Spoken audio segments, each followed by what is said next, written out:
Good morning, people of Bug Nation. How are we doing today? How are we doing today? We are live. We're so back. It's so fantastic to be here. It's 10 a.m., aka stream time. I'm gonna play a game of quick play. 11-minute queue. Alright, what if I switch to my other account? 11-minute queue. Speed, congratulations on being first. Welcome back, everyone. I hope everyone's doing well. Brother, I'm gonna be in an 11-minute. I guess I'll just play it. Just do this, I guess, whatever. It's gonna put me on tank. But I hope everyone's doing well today. Poppy, good to see you. Rasmus, Speed, Sketchy, Poppy. Oh, I already said Poppy. Going live 1 minute early. We are a little bit early today. I woke up. I cleaned my apartment. I got some sunlight. I took a shower. It was a very tranquil morning, I will say. I'm tank. Are you fucking kidding me? All right, whatever. But I hope everyone's doing well today. Hope everybody got good sleep. They worked on things they needed to work on. Only 30 seconds of ads. Oh wait, like I hate to say this to you, but you're actually going immediately to ad jail. You're going immediately to Agile Lake. I apologize. It has to be 3 minutes. That way there's no ads for the rest of the stream. Okay, I apologize.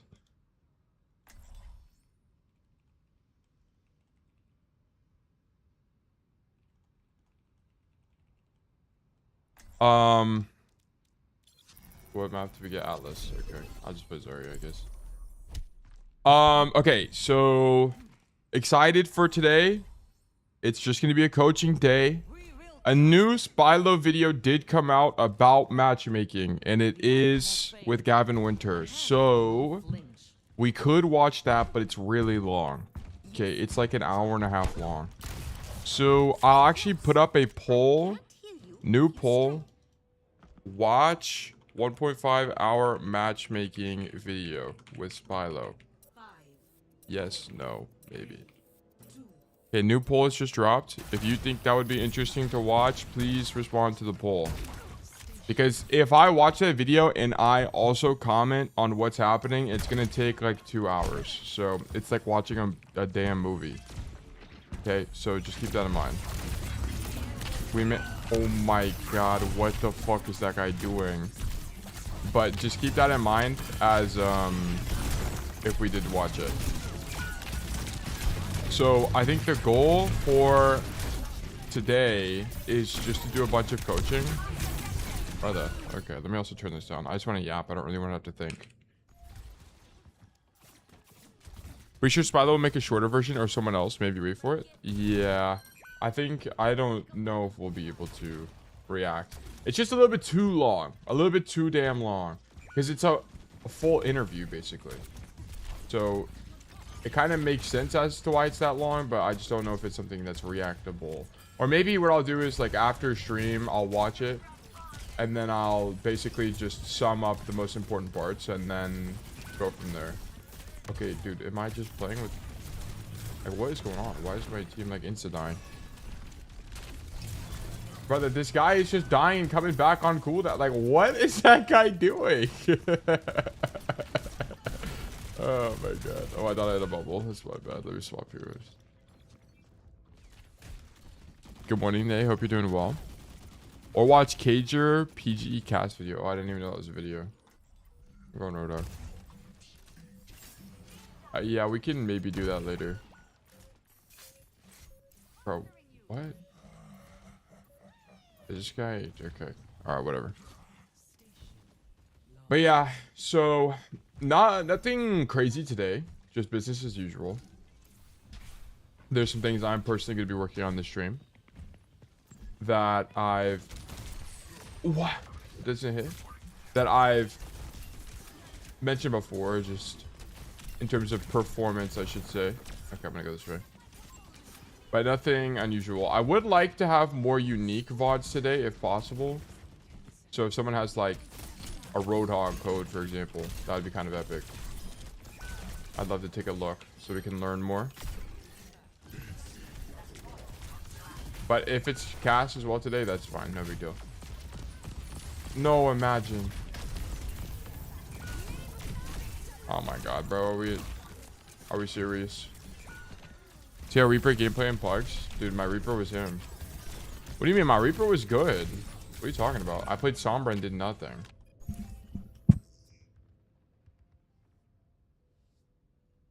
Also, I think Pogs might become less common. You solo ulted me on cat and sob. Okay, we want to talk about all the cat ultis that Speed missed. We want to talk about those? Or nah, we're going to leave that as omitted information. Sometimes you just miss your ult. That's all it is. Really, this guy dies, right? Nope. Okay. Alright, Potato. I'm on 250 ping. Alright, so was I. Like, what? It's a shared struggle. I was on 300 ping, dare I say.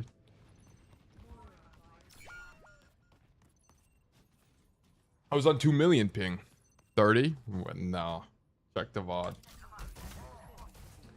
Bro, what is going on in this game? Like, why am I in a creature quick play game? Oh my god, I didn't mean to do that. But right after I finish this quick play game, I will... Oh, man, no one touches. Great. Alright. Right after I finish this quick play game, I'm gonna put up a raffle. This guy's dead. Please just kill this guy. Are you fucking shitting me? Oh my goodness. But yeah, we'll put up a raffle and then we'll just get started with coaching for today. I don't think there's really been any other news recently. I think maybe... Nah, there hasn't really been anything. Nothing crazy is going on in the realm of Overwatch. Everyone's just chilling and doing their own thing. We're about to get to the end of the season. I think there's like 2 or maybe 3 weeks left. Imagine. I would have been him for that. Like, what is going on here?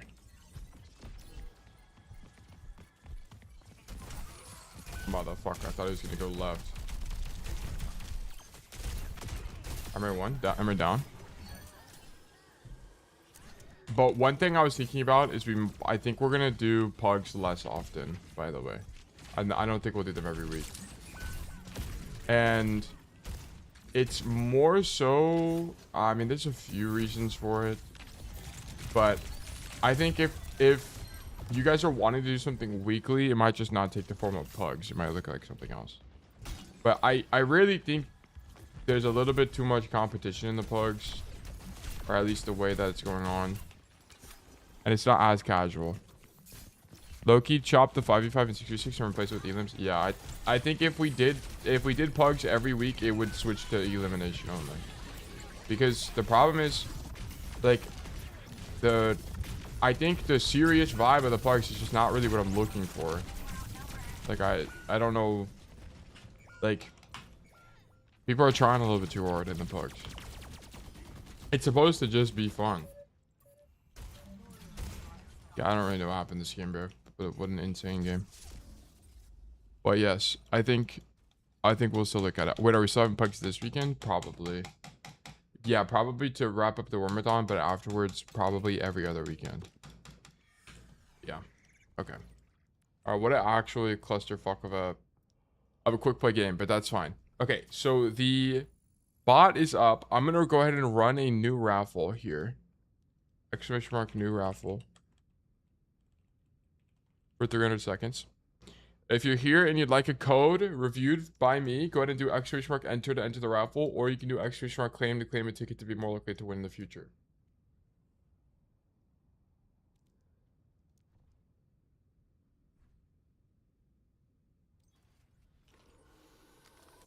And then we'll go from there.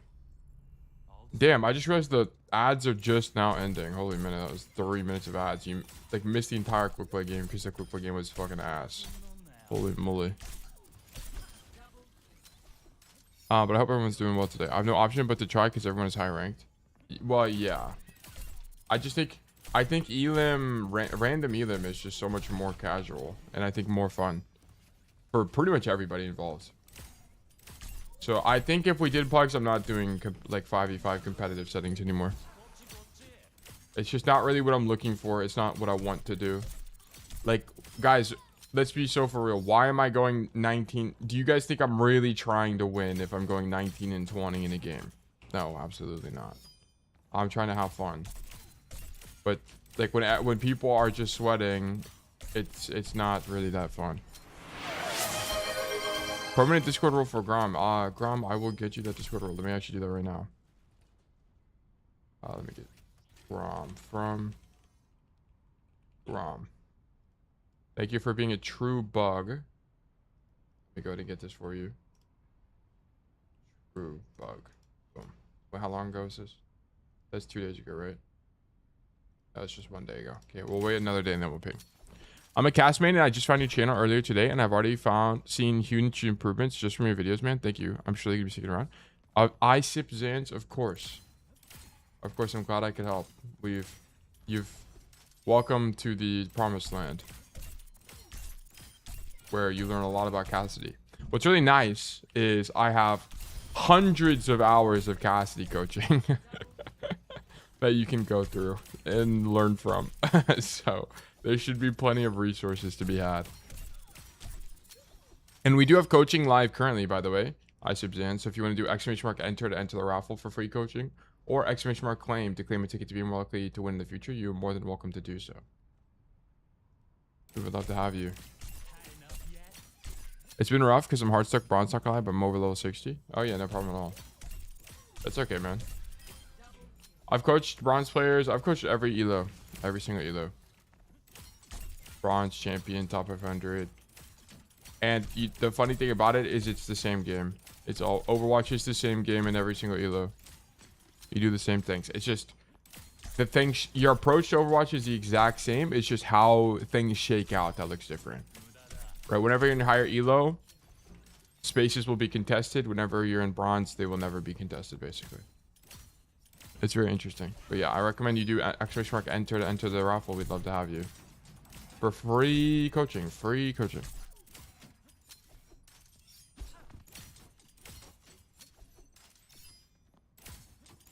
Nice. Thank you for making that command sketchy. I appreciate it. But yeah, I think just coaching today. And honestly, wait. Do we have anyone enter? Damn, we might play ranked this morning. Okay, we don't really have anyone entering, so we might play ranked. I haven't touched ranked in forever. Holy moly. I guess I played it last week, right? How do I enter? Do !enter. !enter. Dude, I need something on stream desperately. Holy moly.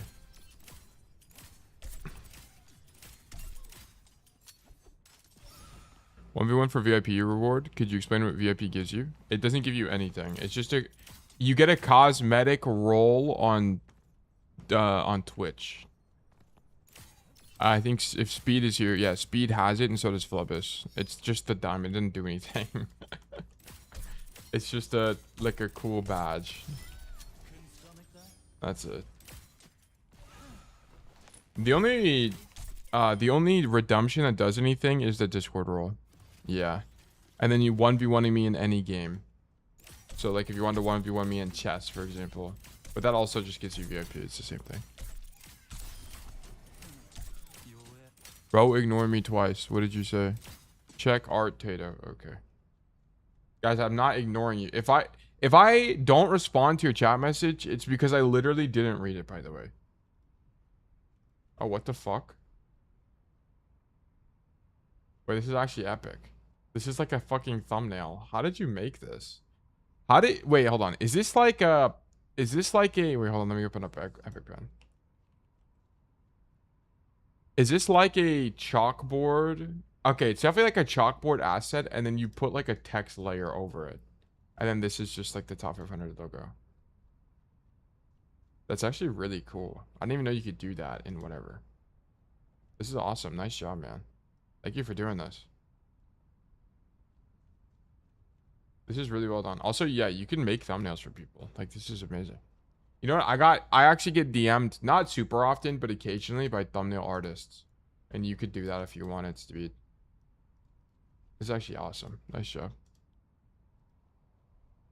Wait, let me make a post real quick. Okay, cool. Sounds good. So we are on day 22 of the WORMATHON, by the way. We've got... So today is day 22. So that means there's what? 9 days left counting today. So 8 days, 8 streams left. I still haven't decided how I'm going to do streaming after the WORMATHON. Because here's what I don't know what to do yet. Tail, do we have a Discord banner yet? Nah. This could be an amazing one. I'm going to commission a drawing from Savubi. Again. I want all of the brand assets for One Stole Tail to be as close to drawing as possible. Nice. I'm already in the Discord, but I'm in a ranking for support right now, so I'll send my coding coaching after this. Okay, perfect. Sounds good. Got it. Makes sense for consistency. Yeah, I just think a lot of what I want the brand to be is the drawn kind of feel. So yeah, I'll just commission something. But yeah, I do appreciate Speed making that. That looks awesome. I was going to talk about. Oh yeah. After the WORMATHON, I don't really know what my schedule is going to be. I'm definitely not streaming every day. 1 billion bajillion % that's not happening. But I think it might be... I don't know if I'm going to do 4 or 5 days a week. It's up? Alright, but I think I'm going to do 5 days a week. I might do less than that. Because here's what I don't know what to do. I don't know how I'm going to do variety and coaching streams if I'm not streaming every day. Because I could just not do Dark Souls on stream. But I don't know. I want to do Dark Souls on stream because I don't want to, like, in long term as a creator, I don't really want to pigeonhole myself into just Overwatch. So it would be nice to do stuff variety on stream. But I don't know. I haven't decided yet. Okay. Let's do this. Tail coaching request. Speed, Michael Afton, all heroes on Ball Hazard Hog. Okay, you're giving me a very difficult code. This game was really tough. I tried to take and make space 24/7, but I don't think it was good. I think I was too early sometimes or too late with the dives, I bet. And this is what, Elo? GM4. Okay, great. GM4 tank gameplay on a variety of tanks. So this is going to be very interesting. I'm not really going to... We might have to do some research here to learn how tank works to a greater degree. Oh, we are playing with Montana and Raptor. Okay. Sounds good. Let me drop this down.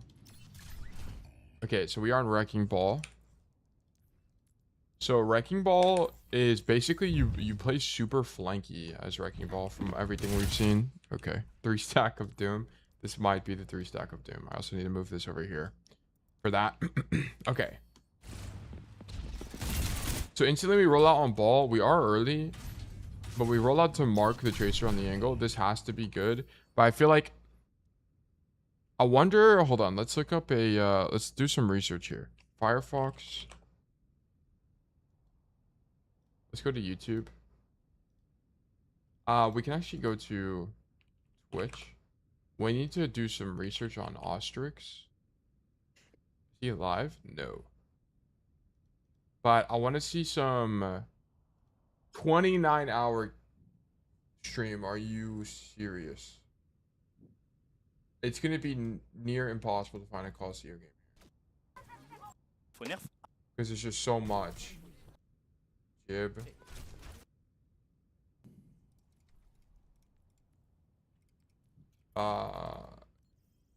Helios, Nepal, Kings Row, Nubani, Rialto. No, we gotta pause this music before I get copyrighted. Kings Row, Rialto, Suravasa. Okay, this might... I mean, we're in high elo, so this shouldn't take that long. Because symmetrical map types are popular in high elo. Hollywood. What is this? Jib? I think that's Jib. Yeah, that's Jib. Because here's the thing. I want to see if he goes main or if he goes to the door. I don't know which one it's going to be. So we're gonna have to do some level of investigation. Dude, I hate waking up and my voice being fucked up. I wish it was just like normal. It's so annoying actually. Holy moly. Bro never plays Colosseo actually. Wait, also this is like Overwatch 1. Just wow. It's just lucky bans or no. Like last game we got unlucky because teammate wasn't in our game. Junkertown, Blizzard World. Bro, this guy never plays Colosseo. Is this Colosseo? No, this is Hollywood. Méta et tout, je sais pas comment exactement comment jouer tous les héros en fonction des différentes. I don't even know what is he even saying. On parlait avec Xarion hier. Par exemple, Bolt dans la méta 4 Bastion, like half the stream isn't even him. Pas la jouer instant, tu vois. Oh my god. Okay, let's do this. Wrecking Ball. Colosseo.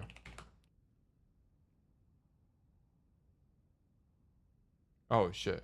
What the fuck?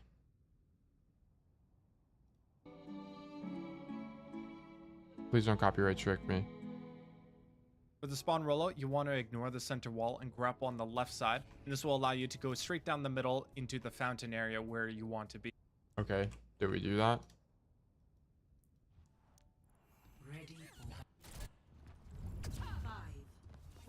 Wait, we're actually learning so much. Oh yeah, you did do that. Nice. Well, it's close enough. Now you have two choices. You can go on the right side, which is a cheesy flank that will bring you to the enemy high ground. Sometimes you can catch an enemy lagging behind, but most of the time you're going to be standing behind this poster. Then you go for a scoop and poop. If you go on the right side, you want to use the right side as cover. Okay, so you just go backline. If you go on the left side, you want to drop down, scoop and poop, and use the left side as cover. Try not. Oh, you know what? I never thought about that. If you go After on the, right the side, slam, you want to use the right side as cover. You want to try to not slam and be stuck in the open. You want to try to slam and be close to cover. If you go It's on the actually left very side, interesting. you want to drop down, scoop So and here's poop, slam, and use then the left side I feel like you should. I mean, if he did it slightly better, he'd like slam here, so he didn't have to move. But as cover. Try not to slam Very right in the interesting. middle because Yeah. without any cover, you could take a lot of damage. And That's as a very. I solo tank, literally it's never very thought about problematic that. for ball. That's a really good point, to be honest, but I haven't thought about that either. Yeah, On that's the very left side, interesting. there's a nice grapple that will allow you Okay, this is the old version, but to it should be get good through enough. this little gap in the window for an easy slam. Then you want to roll back so that you can control a little bit of space, and when the enemy makes a push, that's when you grapple right through them to disrupt them. Due to the design of this section, you want to do a lot of roll throughs and slam when you have it. There's no high grounds for you to contest, so really it's all about trading the backline and see Okay, which very team can interesting. kill the other team faster. So this just kind of becomes a matter of, you think of yourself like a Winston, but the thing is there's no high ground, so there's not really a power position to contest the whole time. So just rolling through people is going to be fine. If you need help, you also have this mega pack, so keep that in mind. If you won first fight, you want to take this opportunity to set up behind the enemy team, and this will allow you to scout and also boop people. Okay, so you play this like Cass. Okay, that's actually very to interesting. Set up behind So the you enemy fill team. space early because you're not like a Sigma. So okay, so we're just okay. So here's the thing: whenever you're playing Wrecking Ball, you're not really a tank that holds space in the traditional way, right? If you think of it like a Sigma, okay, which is the or a Reinhardt. These are de facto tanks that kind of just stand there and shoot people, kind of idea. They would stand here and go for, you know, poking the walk up kind of operation on the map.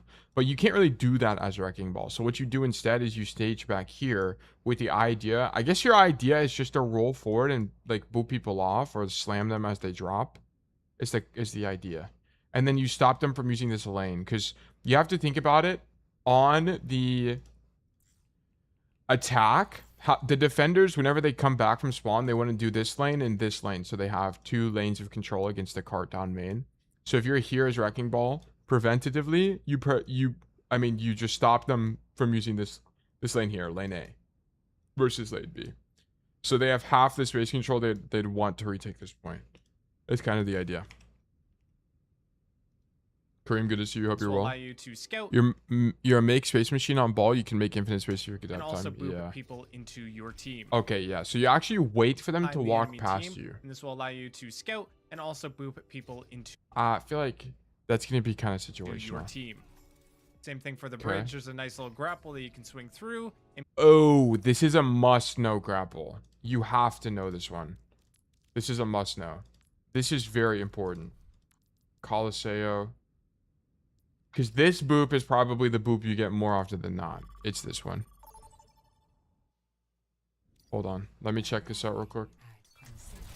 You have to know this. This is a must know. Because you're probably going to end up in this position all the time, if I had to guess. Oh my fucking god. Keep in mind, guys, I suck at wrecking ball. So if I can do it, you guys can also do it. So what is it? How does he do it? He's like here, and then he does this wall. Oh my god. I don't know the timings, but that's it. You grapple off this thing.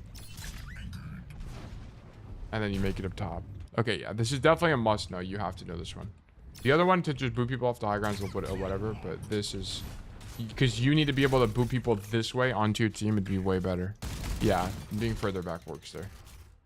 Have to know that. Have to know this. Boot people towards your team off the high ground. The setup and engage from stairs isn't that bad. There just so happens to be a wall in front, which makes the follow-up yeah, this one's letting... That's why I think this one's a must-know, by the way, because boot people toward... this guy's definitely dying. If you boop this guy off, that guy definitely 100% dies. Because there's no cover between this Ana and your team, other than maybe this car, depending on how you boop them. But on average, whoever you're booping is dying. So that's why it's a must-know. The setup and engage from stairs this isn't is whatever. that bad. There just so happens to be a wall in front, which makes the follow-up less likely. There's one more place where you can hold, and it's on these stairs, where you can do a lot of ledge slams, you can do a lot of disruption plays, and spin to win. That's also an important spin to win. You have to know this one too. So this one is also going to be really good. How do you do it to this? Yeah. If I can do it, you guys can do this. This is going to be really good too. Because here's the thing as well, you could cancel it, and then it would set you up to go back this way and play like this cover with the Mega Coast side, and then the mini in this room as well. So that has to be good. Has to be good.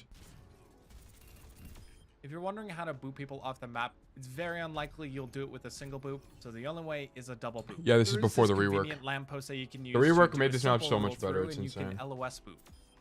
It's very unrealistic to finish the push because there... Okay, I will say that the map kind of looked a little bit prettier when this was... I mean, it looks fine. Never mind. It looks the exact same. There are no wrecking ball spots. So we're going to move on to defense. Now that the enemies are pushing the robot... Okay, so third point, you're kind of screwed. Just wait. You want to make sure that no one takes a high ground for free, so you always boop people off. Someone goes on the left side, boop them off. Classic what lane you're waiting control. for is for enemies to reach this kill box. There is almost no cover for the enemies, and they're forced to go in this direction. Okay. So it's kind of a lose-lose situation for them. There's one tricky tactic that people use, and it's hiding inside this room. This is not your job. This is up to your DPS to try and you're poke not them going to be able out, to do anything but about that. the capture point is way over here, so it doesn't even matter. So all Ball needs to do is just stall for as long as possible, and if he has it, use a minefield to stall even longer. Okay, interesting. Worst case scenario, they do reach a capture point. This is the corner you have to fight for. If people try and take the stairs, try and boop them off, duel them, do whatever it takes to keep them off of it. Okay. In terms of the bridge, Makes you have sense. two options in terms of throwing people off of it. Come with a running... Basically, your whole gameplay loop as Ball on this map is going to revolve around knocking people off this your bridge. fireball to knock back. Low-key, none of this happened in my This is the game. Colosseo Yeah, map we're going to have guide. to look at Here's it. an overview of the setup spots. Getting coach and today? We're the doing spawn coaching rollouts today, yeah. tagged at the end. That's it for me. Thank you guys for watching. Okay, and I'll see hold you on. in... This was helpful, but I want to see... Okay, red isn't. Ball to rollout. perform rollouts as red This is huge. What if we timestamp Colosseo? No, we do not. wrecking ball, you only need to practice 3 techs. Number 1, a retract mid-swing. It allows you to maneuver in the air. Number 2, B-hop. To B-hop, you have to spam your jump after fireball. This tech allows you to maintain speed after losing fireball. Colosseo, Number 3, perfect. super jump. What the fuck? What the fuck? Hold on. What the fucking kind of rollout is this? Hold on, we gotta check this out. You gotta know these. If you're playing Wrecking Ball, you gotta know these. These are a must know. This one is insane. How does he do it?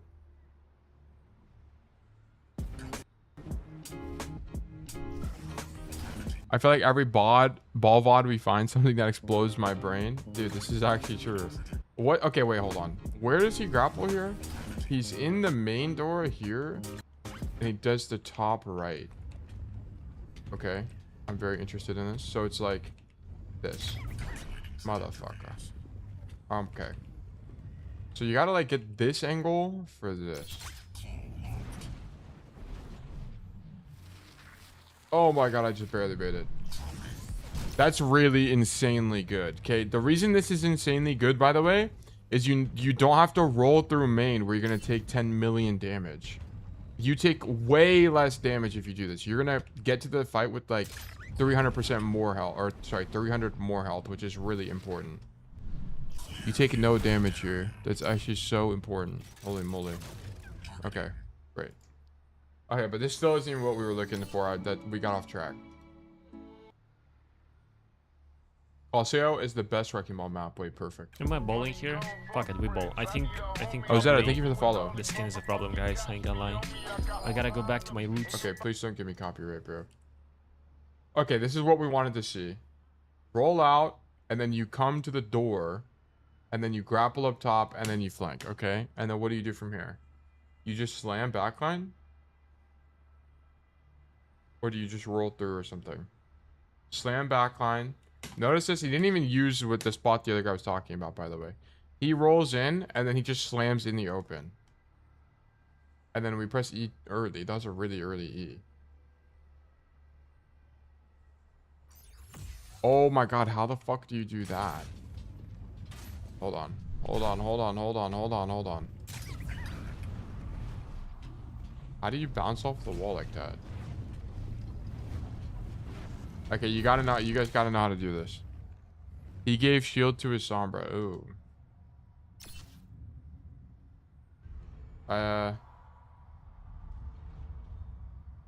Slam. Okay, let me turn on the volume a little bit. I wish he didn't have music or whatever. No, he didn't. No, because he still has this. You lose your shield if you do that. But he still has it.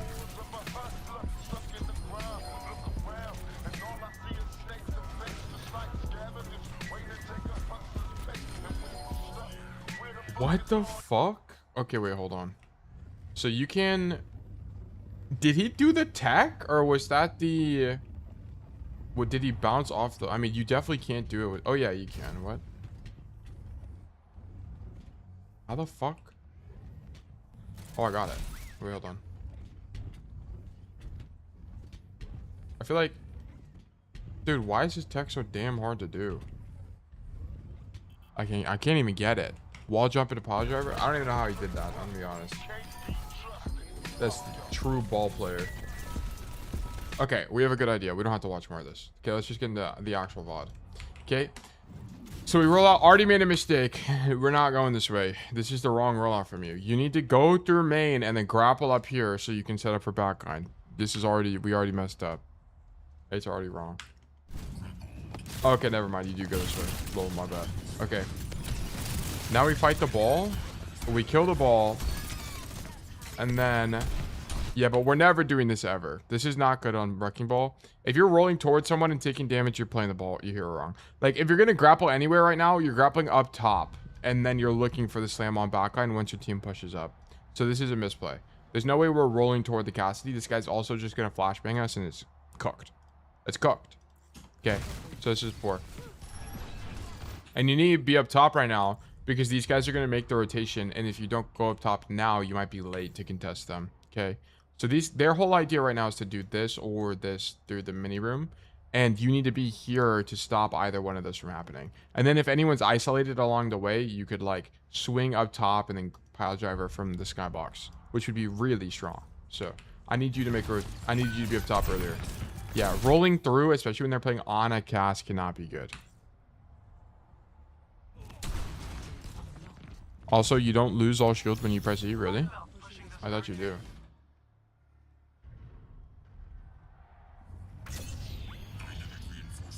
I can't even do it. Wait, hold on. Let me go to practice range.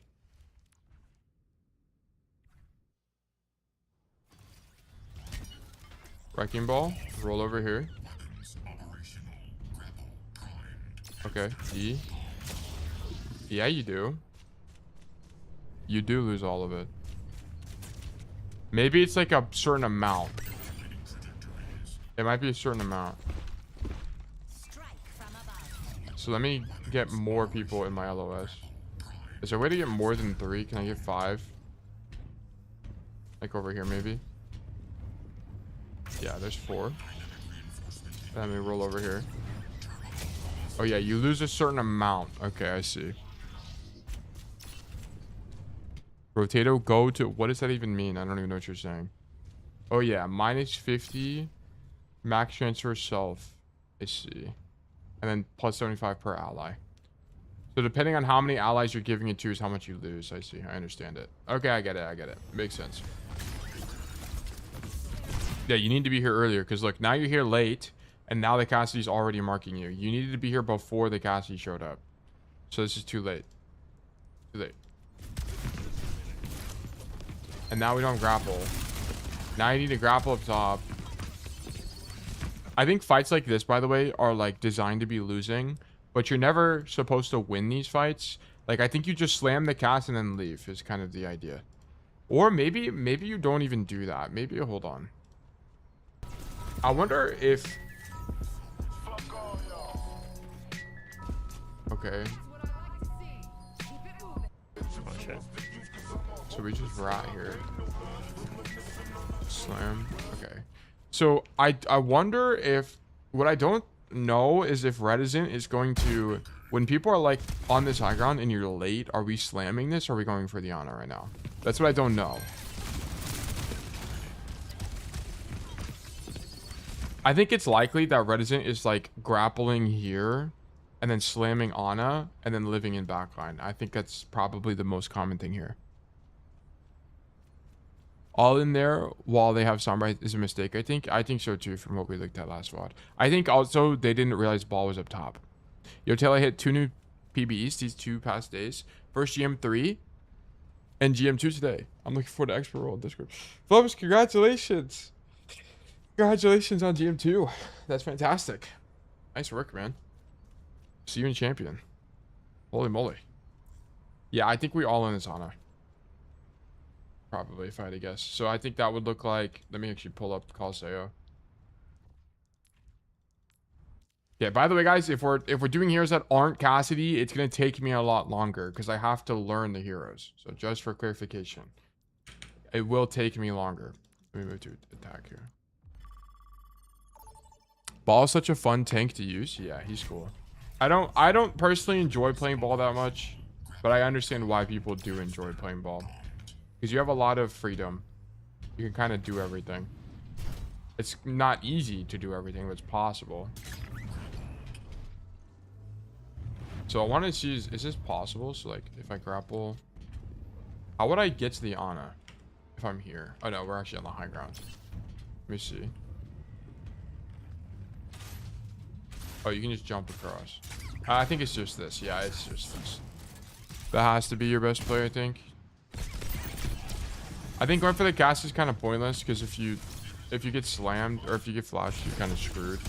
I think you at least go for Ana because here's the thing: if you went for the Ana, it puts you behind them the whole time, right? Like going for the cast sets you up to return to your team, which I think is pretty losing in terms of space control, right? So what you wanted to do is like slam the Ana, and even if you get like slapped or something, you can roll like this and grab 2 health packs, right? You grab the mini and the mega. And then you'd still be behind them, which means you could roll backwards and slam here. Like if someone dropped, you'd slam here, you'd slam here. I think it has to be stronger. I tried to boop him below. Yeah, but I don't even think you should be going for the cast is what I'm saying. It's like if you have the choice between going for cast or Ana, I think you go for Ana every time. But maybe in the ball matchup, that's not true. I could be wrong. But I feel like marking Doomfist has to be weak. I feel like Ball is not the tank trade kind of hero. Ball is let me ignore the enemy tank and do my own thing kind of hero. This is good from you. This is good. Now that the Cassie's on this high ground and the Ana is not easily isolated, I think this is probably fine. Because more importantly, you need to get this guy off the high ground. That's kind of what it comes down to. Because if we can get him off the high ground, it's going to be easier for our team to play the game. Actually, maybe you go for Ana here anyway. But I think the only problem with that is you're going to be slamming in the open. Right? If you slam this cast, you can't get help from the Ana. I think it's okay. I think it's fine. I think it makes sense to go for this slam. It's just kind of like a don't get hindered kind of operation. Maybe this is just not someone you can engage on because you're going to get hindered. Maybe it's just a don't use pile driver kind of thing. Maybe it's a roll at him knowing he's gonna flashbang you. Like for example, maybe it's one of these. It's a, oh my gosh. You go in main, you grapple up top, and then you don't pile driver, and then you slam later. Oh my god, I messed it up. If you slam Ana, Doom comes back to you, props. Yeah, I think going for Cass makes sense here. Like if you're gonna fight anybody, I think it's the Cass. I think I shoot him mid-air while falling. Yeah, I think so too. I think here's the idea. Is it's like you go up top, shoot him mid-air, he flashbangs you. Then after the flashbang, you do this tech and hit him. But you don't fall off like me because I suck at ball. I think that probably makes the most sense. So it's like, yeah, you shoot him in the air once, and then you do this. Dude, how come I can't get it? What is going on? Why do I keep falling off? Is it directional? It's directional, I think. So I have to like turn around, maybe. Okay, it's actually pretty difficult. Low-key Overwatch character design team is so insane. This is true. Pile driver drifts the direction you're looking. Oh, is that why they always 180 when they do this? Wait, hold on. It's when, oh, the direction, I think it's the direction you're moving actually. Because that seemed to be where I was moving. This is actually a really difficult tech to pull off. Oh my god. So it's like, oh, I see. Okay, you gotta like slow down your momentum a lot there. It's kind of difficult. But anyway, I feel like it's okay, but I think when you know you're gonna get flashed, you just kind of can't power drive because it puts you in a checkmate position where then you have no other options. You can't do anything. Because look at it from this guy's POV, right? This is the most obvious flashbang of all time, right? I mean, that was not a particularly difficult flashbang, right? BRB for a bit, work on shit, no problem at all.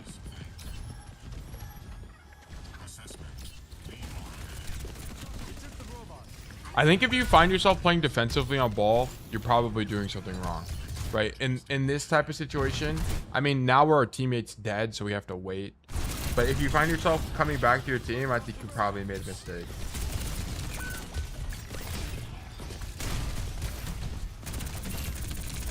Like, I don't think we should be shooting this Doomfist. I mean, maybe, because you're waiting for your team anyway. It probably makes sense. Now we're 5. Yeah, but I don't think Reticent is ever doing this. I don't think this is ever going to be the play. So I think the play here is you don't go backline, because here's the problem. You go backline, and now you're on low ground the whole time into the matchup, and you have to roll into them like this, right? You have to roll straight forward toward the Ana, which I think is super weak. I think what you should do, and this is exactly what we learned in the other Colosseo video, by the way, is you actually want to wait. You need to play patient here because you need better space as ball.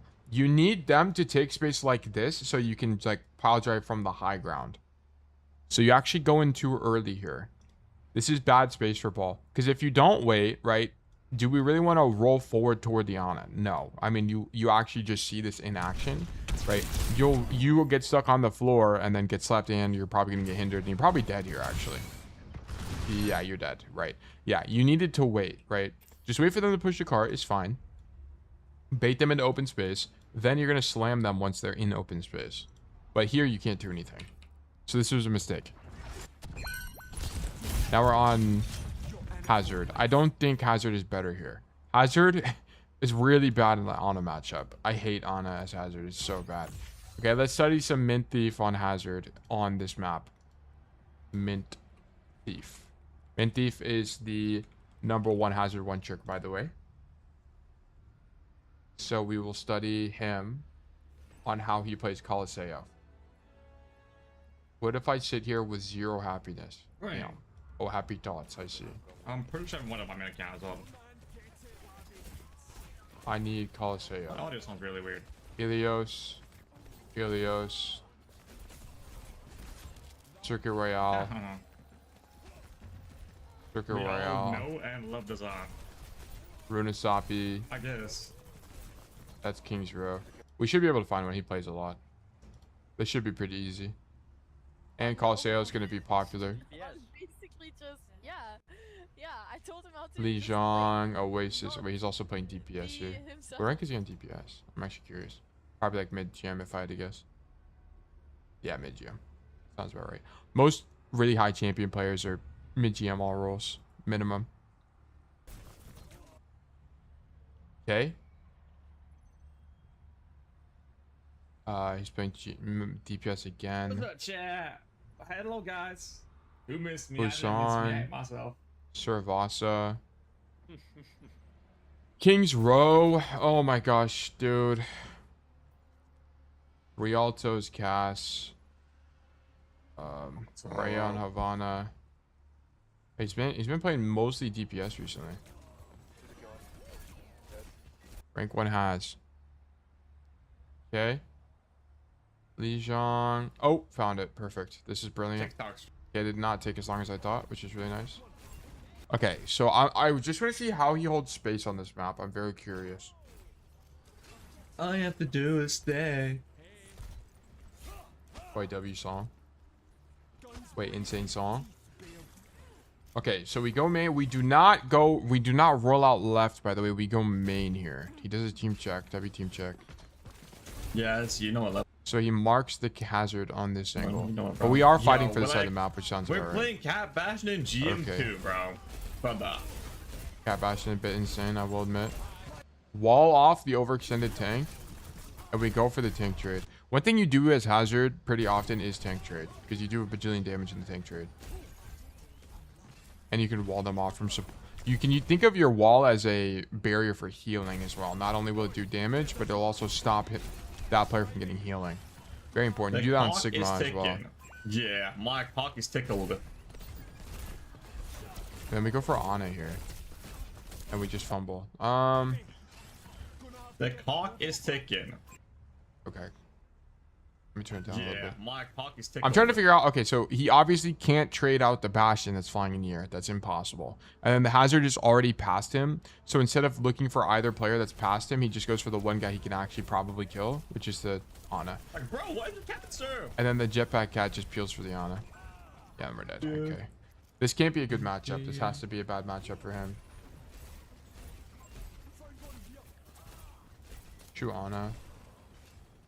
So basically, we just slash backline, I think, is going to be the answer. Hazard is deep again, right? So I think he's just going to ignore the hazard and zone the backline instead. Okay, the Tracer has no recall, so we're going for Tracer. And he did throw the wall there, which I think is interesting. And then we ulti with a bit of a read, and then we hit them. Nice.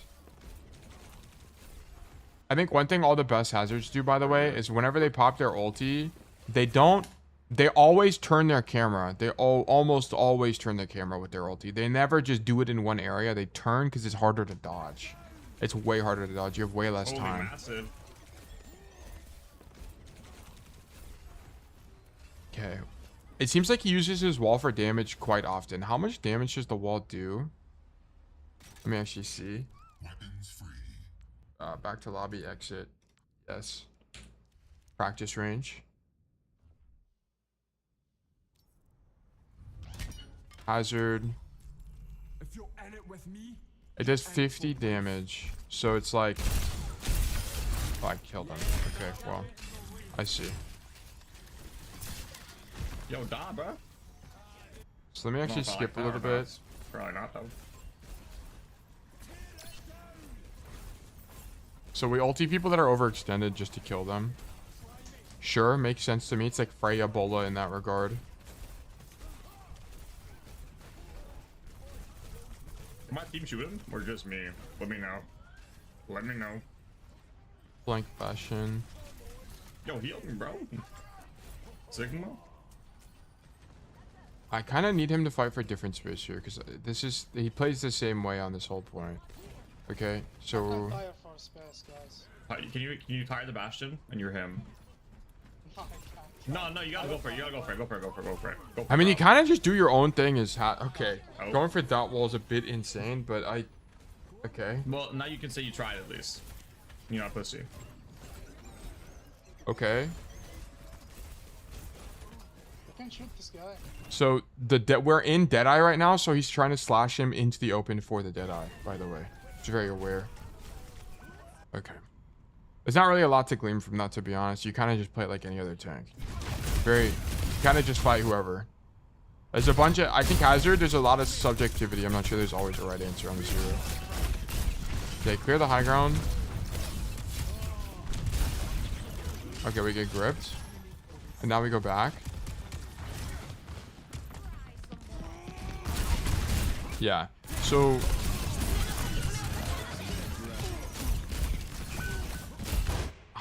I really don't know.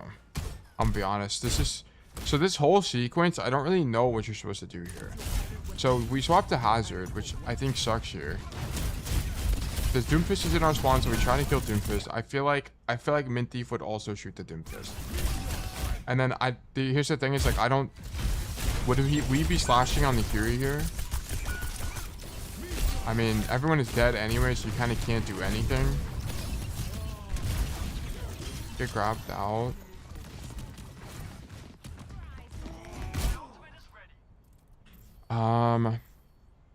I think peeking this is fine, but I think you have the wrong idea here, by the way. I don't think you should wall behind them. I think you wall yourself. Because what this will do is it'll let you move to this corner here, and then if they re-swing you, you'll just slash out. So for example, you'd wall here, boom, come this way, then if you take more damage, slash out, but you need to just hold space. That's the most important part about this. Whenever you use this wall deep like this, it just means now you don't have a damage mitigation ability, right? Your key damage mitigation ability, which is your wall. So I think you wall too deep here. I don't think there's really a world, because it's not a world where you're walking in there and slashing people, for example. That's just not really happening. I tried to wall Cass into me and block him from his team, but I missed. Oh, I see. Okay. Yeah.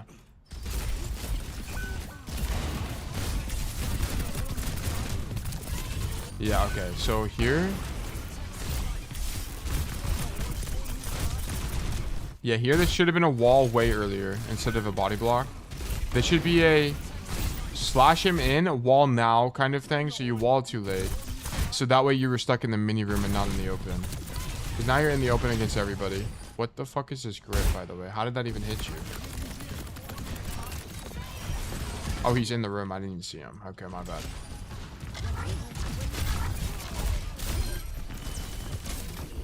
Also, I wonder if you should even go on the Cass. By the way, I wonder if there's a different target here. The Ana's on cart. I think the Cass is probably your best target. I think it makes sense. I don't know. Shoot Doomfist, whatever. Go in the next fight. Tracer's ISO, but you don't really want to go for Tracer, right? Like, if you find yourself, I think you should go for this Ana, 100 billion%. You just got slept by her, and you know she's on this side of the map. Because look at this. You slash this way. We should be slashing on the Ana right now, who has no sleep. So this is bad target priority from you.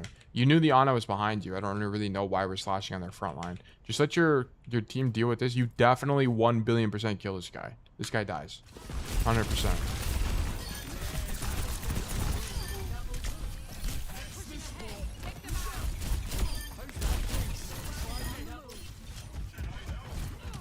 Okay, go next fight. How? Hold on. Because here's the thing, it's like, I guess this comp is a little bit different because the only target he can really go for is the Ana. So maybe he goes for Ana more often than he usually would. Consent or something. What?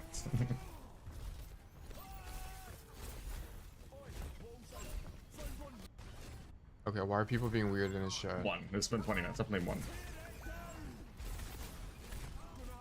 Why are we slashing on the Cat Bastion? That's a bit insane. Silence. What is that quote we just heard? I don't know, bro. It's not for him saying it. He's reading a chat message. So I don't know why. People are actually so weird.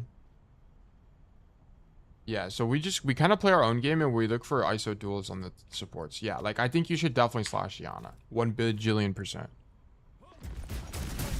That is an insane take, bro. It's not my take, for the record, just for clarification. Mint Thief was just reading a chat message, which was an absolutely fucking insane take. Yes, I agree.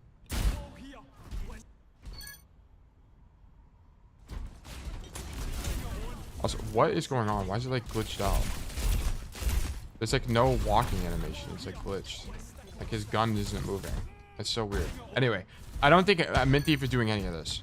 I think Mint Thief is not coming main. He's coming right side and he's fighting for this space. You have to think about this from a space control perspective. Can Hazard really contest the main lane? Okay, I wish there was a way to say that do this, but Hazard can't really contest this main lane. You're like Cassidy, but on tank. You're a lot more close range. So resultantly, you should be thinking about fighting for this space and not really this main space, right? Unless you were Sigma, right? Sigma or Orisa or something with a little bit more range, you're not really going to be able to fight for the main lane. Okay, fight for the side lane, fight for this, get the guy out of here, get the Doomfist out of here, get the Tracer out of here, and then look for wrapping backline. He just turned off headball like in Minecraft. This is actually true. We did just turn it off somehow. Okay, now it's back on. But that was so weird. Yeah, you need to ignore this Doomfist, right? Like this whole time you should have been planning to zone backline, right? If it's inconvenient for you to mark the tank, which it is, look how far away he is. Instead of marking tank and just zone backline the whole time. Like right now we should be popping. First of all, you should have been on this side of the map, but it should be like pop wall, stand here, slash people backwards, block out, stuff like that, right? That's what we need to be doing. Not playing min. You had the wrong idea to begin with here. Also, once you get the cart past the checkpoint, it kind of doesn't matter how much further you push it, right? So just get it past the checkpoint so you clear it, and then back up to this wall to play cover and zone people out, so on and so forth. So you had the wrong idea here. We shouldn't be holding main at all.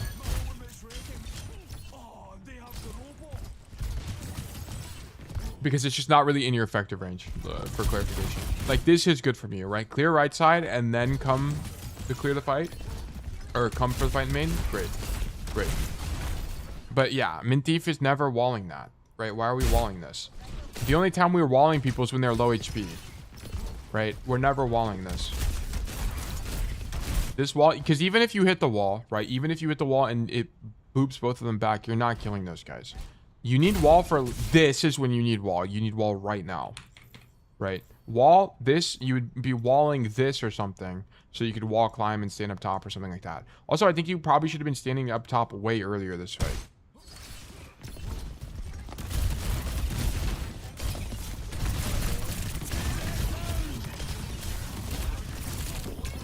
Yeah, because you need to clear the high ground. Okay, so this fight, instead of using wall there, you tried to slash it. I feel like you shouldn't even slash Tracer though, because she's just going to blink through you.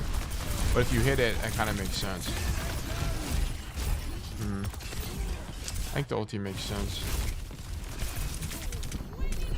Yeah, I mean, this whole fight is you're kind of getting shit on because you just don't have wall. Like, you needed a wall for damage mitigation this whole fight. And we threw it earlier for no reason. Yeah, why are we walling like this, right? Stop using it like this. If is the Ana 1 HP, okay, then go for the wall. Okay, like I don't want to see this from you. Because I mean, I also just don't think. I think you're trying to wall her off, but you don't even have slash, right? So even if you do wall her off, you can't slash on her, right? You wouldn't be able to slash on her there.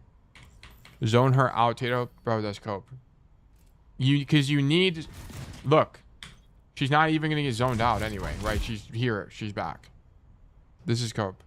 You need wall for your own engage. It's just not even a good enough zone.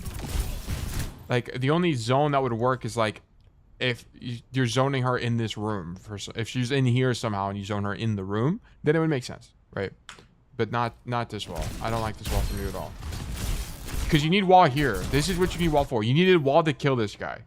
This is Mintief would wall him and he would die right now.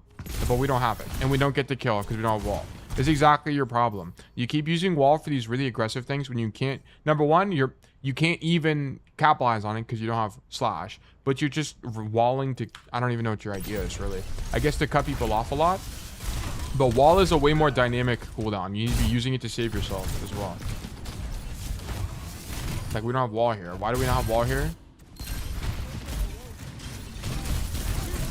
Oh, it's because you still don't have it from when you engaged on the Ana. That's insane. This cooldown is so damn long. Oh my god. It's 12 seconds? Yeah, you cannot just be using this. It's so long. Holy moly. You needed it like 2 or 3 times that fight and when you used it on the Ana. You cannot just throw this cooldown. Also, wait. So if I let it expire, is it like an 8-second cooldown or is it right when it breaks that the cooldown starts? Ew, it's on cooldown when it's... Yeah, you need to use it for damage mitigation more because you'll effectively have it for longer, right? Because if I play this the whole time, I only have to wait 7 seconds for it to come back again. And then you can do stuff like wall climb. You can do stuff to damage mitigate otherwise. Or use your block. But yeah, you keep using wall randomly and it's getting you killed. Also, you're doing this fight wrong as well. You shouldn't be coming out on this low ground. You need to come out on this side, because here's the problem. Think about how the enemy team is going to push the cart, right? They're going to put their Doomfist on cart or their Kiri, one or the other, and you're not going to be able to slash a backliner from this position. It's just not really going to be possible unless you climb the wall and then make this rotation like this. It's still not really going to be likely. It's much more likely for you to get on top of a backliner if you come to this high ground here and then drop and then like slash a backliner, right? Slash Diana, so you can slash someone, right? It's gonna be way more likely. You need to not roll out this way at all, unless there was someone fighting here and you want to clear this guy, right? If this was a Sigma, for example, and you want to clear the Sigma, sure, right? But that's not the case. We need to come this way. Have to. Not an option, because you're also just going to take poke here and you're going to get zoned out early, right? Everything you did here, you could have just done with more effectiveness from the other side. And honestly, you probably kill this Cass or the Ana. You kill one or the other.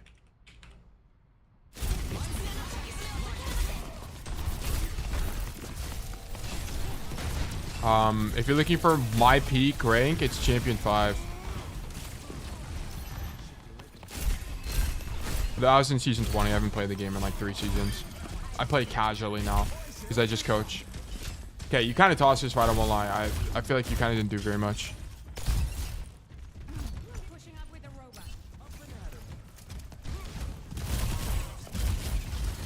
Okay, so stop zoning the Tracer. Ignore the Tracer. Instead, do your own play. You're going 1-for-1 with the DPS on the flank. This doesn't make any sense. Like, this play is not good for us economically. As a tank player, you need way more than that. What we should be doing right now is making our rotation. Either do one of two things. I don't know which is better. I'd have to study way more Mint Thief to know. But it's either clear the Doomfist, or it's you make this rotation up the wall, and then you're looking for a slash on backliners. Has to be good. Or go this way. Yo, Tail, you never got 2 digits? Dude, no, because I just don't play the game. I could have got 2 digits anytime season 21 onward, or like the new season onward, if I just played the season early. But I just don't care. I just don't care about rank. I already hit champion. And also, challenger score doesn't make me want. It makes me not. Okay, no way we're slashing this Tracer. You have to ignore the Tracer. You have to. You have to. You're giving up so much space. You're doing exactly what she wants. And also stop throwing these walls. Stop, Speed. Stop throwing these walls across the map. It doesn't do anything, and now you don't have it to do a play. Like, you need to slash here, use your wall to stay alive, drop out the window if you need to, kind of operation. We need you to hold space. Your team needs you to hold space. Not give it all up to this Tracer.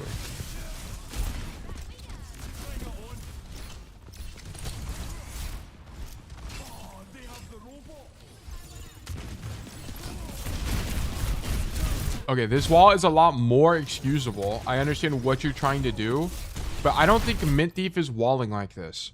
Mint Thief most of the time just walls people. He just walls on top of them. Because not only does it boop them, it also does damage to them. Like, look. Okay, so we're on hazard. We're pushing the cart. We have our wall basically now. Okay. So he grabs this. And also, I want to point out that he stays on this side. Okay, he slashes actually top here. It's different than I thought. Look, wall's a guy, right? He walled the engage there. He's going to be walling people most of the time, I think, here. This is when he walls the Echo, right? Yeah, he walls the Echo because the Echo is 1 and he thought he could kill her. Okay, sure. Now we dead.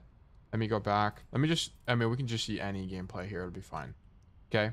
We have wall again.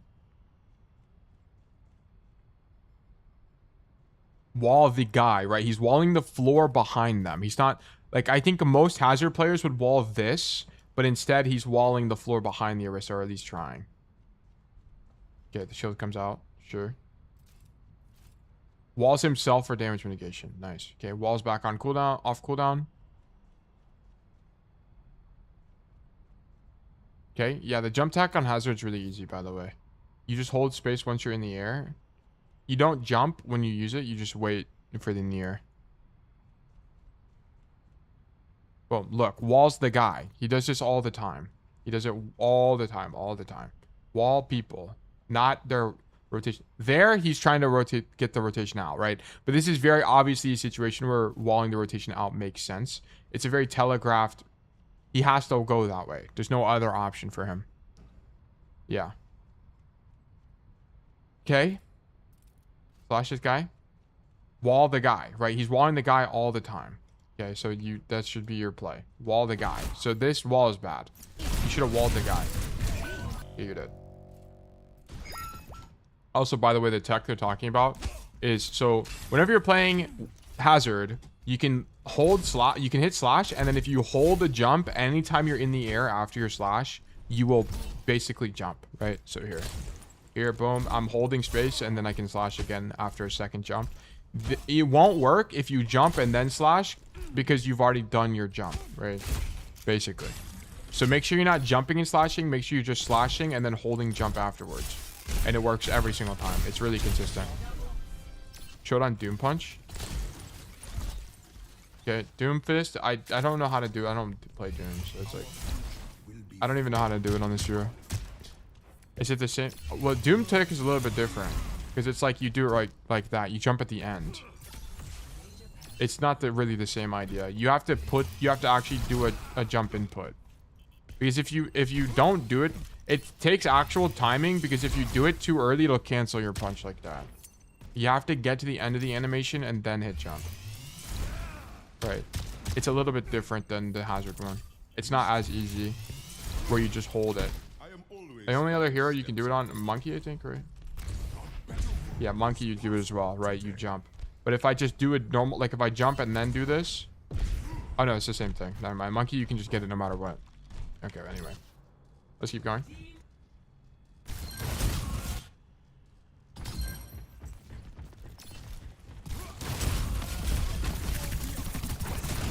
Right, this is a better wall, right? Because if the Doomfist wants to leave, he has to go through this.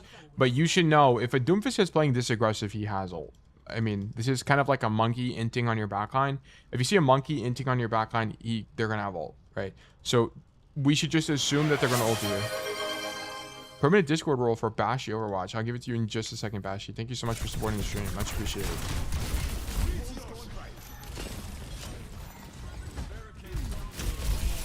Okay, why are we marking the tracers? Stop marking this guy.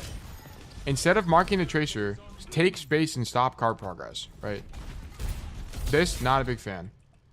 Like, come this way, basically drop here, come this way, slash on the Cassidy from there, right? Like, I think that makes way more sense. I think marking this tracer is just gonna, she wants to get marked by you, and she's not gonna die because she's immortal. Okay, but this is a good wall from you, by the way, W wall. Maybe this plays fine. I mean, you know she doesn't have recall.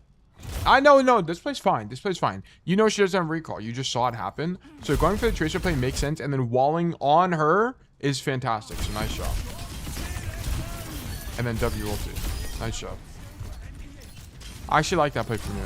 But only if she doesn't have recall. If she had recall there, then no, I don't like it. Also, I don't think Mid Thief is cutting off this rotation. Mid Thief is just walling the Doomfist. Because there's multiple ways that Doomfist can get out here. This door is just one of them. I don't think we're walling the door there. Okay, we go up top. Nah, you need to be staging, right? Why are we on the floor here? Go up top so you deny this space, right? It's the same. If you, like, yeah, you need to come up top to deny this space. Come up here early. Because now you're going to play super reactively, right? Look how reactively you're playing into the tracer. Now you're up here, but it's too late, right? You needed to be here earlier so then you could slash onto these guys as they cross into the open. So it's just too late. Too late for me. Nice kill on trade. And also, how do we use wall here?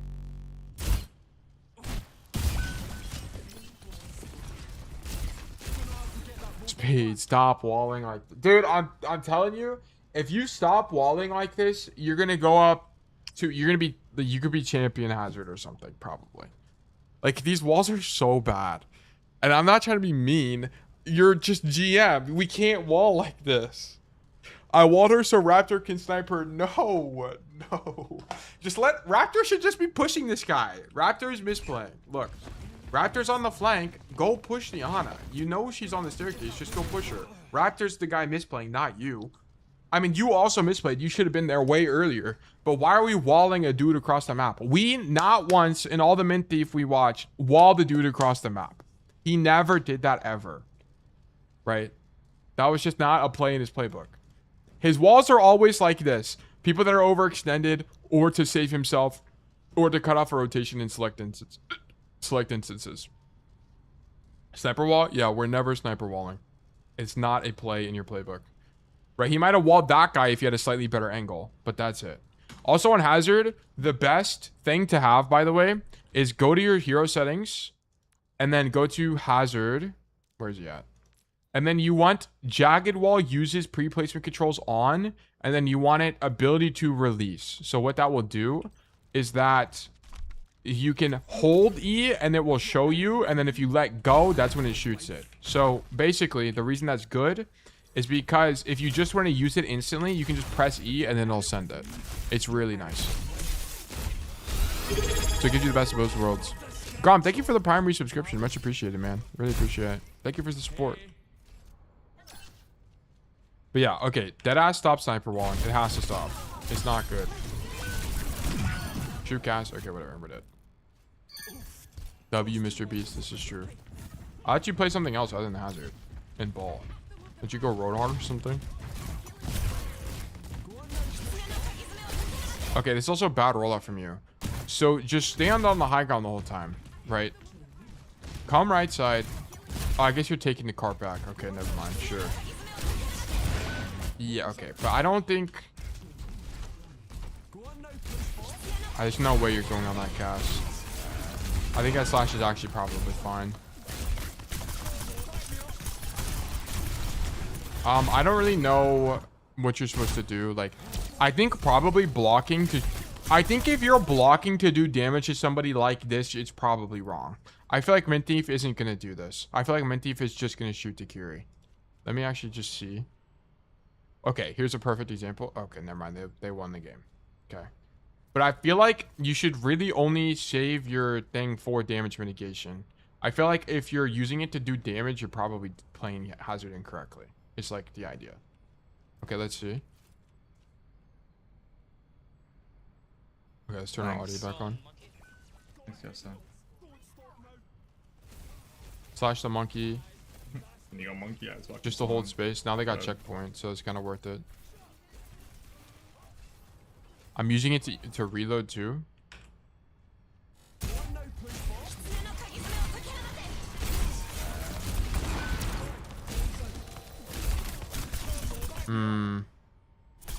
Yeah, but then I feel like he would get 2 ammo back and just shoot him, is what I'm saying. I feel like Mint Thief is not holding right click the entire duration. Because you need right click here. You needed it here. Like, it is a resource, is the thing. Yeah. The reload is a good point, though. I didn't think about that. Shoot the Ana in main? No, we leave. Okay. My team is good. Yes. So we wait for our team.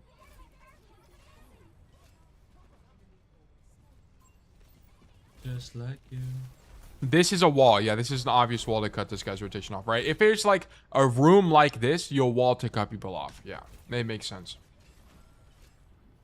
Okay, I want to see him slash on a backliner. Like, that's what I need here. Okay, yeah, but exactly. Look. There's a Kiri here. We're not blocking to kill the Kiri. We're just shooting the guy. Right? This is you wall the guy. Another example. Look, we're not blocking to shoot him. We're just shooting him. There, he did it because he has no ammo, right? Look at this. 6 ammo, 5 ammo, 4 ammo, 3, 2, 1, 0, 1. And then he shoots him. Again, he's not holding it the whole time. It's slightly different because the guy's sliding out. But I'm pretty sure he would just get 1 ammo and then shoot him anyway. It's the same thing. Yeah. I think you had the wrong idea here. Whenever you're in fights like this, and you're out of ammo, you just get the 1 or 2 ammo and then just shoot them. You need to just shoot these guys. Don't use block to do damage. It's just kind of convenient and nice that block does damage. You're not really looking to do damage with it or kill people with it. Because now you don't have block here, which is exactly when you need it, is the point. Okay? You should be thinking about block as damage mitigation, not really as doing damage. It's just nice that it does damage. Okay, so we swapped the Roadhog. I don't really know. Roadhog, I don't really know how to play this hero, I'm gonna be honest. I feel like Roadhog is kind of like just your traditional tank, cold space kind of. Like, there's not a different playstyle like a Wrecking Ball. Okay, so we're trying to clear the people in background and we die. Okay, whatever. Nice hook. Just get picks with hook? Yeah, but it's like... how each tank holds space generally looks a little bit different. Like Wrecking Ball holds space differently than how Hazard holds space, for example. Okay, I mean, picking Hog here is also just kind of miserable. You're gonna get, yeah, you're not gonna be able to do anything. Okay, all right, whatever. Hog was whatever to me. Okay, this is definitely vertical losing. Okay, stop hazard walling from across the map. That's not how the cooldown works. Okay, because here's what happens: you keep hazard walling from across the map, and then you don't have it when you need it for damage mitigation or an actual fight. So you need to stop doing that. And then also on Wrecking Ball. Okay, wait, so this was kind of the hazard critique. Also, when you're using block, like, you need to make sure you think of block as a damage mitigation ability. Sometimes you can use it for the reload, but if you are using it... iSubzans, thank you for the tier 1 sub. Much appreciated. Welcome to Bug Nation. Thank you so much for the support. I appreciate it. But if you are using your block for a reload, you're doing it just barely for the reload, because shooting your gun is just the same thing, but better. So, yeah, that's the thing to keep in mind. And then also, whenever you're on ball here, your staging is really bad on tank, by the way. Like, I need you to think more about your pathing on tank. Just because you got a ginormous hitbox doesn't mean you can just, or a lot of health doesn't mean you can just ignore staging. Right? I need you to come right side and come to this high ground, and so you can slash backline instead of walking down main. Okay, I need you to come to the right side and play for the right side space instead of just playing main as hazard where you're outranged anyway, right? I need you to take this high ground so the enemy team can't use this space early, right? I need all of this proactivity from you. Think about space denial, angle control, stuff like that as tank, because you're not really doing it that much. And then Wrecking Ball, I don't know why we're rolling. If you're rolling towards someone on Wrecking Ball, it's game over. You already messed up. Okay, so just keep that in mind. And then when there's a few other micro errors as well, but I need you to get way more active on your staging, because on Wrecking Ball, you need to be here so you can boop people off the bridge. You need to be here so you can swing off the top part and boop them this way off the bridge, right? Or if there's someone here, you can roll and hit them off. Like, I need you to get way more creative, and part of the reason you can't do that is you're not staging, right? That's the key issue. I know you don't play at all, Tail Lamau. I was asking in time season you got champ, bro. Oh, no, I got like rank 200 or something, or like 190 or something like that. I forgot what it was. But yeah, no, I didn't hit double digits. But yeah, there's a verdict losing for me for sure. Okay, deadass, if you just stop sniper walling people, you're probably going to hit GM2 on Hazard, if I had to guess. I think it's very likely you climb extremely quickly. But yeah, okay, thank you for the code. All right, that one's over. We're going to go ahead and move into a new code. So I'm going to do, let me close this. This is in the way. How do I, there we go. Oh my gosh, there we go. Sniper has down. Yes, this is the truth.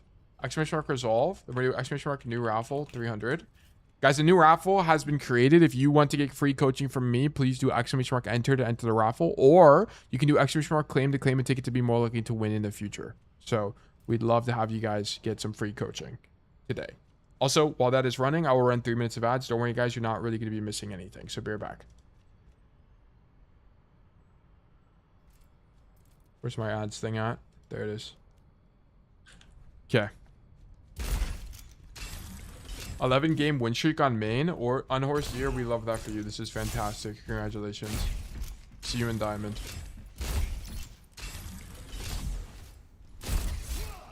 Yeah, that freshie made you a better player. Okay, well, guys, keep in mind that freshies, honestly, I'm gonna be honest, unhorsed. If the freshie probably didn't make you a better player, you just got confidence from playing on a freshie, and it's a mental kind of placebo thing. That's what it is most of the time. Watch the Cager video, Potato. Cager. It's 15 minutes long. I mean, we could watch it in between these breaks. Just saved himself from relegation in OWCS. So has his time come? And Cassidy. Now, while PGE is a hit scan player, why is he specifically... So we're playing Cassidy into Cat, Bastion, and Sigma. I feel like this sucks. I don't really know why you play Cass here. What's the ban? On Cassidy. Now, while the performance so good, it forced the enemy team to... Besides Cass, who do you think your other favorite hero is?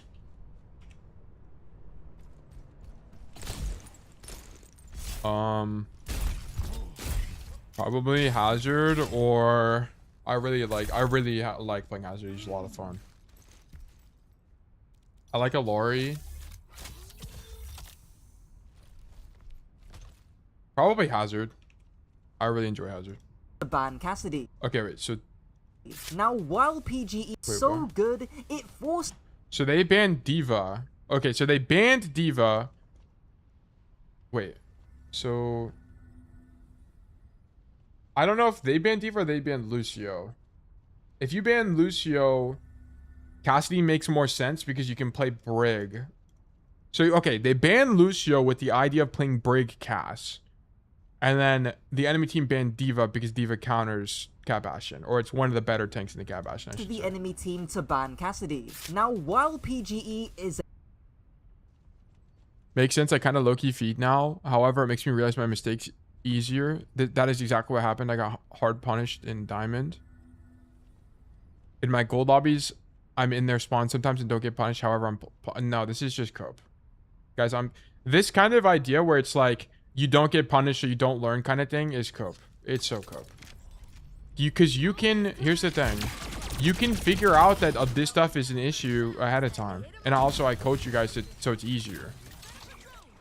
I think it's because in the freshie you played in harder lobbies, so his mini count gets punished. No, this is it's the wrong way of thinking about it. Like, because it's like, it's not about whether or not you get punished. It's about whether or not it's a good play objectively, even if you get punished. That you guys are thinking about it from the wrong. You guys are thinking about it from a results perspective, which is not how you think about Overwatch. You need to be thinking about, was the play good? Like, did the risk reward make sense? And if I just lost the coin flip, I lost the coin flip. So I don't agree with this idea at all. Like, I think that yeah, I just don't think it makes sense, because you shouldn't be evaluating whether a player was good or bad based on results. And that's what this like perspective is, where it's like, oh, I don't get punished for this, so I don't learn anything, lol. No, that's not how it works. It's like you should be evaluating whether your player was good or bad based on whether or not the risk reward made sense. Start making freshies and start putting the work to grind on main. Well, it's just that the freshie doesn't do anything anyway, right? Like, let's say you make a freshie, that's not going to help you get better at Overwatch. Like, a freshie is just gonna, all a freshie does is it gives you a higher rank. Wow. But who cares about rank? We want to master the game, not master the elo system.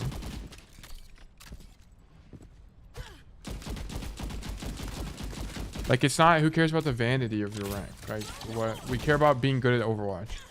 I only made a freshie because I got banned. Okay, well then the problem is not, you should have just, why are we getting banned, right? Why are we getting banned?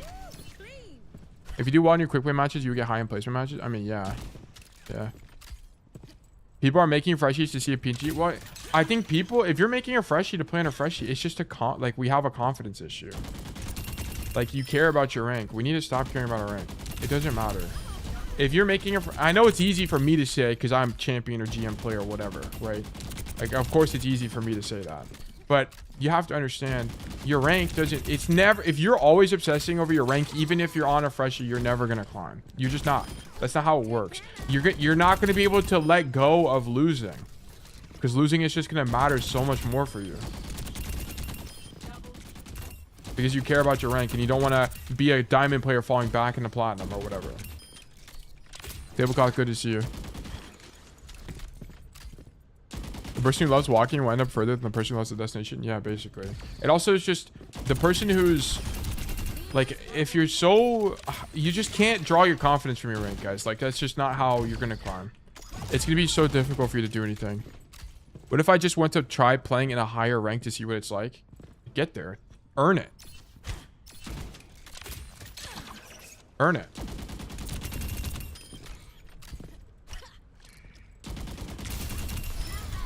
Like, it, I mean, it just kind of doesn't, I don't know what to say.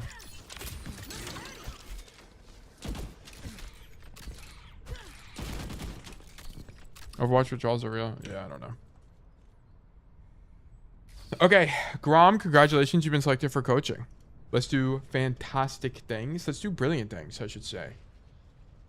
Grom.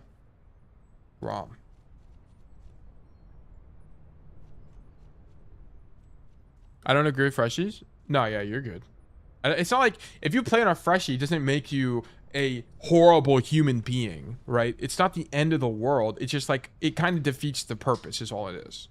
It's like if your goal is to get better at Overwatch, there's 0 point in making a freshie unless you're making a... Okay, so for example, I would make a freshie to one-trick Doomfist because I fucking suck at Doomfist.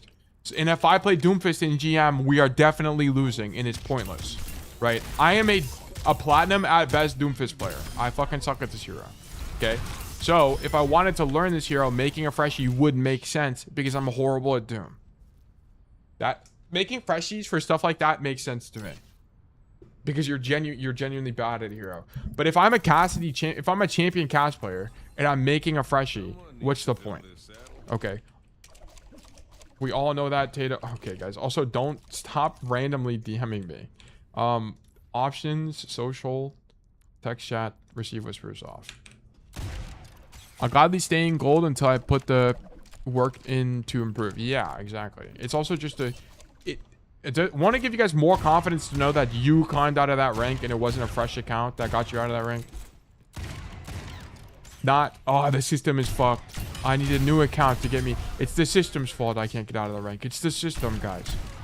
I'm not saying that this is what Unhorse is doing, but it's like the freshie will never give you the confidence you think it will. Do you think learning a hero in quick play is worth my time right now? Yeah, I think it's fine. I think it's fine. I think the quick play doesn't equate to comp argument is a little bit disproportionate. I think it's probably fine most of the time, to be honest with you. It's still Overwatch at the end of the day. And your thought process will be very similar. I mean, people will be of various skill levels, but the thought process will be the same, basically. Don't worry, bro. I'm already back in silver because of my Bastion gameplay. It's how it goes. Okay. King's Row. All right, it's going to be King's Row from Grom and Platinum on Cassidy, okay? I decided to analyze this game because I think I played pretty well, but not always in the best way possible. I want to find out which of my decisions were right and which were wrong. Overall, I feel like I have a pretty good grasp of how to play this map. But I still think there's room for improvement. I think I could have played the overtime defense better when I got behind them. I only got 1 kill with my ult, but I probably should have stayed on high ground after that and waited for them to come clear me. Another option was to rotate to the windows and keep shooting them in the back from above. Dropping to the ground and fighting on was a mistake. Okay, well, I mean, well, I'll probably end up talking about that, but yeah. If my opponent has mobile heroes, should I play less optimal lanes and focus more on coordinating with my team in the mid lane? Or should I always try playing the way I want to first, see how my opponent reacts, and then adjust accordingly? I mean, it's just going to depend, right? Like, a lot of you guys say this, you guys ask this question because you die to the on-run. And then you're like, oh, why did I die to the on-run? And most of the time, it's because you fuck up a flash or you're not there early enough. It's not because the play is actually bad. Like, it's because you did something wrong leading up to the play, likely. Or should I always... Okay, yeah. So we will investigate. Also, let me see this. Playing 8 games a day, playing consistently. We're still -4. I don't really understand. -7 on Emre. -2 on Cass. Last 30 days.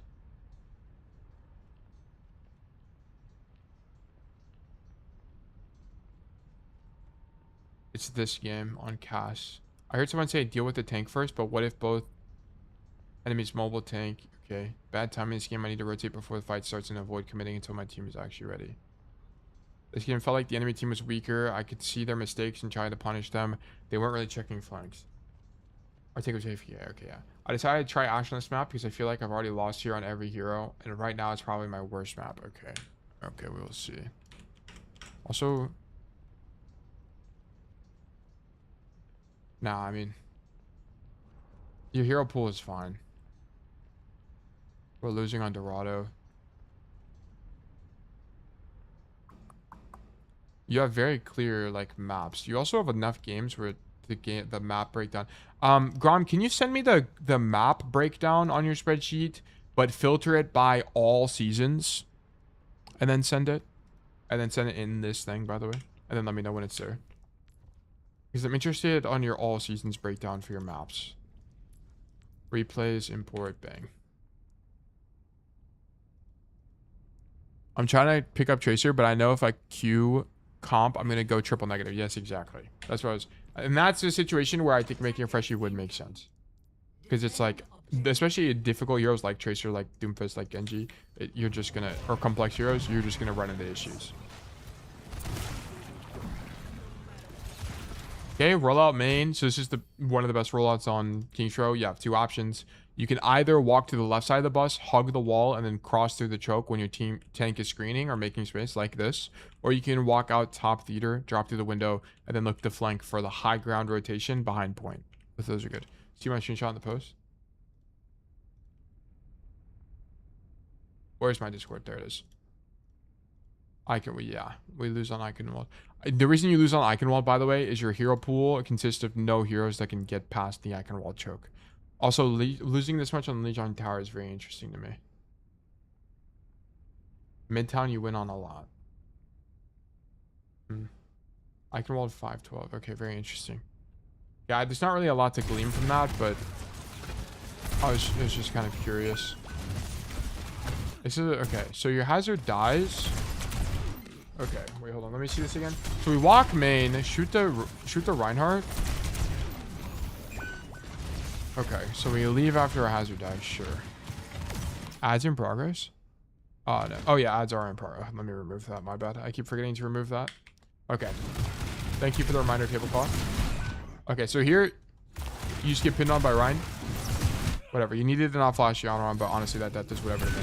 Okay, we hit a reset. Our whole team is staggering. Yeah, I don't want you to come to this left side. I need you to see that Mei and Hazard are on the left side here. Just come play close to the bus and hug the corner like this. You're going to be slightly outranged, but you're going to be at a different angle from your team. So it's going to be fine on average. It will pan out. So slight micro error here. You might have been able to get a kill here if you were on this angle. I actually think you do. I think you flashed the on-run and that's a kill. So you missed a kill there. We kill her anyway, which is nice. And then this is a bad distance management issue, right? We walk toward the Ryan. Why are we walking toward Reinhardt here? Okay, I know you're trying to push with the hazard, but I'd rather you be wider here. Okay, as Cassidy, generally, if you can avoid it, if you can go wide instead of getting close to people, you should. You should. I had 60 plus win rate on this map, but for some reason, the last two seasons I had much less. Okay. On Legion. Okay, very interesting. So I don't like you getting closer to the Rhine. Okay, that's what gets you killed. And then at this point, I'd like to see you go top right. Yeah, nice. Just continue rotating though. Yeah, I need you to stop shooting them. Nice. Your cat's there too. We make the rotation. Okay. So here, if you come here, stop shooting these guys. Roll across and then shoot them. I need you to think about the position first. Where do you want to be? I want to be across from them and behind them on the high ground. Okay, cool. Walk out to the high ground and then roll across the gap and then end up on this angle. Shoot the Ash, shoot the Zen. Shoot the Ash, shoot the Zen. Okay. I don't want you to stay here because look, you give the enemy team time to zone you out. You needed to be brave. I'd rather you roll across and die here than stand here and get zoned out, to be honest. So I don't like this play from you. Because now you're DCing from your team and you're not able to do anything. We should have converted an Ash kill or a Torb kill there. And also, I want to point out that this is especially important because they're not playing a single hero other than Ash. I guess Ash is the only one. But they're playing one hero that can get to the high ground and kill you reasonably. No one else is going to be able to. Okay, so I needed you to stay alive there on the high ground. This is weak. Nice. Okay, so we end up in their spawn. This is really good. And I need you to team check. So you're making this rotation. You should stop hearing the Reinhardt at this point, and then I need you to team check to see if your team is fighting or not. Okay. You can see your team is walking now, so you needed to not continue this rotation, and you needed to choose the time-sensitive rotation, which is this. You needed to be here now. So you're slightly late. Okay. I needed you to team check as you flipped into their spawn.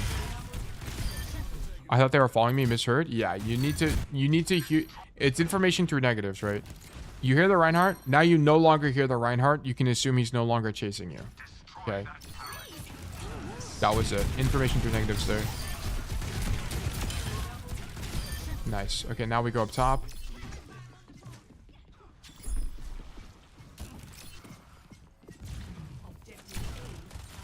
Love this rotation from you. Love this. Love this. Love this. Love this. Nice. But I wouldn't do this. Because here's the problem. Whenever you drop for the alley rotation like this, you end up in the mini room or you end up here. Although this can put you in flash range if you play here, it's also going to be really easy for these people to mark you, right? You only have one angle to control, which is this on the low ground. I'm not a big fan. I prefer you just use this high ground and play the window like, you know, bounce between either side of the window and shoot people. Because notice this, it's going to be hard for them to actually push you.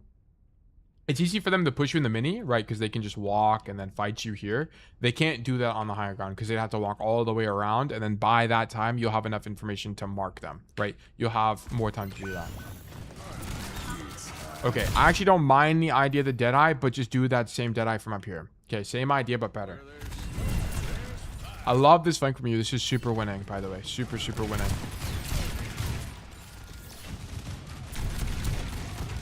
Nice. Yeah, you deadlifted this entire point. Good job. Well done.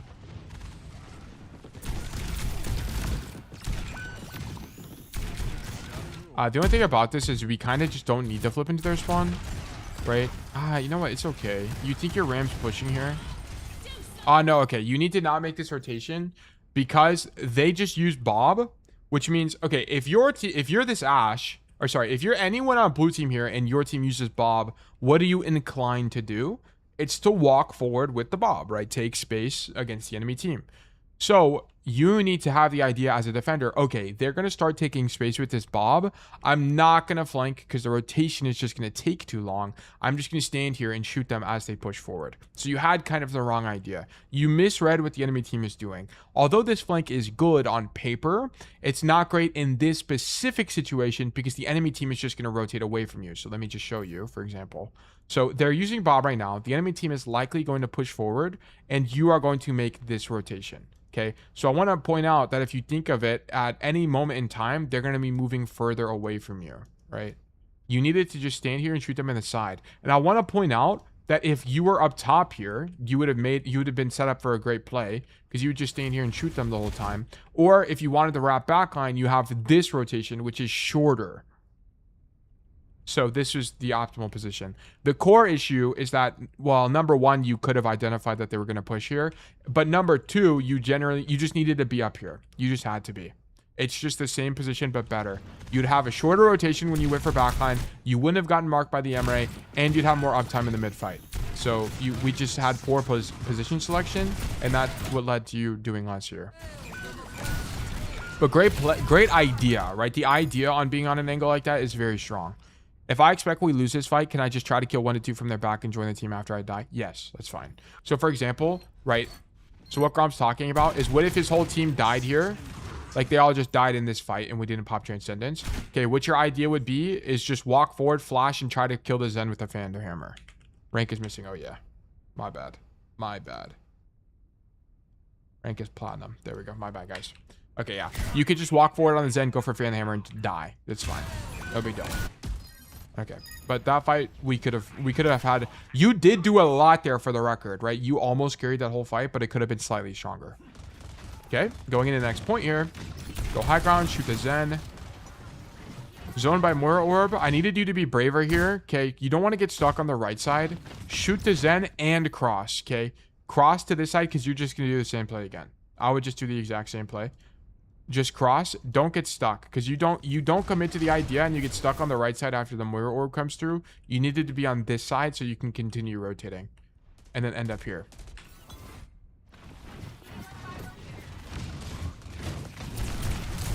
Yeah. Okay. Because you're giving the team time to mark you. Okay. Now your Ram is dead, right? So now we're on the angle, but it's too late. You had to be here earlier because now your Ram is dead. So even though you're here, you're at a disadvantage. And your Zen is trolling. Your Zen doesn't realize that your Ram is dead. So he's going for the 1v1 and dies. Okay. Oh, wait, no. Our Zen wins the 1v1, actually. Okay. Nice kill. No, but you're not looking at your team here. Look at this. Your Zen is dead, but look. Your Ram is fighting.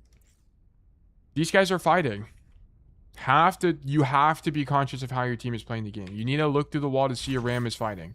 So going for backline here is weak. You need to help them. Just stay on the angle. Shoot the Genji. You need to basically here drop and then come in this mega room and shoot everybody from behind. I'm not really... Is this in your notes?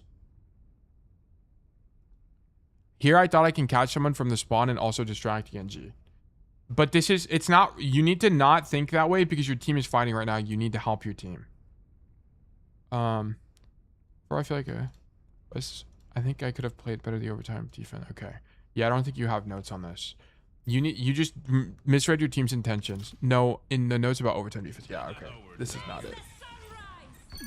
Especially now when you don't see anybody here, you needed to go help them. Because they could have lost that fight. It's very miraculous they don't. And this is a good... Okay, but if you're going to do this, you have to stop moving, guys. Stop moving. Because you need to catch them by surprise. This Genji hears you. Look how loud you are. He knows you're here. You need to stop moving. You have to. And that's why he kills you. Because you keep moving, guys. If you're ratting, like here, just stop moving. Have to.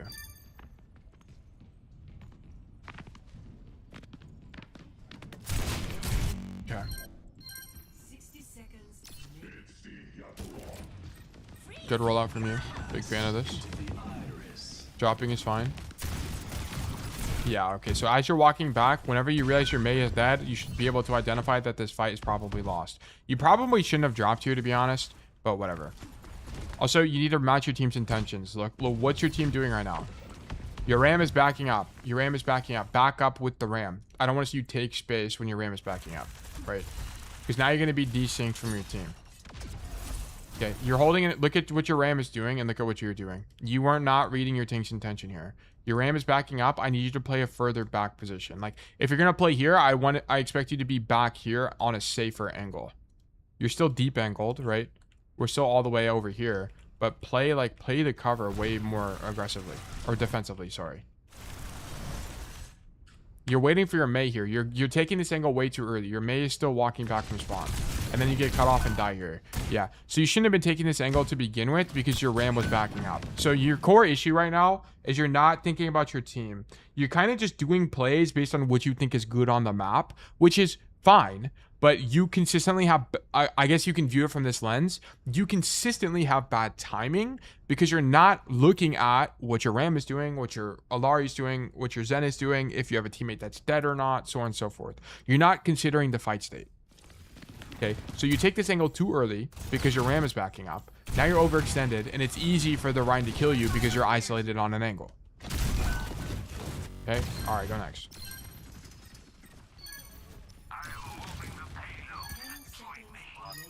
Okay, walk back from spawn, come left side. Our team cleaned that up. That's very good. Fortunately, that worked out for us. Come right side. So this is kind of the only play that you can do here, right? The alternative is you stand in main and shoot Rhine shield, which I think is weak. So I would just, yeah, this is fine. Love this angle from you. Good angle. Nice shots. Shoot Rhine. Shoot Rhine again. And then take space. Nice. And then set up left. Like, your angle selection is great, by the way, Grom. I think the angles you're picking are good. I think your mid-fight rotations are generally good. The ideas are good. It's just, you're not putting together when they're good based on what your team is doing, right? Matching intentions is the core idea in Overwatch, and you have to be doing that. You have to be seeing what your team is doing and playing accordingly. Right? Great kill, right? Fantastic kill. Shoot Ryan. Nice. Really good space control from you. Love this Deadeye. Deadeye's great. Super aggressive Deadeye. Love it a lot. Yeah. Like, you carried on third. Like, nice job. Nice job. You shut down all enemy playmaking and got kills. Great job. Love the Deadeye too. Yeah, I struggle with that sync with the team component. Yeah, I need you to spend more games just being conscious of how your tank is playing. Or your ally DPS or something. You're not really having a double up issue. It happened one time, but it was for an extenuating circumstance. But you are very good about not doubling up generally. And I think that's because you're just flanking, so maybe it's out of just sheer coincidence. But yeah, I need you to be more aware of your tank. Way more important. So implementing more team checks and actually consciously thinking about how they're playing. Right? So just standing here, denying the space, this is fine. Way too scared, right? Whenever you get hit by the rail here, I don't want you to back up all the way into their spawn, right? Just stand here and get healing. And then if you hear them walk into hotel, right? If you hear the Reinhardt take this space, sure, then roll backwards and then try to live. Okay, but you don't hear anybody take the space, so you shouldn't be rolling backwards here. This is too passive. Look how far back you are, and you should be right now still shooting them right now from the angle. Because look, the on-run takes the space. This is your fault. Your team is already losing. It's hard. I suspect you lose this fight. It's already lost. This on-run should have never been able to walk through hotel. Yeah, then the guy gets picked. And then we're on the back foot the whole time because we don't kill the on-run, and it's over. Yeah. Okay. Yeah, so even though you took damage here, it's good that your reaction is to leave, okay? But I need you to be a little bit greedier in holding space. You're 170 HP. It's not like if you were 70 HP, this would be justifiable, right? If you were low. But you have to understand, if you give up this space, you're just going to lose. You have to fight for hotel. And because you don't hear anybody pushing it, you can play there relatively aggressively. And also, you should just stand here and press X, right? I need healing, and then just get healing that way. Would be the key here. Because I don't think these guys got a notification that you're low. Yeah, they legitimately don't know that you're low HP. Yeah, because you're not even on their screen. It's not really their... Should they heal you? Yeah, but it's not really their fault because you're not even on their screen here. I thought they will push hotel immediately. Yeah, but you need to listen. You need to use sound cues here. Right. I know you see them here. Yeah. But here, you don't hear them do anything, so this roll is too early. You don't hear them take hotel. They're still in main. So you should say, oh, they're not even pushing yet. I can still play the angle. And then once you hear them use cooldowns or push toward you or charge towards you, that's when you leave. Right.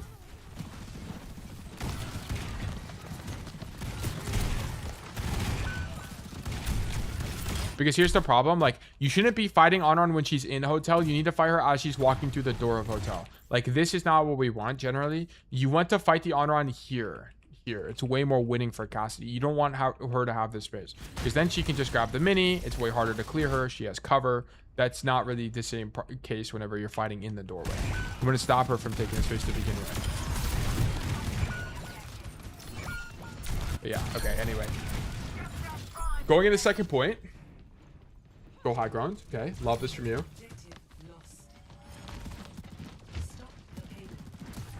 Okay. Team check. Where's my team at? Okay, where's my tank? I don't even know where your tank is. Oh, your tank is in main. Okay, cool. Don't leave. Don't leave. Don't leave. Look, they have no one on their team that can clear you, right? The only person is the Moira, who can fade up top, but I think that's kind of unlikely. I also don't even think the Moira can fade up top, now I think about it. She'd have to, like, fade onto one of these high grounds here to get to you. But either way, I think it's very unlikely you get cleared with this team comp. If they're playing something like a Diva or they're playing something like a Winston, then I think it's likely you die. But up here, just stand here and then get out of combat healing. Can Sojourn jump to high ground? No. Here, I'll show you. Let me just boot it up real quick. Custom games, create, settings, maps, none. Kings Row. She can't. Neither can. Well, she can, but you would see it. You would see it ahead of time. So let me just show you. Right. Walk over there. So she can't slide to the very top high ground, but she can slide to the opposing high ground. Can Moira make that before she has perk too? I don't think so. I think it's my... Yeah. So she can make it to these high grounds, but not to that one. That's too high. It's way too high. I think... Let me actually check from where, because it's actually important to know here. I was afraid she will confirm the kill on me. Well, you don't... I'm not saying you need to peek. You just need to stay up there. Because leaving the angle is going to... That's your... You have the most control of the game there. I don't think she can fade up there, by the way. I don't think she goes high enough. Yeah, I think she just barely goes high enough for this high ground. You don't even go high enough for that high ground. You have to be on the car. Over here. Yeah, so Moira can't even clear you. Yeah, you can make that, but that's it. Once you're on the car. But here's the problem. You leave it, like, what you should do is just stand here and then wait for out of combat healing. Right? And then you swing the angle again. Because here's the thing. You give up all of this space. Now you're all the way back here. And then now we're still not doing anything. Right? I'd rather you not do anything with the potential of carrying the fight later. Right? Imagine you swing here now at 200 HP. I mean, I think you kill the Zen. Or I think you kill the Moira. I think you do something here. Which would have been way stronger. So this is a matchup issue. You didn't identify that no one on the enemy team could kill you. It's a great Deadeye. Love the idea of the Deadeye, but the fight's already lost, right? The idea of the Deadeye from the angle there was really good, and you need to die here, right? The problem is you're gonna get caught. The fight's lost. You needed to just trade, right? Whenever you realize the whole team is dead and the fight's lost, especially when your tank is dead, just walk in here, fan the hammer of the Zen, and pray you kill him. If you don't kill him, no big deal, because you need to respawn with your team. You're gonna stagger here. You 100% stagger. I think you get cleared. Yeah, they know you're here. Okay, you should never, ever, ever kill that Zen. That should never happen, and you should have died way earlier. Like, these guys should have just pinned on you and cleared you. Honoron should have cleared you. You should have died. Yeah, okay, we're dead anyway. You kill the Zen, which is great, but he's going to get close spawn, and now you're desynced, so you're not going to be able to hold the corner with your team, right? What should be happening right now is you're with them holding this space and stopping them from being there. But because you're dead, you can't do anything about this fight. Okay, so you needed to die earlier.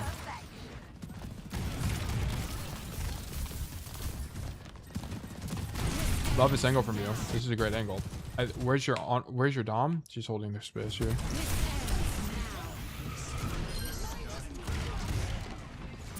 Love this from you. Right, love this angle. Okay, random did to Zen, but honestly, could we have avoided this? No, you got 5 orbs, whatever. 5 orb is OP. Okay, come right side. Okay, the only thing about this is you're too early, right? Your whole team is dead.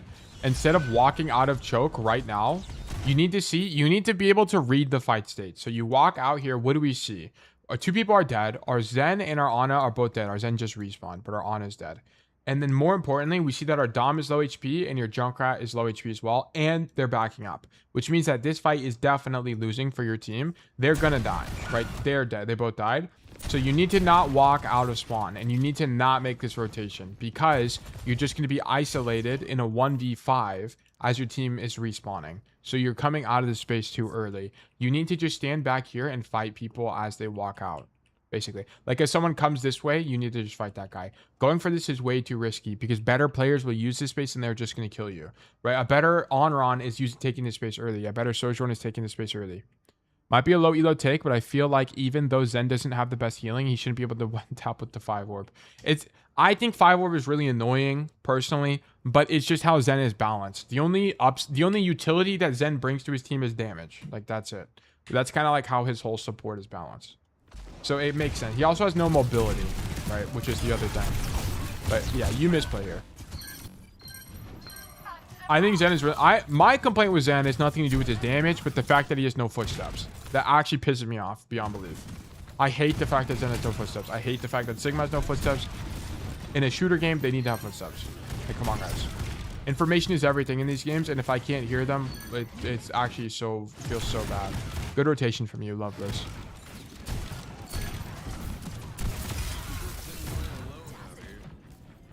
Okay, one thing you could think about here is ratting. I mean, you don't have to, but you could. I mean, you probably shouldn't. You have the ultimate advantage. I think it's okay.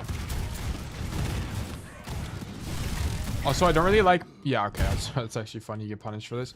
I was going to say, I don't really like you peeking from this angle, right? I'd rather you... If you're going to peek down main, instead of being on this close angle, just be back here and shoot your gun, right? You're slightly outranged, but at least you have a safer rotation out, right? Notice from this position... Your rotation out from here is just kind of long, and there's no cover, right? You got to make this rotation here and like this. And especially because we don't have roll, right? You just used it to dodge damage. You're now stuck in the open with no movement cooldown. It's really easy to get caught here, right? So I'm not a big fan of how you played this. I'd much rather see you not play in the open. And by the way, guys, if you're playing Zenyatta and you're using Transcendence like this is not really how you use Trans. People still die with this all the time. But a lot of the time, you're going to use Transcendence in an aggressive way. Like, you're going to... Like, what the Zenyatta should have done is, like, start on this angle, go for a 5 orb, almost die, then pop Transcendence to heal his team. That would have been way stronger. You want to, like, start on an aggressive angle and then trans out of that angle. A lot of the time. If you watch Crazy Guitar Man, like, 80% of his Transcendences are like that, and he's the highest ranked Zen 1 trick. Good idea with the Deadeye. I thought I would have time to back up, and I realized they have Shatter. As soon as I turned away, got caught with ult. But it's not really like... You just have the wrong idea here. You don't really need the ult track here to know that you shouldn't be playing main. Like, you should be able to identify, okay, I don't really want to play close to the corner because the rotation out for me is kind of long as Cassidy. Just play back here, sacrifice a bit of range, and then do that, and then be fine. Right, you're just going to do less damage on the walk up, sure. But you're safer, right? Or at the very minimum, once you roll here, once you roll back... Okay, let's act like playing this corner is fine.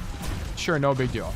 But once you get your roll forced here, I need you to realize that, okay, I can't play aggressively because if they do push me, I'm going to die. So you need to back up to like this corner now, or this corner. You should have at least recognized it once you don't have roll anymore. Okay. I love the Deadeye from right side spawn. That's fine. And then whatever, reach, don't touch. Okay, cool. Go next. Okay, we are in an OT situation. Okay. We're on double hit skin here, so hopefully your Emery just plays main. We get a kill instantly. That's fantastic for us. Okay, you're desynced with your tank again. All right, look at this. Oh, you're waiting for healing. Okay, I see. You cross the open. We're on the right side. Okay, if you're gonna do this, I want you to wait for roll. Just peek. Just AD peek the statue to poke down main. Wait for roll to come off cooldown, and then go wide once they're shooting you. Roll across to get here, so you can end up top. I'd much rather prefer that. I don't like you peeking wide with no roll. Okay. Okay, you come to hotel. Sure. Shoot Ryan from hotel. Okay, the only thing about this is you saw the sim turret. Yeah. Okay. So here, you needed to see the sim turret go past you. There, you see the turret fly past you. So you needed to know that was there to begin with. And then shoot it as you turn this corner, or whatever. Shoot Ryan, good pin. I actually like the pin from you.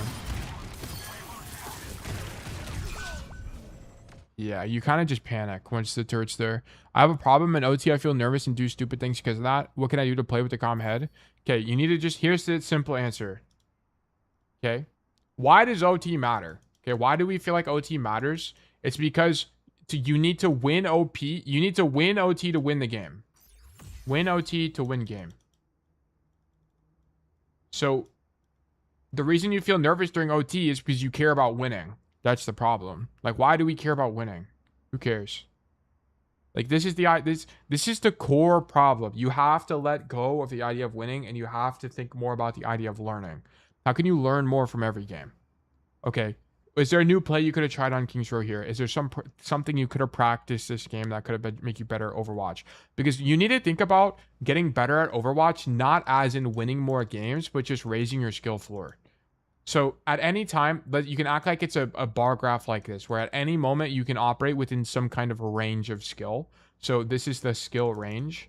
Your highs might look like this, and your lows might look like this. What we want to do is we want to raise our skill floor, raise our skill floor, raise our skill floor. This is what we always want to do, where you have a baseline level of performance always, and then that will naturally raise your skill ceiling because you'll just understand more about the game.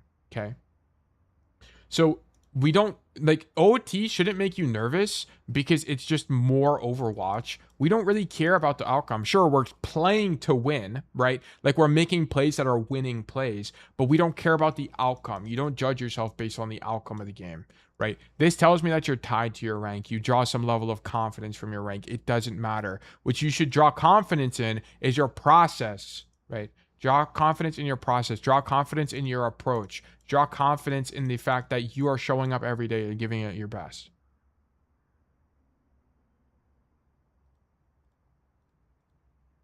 That we shouldn't be drawing any sort of anxiety in OT. Does that make sense? Can you give an example of what limit tested would look like on other heroes? Okay. For example, if I'm Moira, okay, here's what we would do. Oh, should I just play a game and show you guys? I'm almost done with this code. Also turn on OT music or turn off OT music. Yeah, sure. But like, look, well, here's one thing you could do. Let's say we're playing Moira, okay? Heal our team, make this rotation to statue, heal our team. Then we do this. Fuck, I messed it up. Okay, look. Give me a second. I don't know how to play Moira. Make this rotation. Okay, you can't make it up there. Or act like I have the major perk and I made it up there. Okay. Let's act like I made it up top here. Okay, now here's what we're doing. We're doing this. Fade behind them. Pop Coalescence. See if you die or not. See how much pressure you take. Is it any good? I don't know. I literally don't know. I don't play Moira, so I have no idea. Fade from the pop Coalescence from behind them. Or maybe you try this angle. Pop an orb down from this angle. Feel why it's good or bad. Try it. Okay? What if Grom, instead of standing here, what if instead of coming to the hotel, he came through this room and instead of going up top like he normally does, he said, I'm going to try a new angle and come right side and shoot people in the back. As a Moira tester, limit tester, that play stops? Yeah, exactly. Right? Like, we got to stop. Like, you need to just learn. Like, you need to figure out what works and, like, try to figure out what works and what doesn't. Like, or like, yeah, like for, like, what Grom needs to be doing here is, I mean, the play that Grom is doing right now is fine, for the record. I don't really have a problem with the play. It's just, I think Grom got a little bit discombobulated by the turret and died. What about characters where hot flanking is not an option? What's a hero? Call me, give me a hero. Just give me a hero. I'll tell you what to do. I don't know, May. Okay, cool. Perfect. May. Boom. Okay, here's what we're doing. I'm coming main. Okay. Play this normally. Boom. Wait for my tank to screen for us. Okay, he screens. Okay, I'm walking with my tank. Nice. Okay. I'm here now. Okay, what can I do from here? What if I went right side, continue rotating, wall myself up top, and now I'm on this angle. Okay. Boom. Stand here. Flanking is an option on most heroes. And it's not like it's not really flanking, it's just space control, right? Like, because now you can do a wall here, you can drop, you can like left shift into people with the major perk. Like, there's a lot of stuff you can do. Like, you guys are so scared of losing that you don't expand your knowledge. And then you come to me and you're like, I don't know why I'm stuck in XYZ rank. It's because you're not doing stuff that gives you more information. Like, you're not trying things.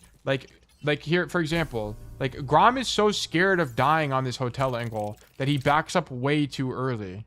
Like, you just think they're going to push you. I need you to be a bit greedier, right? Limit test on this angle. Then once you hear them push you, you have concrete information that you would die if you stood there. Then roll away. Is it just testing those that you can play? It's just doing shit, like just trying to figure out what works and what doesn't. Because at the end of the day, I can tell you what works and what doesn't, right? I'm a shortcut. I can definitely help you. But you have to learn through experience what will and what won't actually work. Think outside the box. Commit to decision and approach as smart as possible. Yeah, it's just like, yeah, exactly. Like, I also just need you guys to commit to decisions and then in a replay review, figure out if it's bad or not. Right? Like, for example, here's one thing you can do is Ash. Like, maybe in the mid fight, you coach gun up top here and then you play this angle. Like, try this angle. Is this angle any good? Is it bad? If you die, if you lose because you're in this angle, why? Figure out why. Okay? Or maybe you make this rotation and come here and play this angle. I don't know. Figure it out. But like, you'll never learn. The reason I know so much about Cassidy is because I've tried everything. I've literally tried everything. I've tried getting really aggressive here and flipping the map and standing in this corner. It doesn't work. Okay. I've tried walking through this way and killing people. It does work sometimes. I've tried going up top and I flank and shoot people from the top window. It does work, right? All of this stuff works. It's like going a game on Tracer, trying to greed my recall. Yeah, exactly. Just try stuff. Like, I don't care what it is. It doesn't have to be flanking. You could be like this game, for example, Grom could be testing and working with and practicing tank awareness. So here it could be like, okay, my tank is walking. I'm going to walk. Okay, shoot the ram, shoot the Ryan. Okay, my ram is still fighting. I still want to fight. I want to stay on this angle. Okay, I need to shoot the turret. Let me stay in here and shoot my turret so I can be synced with my tank. Right? Like I think like you just need to do something. I don't really care. But the way you should be approaching Overwatch, if you're not limit testing, you're at least practicing something. Like you're practicing staying with your RAM, you're practicing audio awareness, you're practicing ult tracking. I don't really care what you pick, but it should be you should not care about the outcome of every game. You only do cast VODs? No, I do every hero. I'm just an expert at Cassidy. Love this link from you, but I prefer you go up top. Because if you're up top and the Symmetra TP's here, you can't stop her if she TP's up here and you're not already up here. So I don't like your rollout here. You should be going top.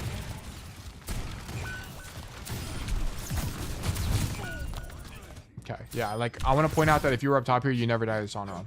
Okay, you should be up here. This is the best angle because or sorry, the high ground is the best angle here because it gives you an angle on the backline. It gives you the option to flank here, and it's way harder to kill you. I only practice winning. Also good to see you, Bonzo. Hope you're doing well. I just don't really like you being on this angle. It's easy to get caught here. And also you can't prevent playmaking if you're not up top. So now we go top. Nice. Shoot the Zen. I want to help team to go forward and not suck and choke. Yeah, but going up top does the same thing. It does the exact same thing. Like the only time you would do this angle is if your Emre was already up here. If your Emre is already up here and main is bad for you, so if the tank matchup is like a Sigma, then it would suck for you. And then you would come right side, right? But Emre's not up top, so you should be up top. Control this space first, because you also, if the enemy Symmetra was better, she would just TP up top and shoot your backline and you lose, right? That's what I'm trying to help you prevent. How can I get reviewed? You have to enter the raffles in between coaching sessions.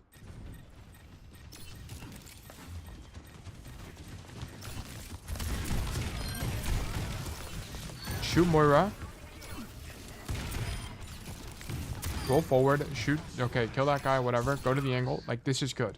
But you're not team checking, right? I need you to team check as you make this rotation. Is your tank pushing up or is he holding cart?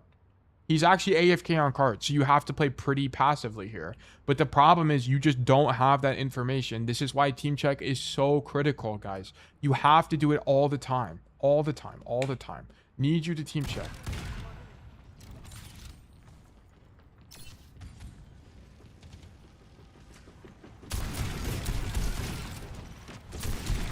Okay, I love this from you. Poke the walk up.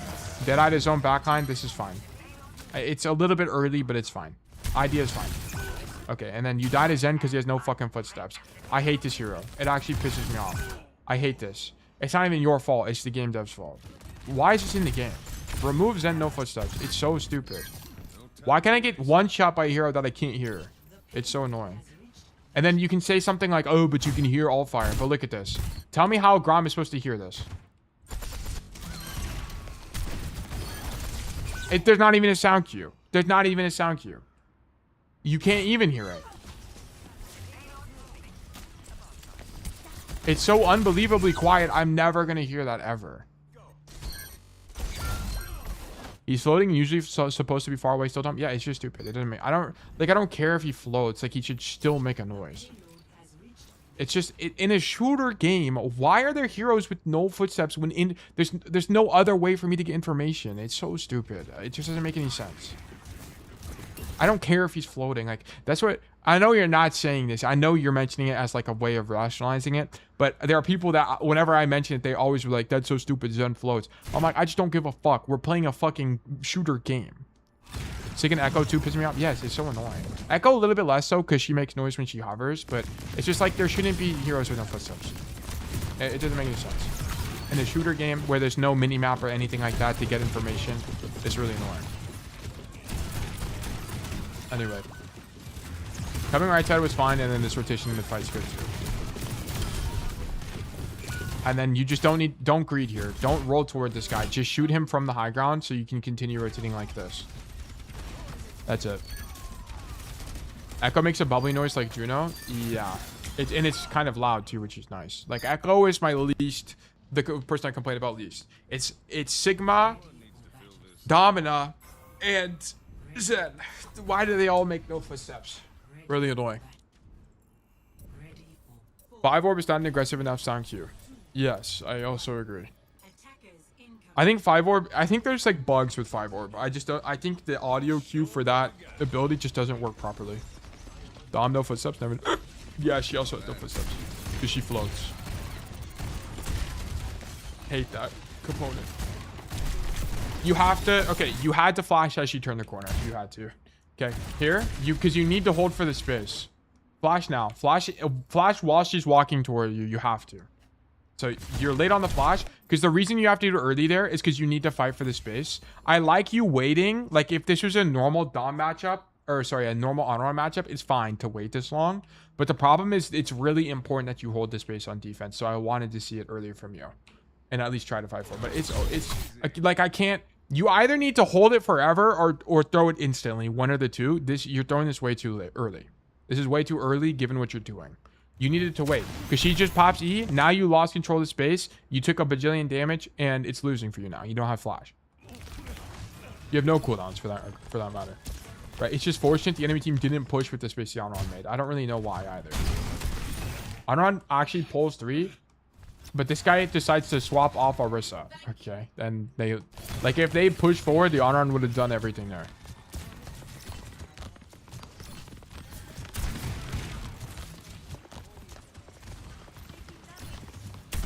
Okay, shoot Sigma. Stand on the angle. We're stock with them, but it's fine. Stacking with the support is fine. Okay, your guy is dead. Right, I want to point out that nothing you could have done could have prevented this guy from dying. Right? This guy's on an aggressive angle. He goes too wide, his sim and dies. Right? There's nothing you could have done to prevent that.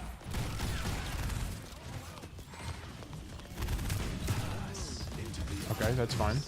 Flip into their spawn. Ah, trap. Honestly, great play. Yeah, a great play otherwise. We killed 2 anyway. Like, nice.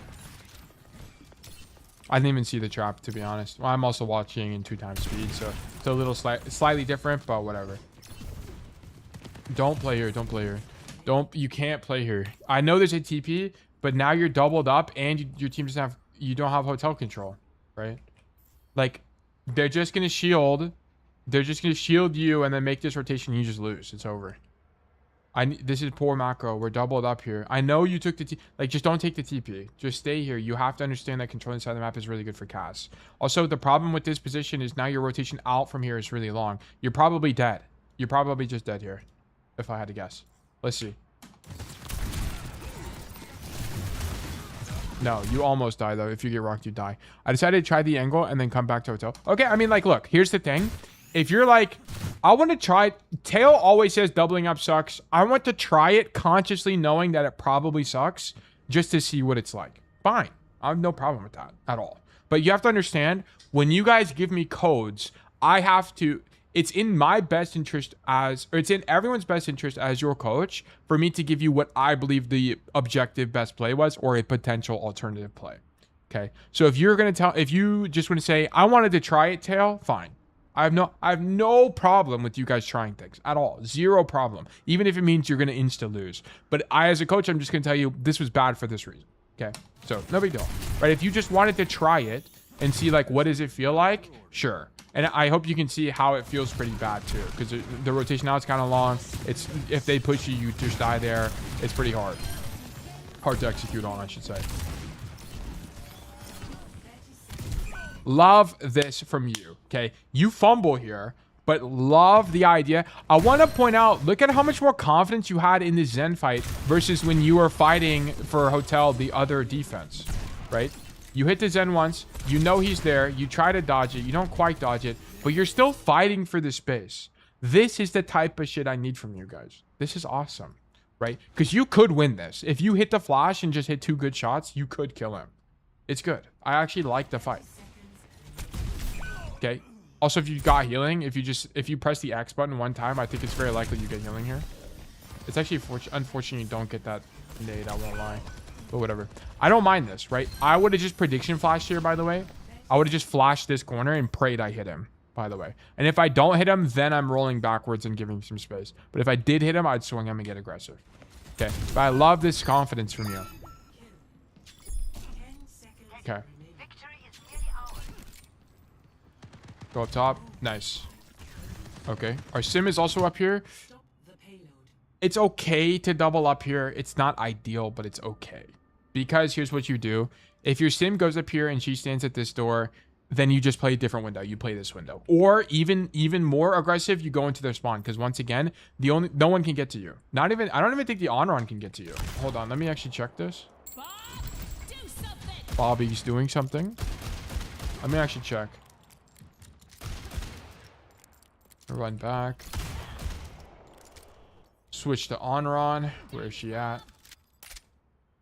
Onron. That was my idea, actually, to go forward. Yeah, I mean, that's fine. I think that's sick. I don't think this reaches. Let me see. I'm pretty sure this doesn't reach. Oh, it does reach. Okay. So you have to be a little bit worried about Onron pushing you, but that's it. Damn, this goes way higher than I thought. Can you get up to... I don't think you can get to there, though. No, you can't. Yeah, you can only get to this high ground. Okay.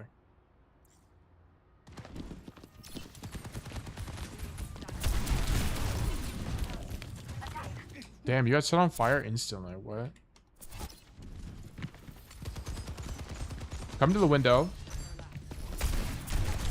Yeah, you keep doing this thing where you shoot them for 10 years on the angle. Just shoot them twice, bang, bang, and then continue your rotation because you're giving them time to react to you. Bang, bang, and you rotate. What are they going to do? This is what would happen, right? You'd shoot twice, and then they'd be like, oh, shoot. And then you would already be gone. You'd be here now. And it'd be way harder for them to deal with you. Also, it's really finicky to hit this on thing, by the way. Oh, you have to jump. That's why I didn't hit it. Okay. So, yeah, you need to not give them as much time to react to you there. Small micro error. But this idea is fine. I actually love this from you. And I love that you peek with low HP. This is really good. Because you have to do something here. If Sig is fly perk, do you go deeper here or no? You have to react to what's happening. So, like, for example, if the Sig has fly perk and we shoot our gun and then we see the Sigma go this way or we hear him levitating because he has noise when he levitates there, then you have to back up and drop out the window or something because you're probably going to die otherwise. I think gambling on this play is fine, though. Because what the fuck are you going to do as Cass here against Sigma? Nothing. You're going to get outranged and take a million bajillion damage. So it's pointless. So it's either you flank floor like this or you do the play you're doing right now. I think this play is fine. Yeah. You just have to react to the Sigma. Alternatively, if the Sigma pushes you and you had good timing, you could continue rotating into their spawn and be fine as well. I like the Deadeye, though, because you have to do something. The fight's happening. I love the Deadeye. This is really good.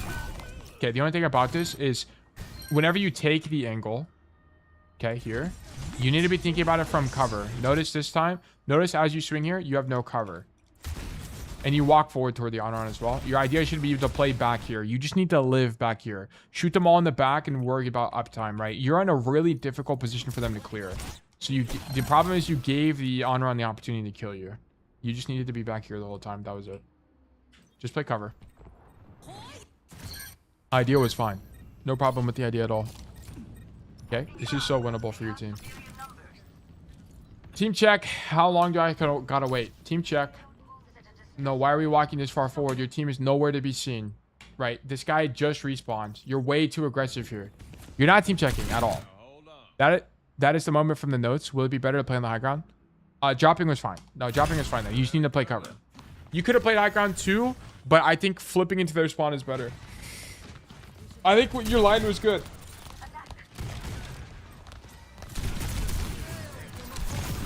I don't think you team checked a single time when you were on this position, by the way, which is really bad.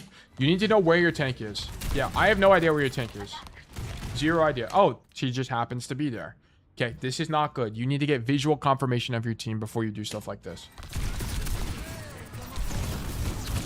Okay, did you hit the flash in the honor?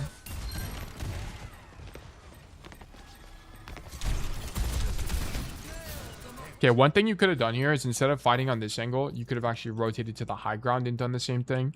And it would have been better in this matchup, right? Because once again, they don't really have verticality. So if you continued rotating here and played this cover on this doorway here, it would have been way stronger. Okay, same thing. You're just kind of not, you haven't really used this high ground at all on King's Row. And it would have been better, way better into their team comp. You're unclearable. So that's a matchup issue. I think the angle is fine, but you have a lot of bad habits here. Like, why are we hard flanking with no team checking? Why are we taking space aggressively without team checking? So on and so forth, right? I want to point out that the reason you're dying to this on has nothing to do with the angle being bad, but how you're executing on the angle. Also, there's just I guess it is a quote unquote bad angle because there's just a better one available to you, right? And then the time you died to the on here, this was a genuine bad angle and you had an alternative play that was better, right? Leverage the high grounds when you're in the on-run matchup. Okay. And then I need you to be a bit more confident in how you're playing some of this. Like the flanking for the confidence, I love, right? But whenever you're VOD reviewing this and you die, I want you to think to yourself, okay, did I die because I suck? Or did I die because it's a bad angle for me? Like, am I at some kind of disadvantage? Or did I die because was there an alternative play? Right? Because what you want to have happen is you make the best play. So, for example, when you're fighting this on, which is now, right? No, slightly before this. When did we die? We died here. when you're fighting this Onron, which is now, right? I want you to think, and you die here. I want you to think to yourself, okay, I died to the Onron. I probably played the matchup wrong, but was there a better play anyway? And you'd be able to derive probably going high ground here made more sense, given that they have no verticality, right? Or very limited verticality, right? So you'd be able to derive the best play. When you guys are VOD reviewing, don't think about why did I die? Think about, was there a better play? It's way more productive. Because was there a better play? There's not an obvious answer to that, and it will cause you to think. And the more thinking you do, the more you understand about Overwatch. Okay? Which is why when I VOD review any hero that's not Cassidy, it takes me way longer because we have to do research and I have to think more. Right? I have to think about, was there a better play here? And then I study people to figure out if there was a better play or not. Anyway. Yeah, this is vertical losing for sure. There's a few different issues, but your biggest thing by far is why are we taking such aggressive angles and not team checking? There's so many times we do stuff and you happen to have good timing. It's not because you're intentionally having good timing. You need to come to this angle, team check for your tank. When your tank's engaging, then go take to the angle. Okay, like there's a bunch of times where that just wasn't the case. You had a few other smaller issues like confidence problems in holding hotel and stuff like that, but there's so much more minor. You will just win more games if you just did more team checking. You're picking good sides of the map, right? It's very apparent to me that you understand good geometry of King's Row, but you're not knowing when to apply it. And the core reason that's the case is because you're just not team checking outright. Okay. But yeah, vertical losing. Thank you for the code. Boom. Okay. It is now 12:20. In terms of schedule here, it's Monday. So we have another, what is that? 2.5 hours ish of coaching. So if you want to get coaching from me, I would love for that to be the case. I'm going to open up a new coaching raffle. Please go ahead and do !enter. Oh, reminder to get Bashy the True Bug. Thank you, Sketchy. I appreciate that. You can do !enter to enter the raffle if you have a code you want me to review today. You can also do !claim to claim a ticket to be more likely to win in the future. Okay. So if you have a code you want me to review, do !enter. If you want me to review a code in the future, okay, you don't have a code today, do !claim. Keep that in mind. Okay. And then let me run ads, and then we're going to hang out for a little bit as the poll goes on. Or not the poll, the raffle. And let me do this real quick.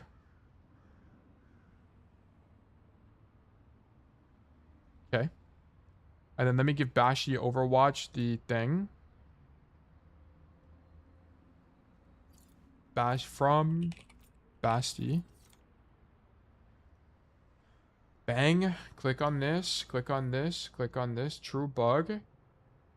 Where is true bug? There it is. Boom. Okay. What did I get? Hashimoto Hanzo. Troop Commander Sojourn. Okay, cool. Epic loot box.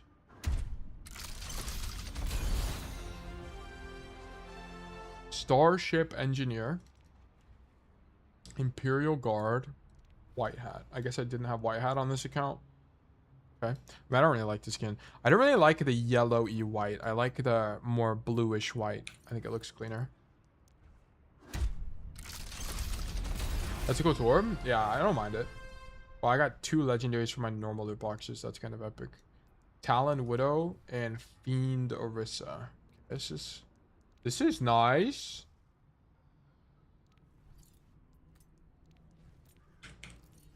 What's your favorite Cassidy skin? Polar Cassidy. I love that skin. Oni I think is cool too. But I really only use Oni because the red hand looks really good with the mythic weapon. But this is my favorite Cassidy skin. I love this skin. I love the Overwatch 2 base model. And this is just the base model with a clean white color. I think it looks fucking sick. That's on this stream title. Exclamation mark drops in coaching to the title so people have some starter commands. Are there drops right now? Are there even drops or no? Yeah, I can change it. I'll just change it to that real quick. I can do that. Thank you for doing that, Sketchy. I appreciate that. There you go. Yeah, I think. Oh, okay. Ends June 8th. Oh, yeah, there are drops. Very interesting.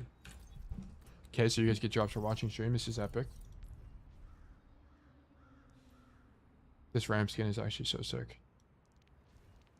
When does the Did they take the ram skin out of the shop yet? Or no? Is it still here? Oh yeah, that's still here. Made ram. I keep forgetting this skin exists.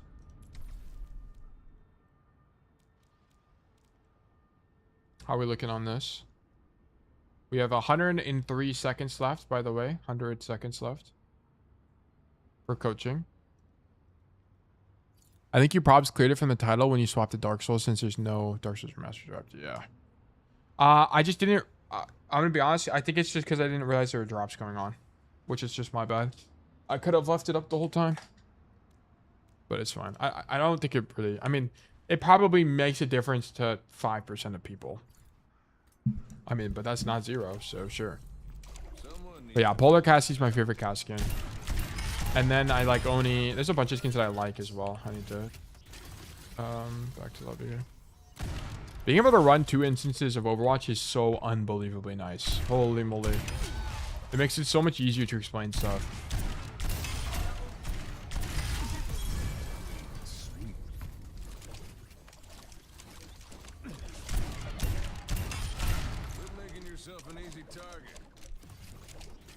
The Polar is clean. I love the Invisible Man skin though. I don't know why. It just looks hella good to me. Yeah, I just don't own that skin. That was a Battle Pass skin a long time ago. I actually forgot about that skin. It's a Battle Pass skin. I don't even know when, but forever ago. I think it looks kind of cool. Maybe we can pull it up real quick. It's not really my cup of tea. I like more minimal, more true to the hero kind of skins, to be honest. Let me do unowned. Invisible Man. Yeah, I mean, it's cool. What's the gun look like? Hold on, let me turn off the mythic. That's the Nerf gun. Weapon skin. Equip default. And then now we do unowned. No, not Mystery Man. Invisible Man. And the gun's okay. I don't really like the gun that much. I love the Overwatch 2 base model gun. Love that gun. I also love the Longhorn gun, but I also don't own this skin, unfortunately. I wish they made more revolvers like this. I don't really know why they don't, to be honest. They keep doing this like bulky revolver style, which I'm just not really a fan of. And then also the Nerf skin is fire. The Nerf skin is... I also just haven't used a Nerf skin in a while, so I just don't think about it. I'm not on my main. That's the only account I have it on. Vile, congrats. You've been selected for coaching. Let's do great things. Also remove the ads. Okay, Vile. Let's check this out. Tail coaching request. Vile, Midtown, Gold 5. Gold 5, okay. Delta 2. Unleash on Control Center. Is it better to just hold Mega Room when your entire team is pushing a main? Perfect. Good question. Great question. On Route 66, is it better to play on the bottom path on defense if they have a slow team comp? Great question. How do you play map? Okay. But I'd rather... Okay, if you have questions like this, delete the question. It's pointless. Just say, this map tilted me. Boom. Be done. I don't want to hear, this map is fucking dog shit. Okay, just delete it. It's pointless. It doesn't help you. Okay, I'd rather you write nothing. But other than that, these questions are good. Also, if this is... Like, if this is something you're feeling, you need to spend more time researching Midtown. Like, here's what you'll do. Okay, if you're like, oh my god, I just don't understand Midtown. This map fucking sucks. I always run into Sigma and I get outranged. Here's what you're going to do.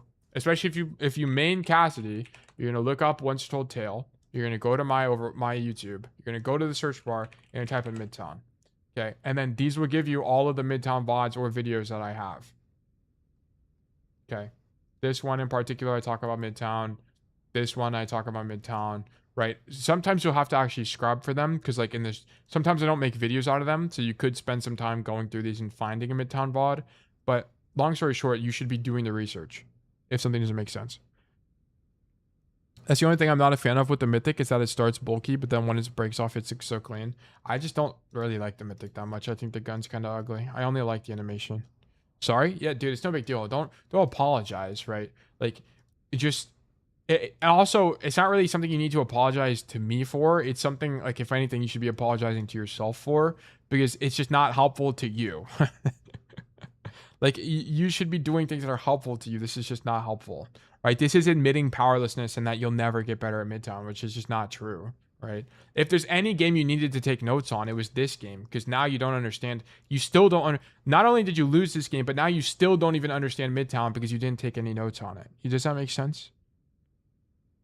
Right? Like you need to do this. These are the games where you need to be taking notes. It's those. -3 on Midtown. Yeah. Okay. Makes sense. And we're Delta 3 on cast now, which is nice. All right. Nice. Okay. Anyway, let's go into it. Oh, wait, I didn't read the notes. I really hate Midtown. Okay, this is Midtown. Okay, cool. Never mind. Okay, so that's all kind of coming together here. I really hate Midtown as a map, as any hero I play on it is a loss. I do try my hardest, but nothing seems to work, and the enemy tank is always a SIG. Yeah, it's always SIG. I want to know how I could play this differently, and what are the best positions I could take as Cassidy. I really struggle on attack for this map. I'm not sure if the map is defender favored. Any hybrid or... Most of the time on hybrid and escort maps, it is generally like defender favorite. That's how you should be preferring or seeing it as. It's not that I lost. It's just that I want to learn how to play the map. Okay, Vile, but here's what I'm critiquing, right? You're saying you want to learn how to play the map, but nothing about this is indicating that you're trying to learn how to play the map other than you getting coaching right now, right? This should be like, I don't know how to play Midtown. I'm going to research Tails Midtown VOD reviews and see if I can figure out how to play the map. Or I'm going to go watch a hitscan player play the map and figure out how I can apply that to my own gameplay. Or it's like, I'm not sure how to break first defense, but maybe on first defense I can flank through XYZ route and maybe it works. You need to open up your mind. You need to be thinking about how to do it yourself. Kind of idea. On Midtown, this match tilted me so hard. I already lost all games on Midtown, so I stopped playing after. Bet. Also, that's W from you. If you get tilted, just stop playing. It's way better. Okay. I feel like this was the only time I felt tilted ever in Overwatch. Love that for you.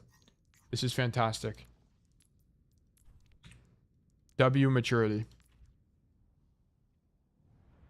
Okay, let's investigate. Vile, we're on defense here. Okay, so I'll go over the playbook on Midtown here so you can have a better idea on how to play the map. So what your idea should be on defense here is you want to stand on the car and poke the walk up. Okay, you want to stand on the car because it gives you some level of cover, and if you take damage you can just roll to the staircase. Okay, so you're going to stand here and poke the walk up. If they're playing sniper heroes, which is not very uncommon, like Hanzo, like Widow, and then to some extent like a damage boosted Ashe, you need to play this a lot more scared. Actually, you know what would be even better than just doing this? Let me just boot up Midtown and I can show you how to play Midtown. Midtown. Okay? And move me to defense. Sure. Okay, so if they're playing something that's like a sniper hero, you want to give up space early. Okay, let me walk over there. Because your whole idea here is to stand in train as much as possible to deny space. That is the whole concept. So let me walk over here. Okay, so to play Midtown, on defense, you're going to start on this taxi, poke the walk up like this. Okay, if you know they're playing a sniper hero, give it up. If they're not, you can just stand here the whole time and shoot your gun and have a bunch of neutral pressure. Okay, but once they start walking into main, your idea is not going to be to continue to poke main like this. Okay, I don't want to see you poke main like this. I want to see you rotate to top train and stand here and shoot people. Okay, so stand here, shoot people as they cross, shoot the tank from here, so on and so forth. Because the idea is that if the enemy tank pushes past you, right? So we're on the high ground right now. If the enemy tank pushes past you like this and they end up on the fire truck or in fire station, which is this building that's right under the camera. This is fire station, by the way, guys. If they end up in either of these buildings, right? Or making either of these rotations, if you're here, you can just shoot them all in the back as they rotate past you, okay? And it's really difficult to clear you. The only way that you can get cleared in this position is if the enemy team is playing something like a Diva or a Hazard or some kind of dive tank with verticality, right? Diva, Hazard, Monkey, stuff like that. As long as they're not playing those heroes, you're basically unclearable in this position, okay? So you just stand here and shoot everybody in the back. That's kind of your whole idea on defense. If they are playing something like a Diva or something like that, instead of rotating to this high ground, you're generally going to prefer backing up into your spawn, which is losing for Cassidy. Also, nice reminder for me to add the rank. Much appreciated. Boom. So yes, that's what we should be looking for in this map. So just to recap, if they're playing something like a Diva, your rotation is this. You stand here, whatever, do a bajillion damage, and then you rotate backwards. And then you play back here. You can use the fire truck as some level of cover. Then you can roll back and play back here. Okay, it is losing if they play D.Va, so just keep that in mind. But yes, that is how you play this defense. So one thing you don't want to do that I see from you guys sometimes is I will see that you guys sometimes play in this laundry room. The problem with the laundry, and this is like a laundromat, by the way, right? There's washers and dryers in here. So the reason you don't want to play in that room typically is because if you're on this side of the map and they push you, where do you rotate to, right? The rotation out of this position is really long and unsafe. So for example, if you're playing in the room and you're poking the walk up, if they push you, your only rotation out is through this door. And then you have to rotate through the open to get back to your next piece of cover, which is really weak. Okay. It's really easy to get caught out and die here. You're also just kind of isolated on the side of the map. So there will be some times where you'll do some rat plays in this building, but it's only really when you're ratting, right? You're at an inherent ultimate disadvantage. So for example, one thing that people forget about a lot on this map as well is that there's a staircase here. So sometimes what you'll do is when you know your team has no ultimates and there's a very low chance you win, you can walk on this ledge. Whoops, I went too far. But you can walk on this ledge a little bit and just stand here like this. So when people walk through the door, you can just flash ban, and then you can pop out late from the window and shoot people in the back. Okay, you're probably gonna die doing that, but it's kind of a gambit, right? It's either you kill 5 or you lose, right? Pick one. So yeah, just another play to add to your playbook, but that should be what your idea is going into this point. Okay, and one thing I'll talk about as well is one thing you generally don't do as Cassidy is whenever you're in train here, you generally don't make this rotation through the train to the backline because this rotation just takes too long. And you're really overextended, and there's not a mini. Oh, there is a mini here, but notice when you grab the mini, it's not really on the way out, right? So if, let's say someone walks up here and tries to fight me, I want to make this rotation, but I'd have to come this way to grab the mini and then go back, which is just kind of weak. So you don't really grab that mini very often, but this is not really a place you want to be. You don't really want to poke this walk up because you're out of your effective range. It's easier to take more damage than you do, and you can get caught here a lot, right? The rotation back is really long with no cover. So that's kind of the key thing as well.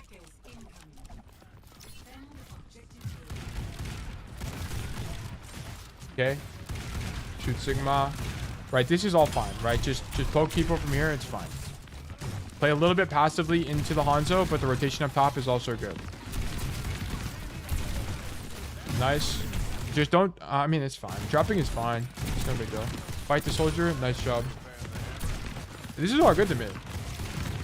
I'm surprised this is gold, by the way, because the way you're playing this looks like Masters. This is how a Masters player would play this, basically. With some slight micro differences, but that's about it. Yeah, I don't like this play from you, though. Right, there's just no cover here whenever you go for that rotation. I like the idea of rotating, right? And I'm glad you're limit testing with the angle. But you realize here that flanking is just kind of doesn't work because it's easy to get caught. And there's just not, like, it's hard to win these fights. The only time you win this is if there's no one here and then you get a flank on backline, which happens sometimes, but it's kind of rare. But yeah, I'm glad you tried it, but it's just not really a great flank for Cassidy.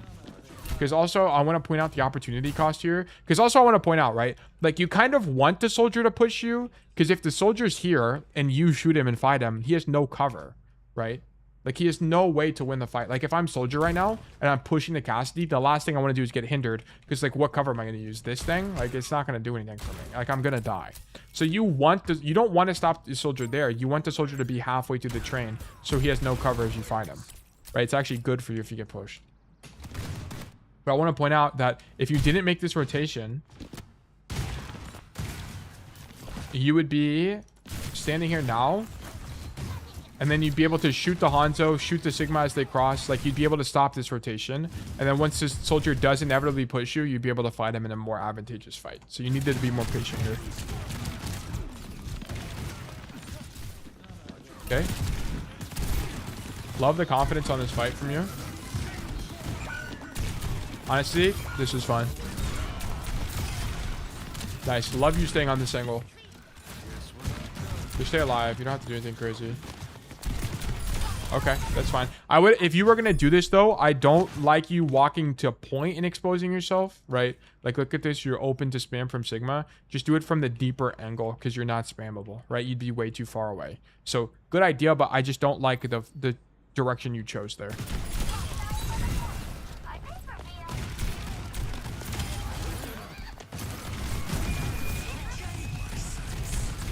Okay. Nice kills. I mean, you're doing really well here. I'm actually surprised this is gold.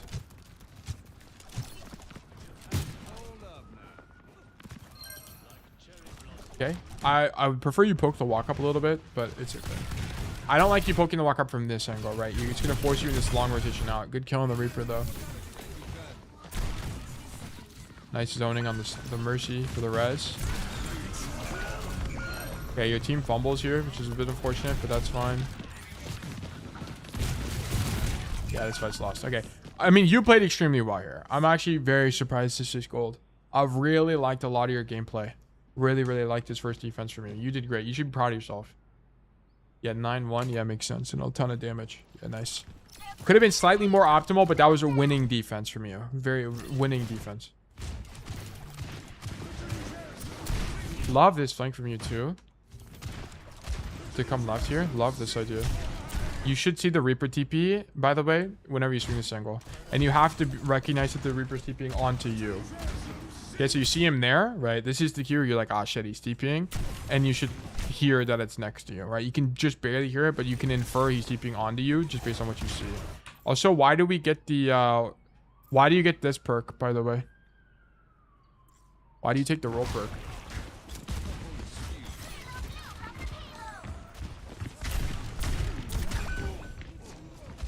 Silver Bullet wins that, by the way. You also should have rolled. You had it.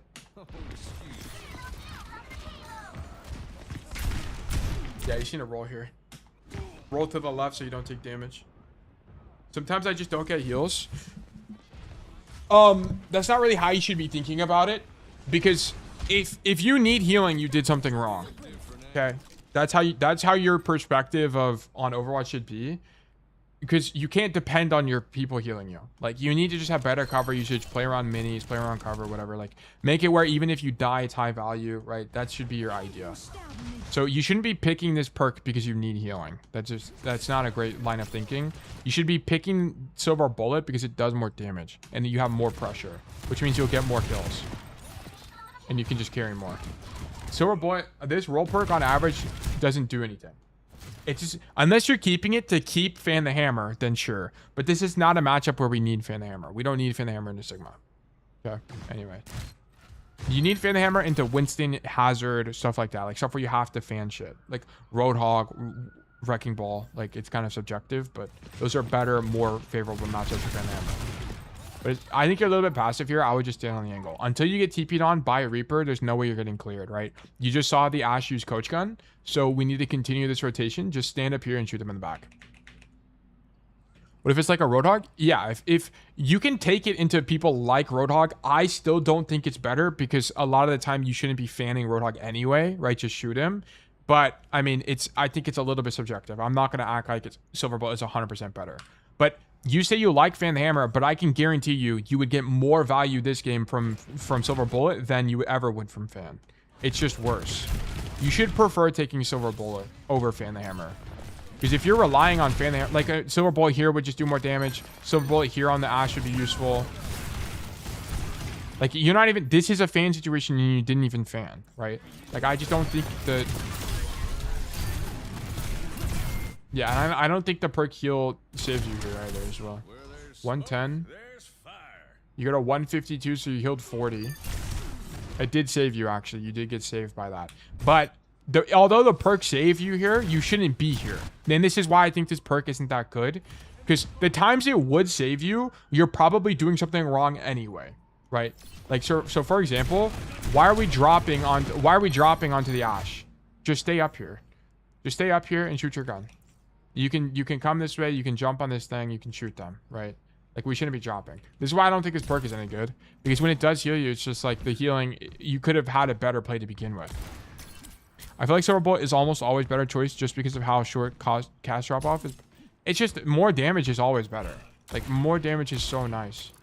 So here, instead of dropping onto them, just stand here, go wider. You can also jump up this thing and do this.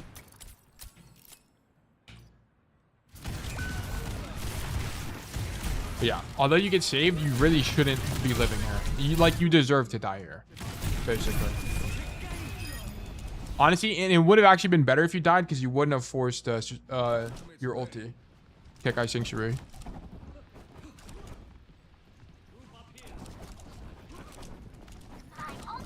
Okay, your team only has one ultimate, so there's a concept. Is there any roll tech for this map? Yeah, check out the roll tech video. There's not really any roll techs, there's just a few jump spots you need to know. Like another thing you need to know on this map, for example, is you can jump up this window here. You can jump on this. And you can just jump across to this thing, which is very good. So you can just poke the walk up from here and then just jump back. Very strong. You need to know that. It's very strong. And then you can jump over this wall. So you can stand on this ledge and jump here to jump over. And you can jump back over here like this. You just jump, right? Just stand against this and jump and then you're over. Also, make sure you know this as well. There's a fire hydrant thing here or a water spigot. You can jump on this and then jump over as well to cut down on the rotation. Very useful. There's this roll tech, but you don't, it's just not useful. So I didn't put it in the video. You can roll tech from here up there. I mean, I'll try it one more time. No, I didn't get it. But yeah, you can roll tech up there. And then there's one other spot that's really good. It's on third point, but we'll talk about it when we get there. But here, so one thing you can also add to your playbook vial is whenever your team has one or less ultis, and it's not the first or second fight of the game, you can do something called ratting, which you might be familiar with and I talk about all the time, which is the idea of standing in really weird angles and basically just waiting for the enemy team to walk past you, then you surprise them. So right now, instead of poking the walk up, you could just stand here and crouch, and then once this Reaper TPs, you flash kill him, and you never expect you ever, and you kill him. You just get a kill. So that would be could be an idea. But like, I want to point out, Silver Bullet in situations like this could get you kills, right? Like, getting 10 healing there just doesn't really matter that much.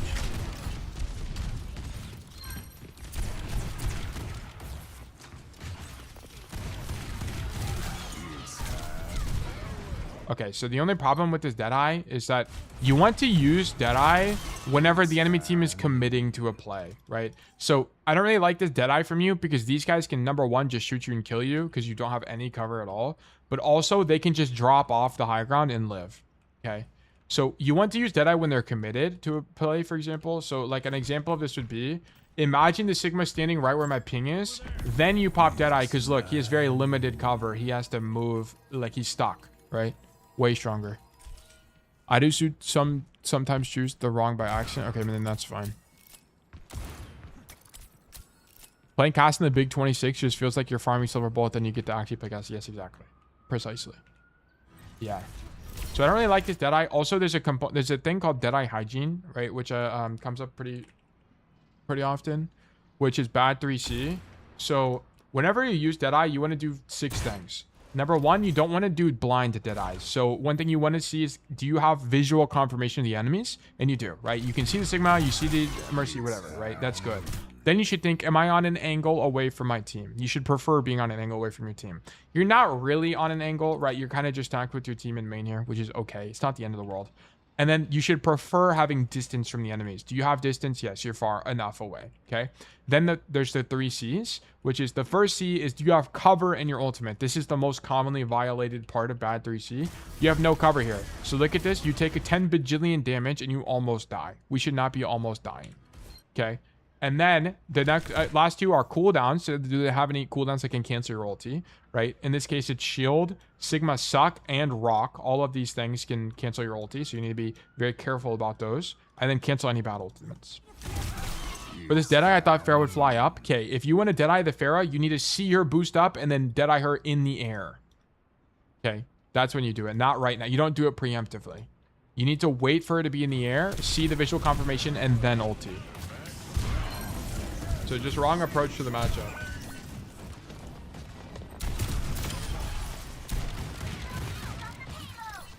Love this length for you.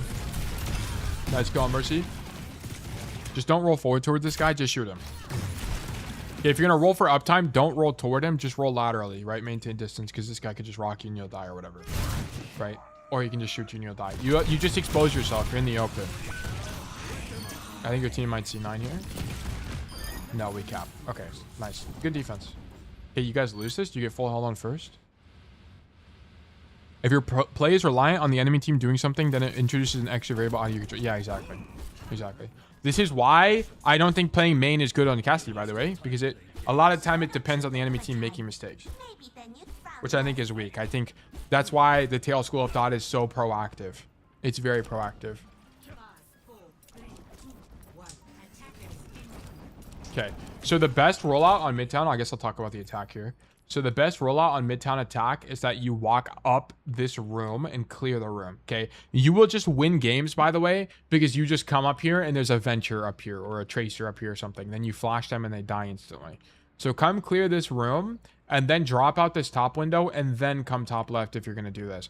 I always recommend, always recommend, on the very first fight of Midtown attack, you do this play. You come through the staircase, you clear this room, you drop out the window, and then you come top left and you just suicide down train.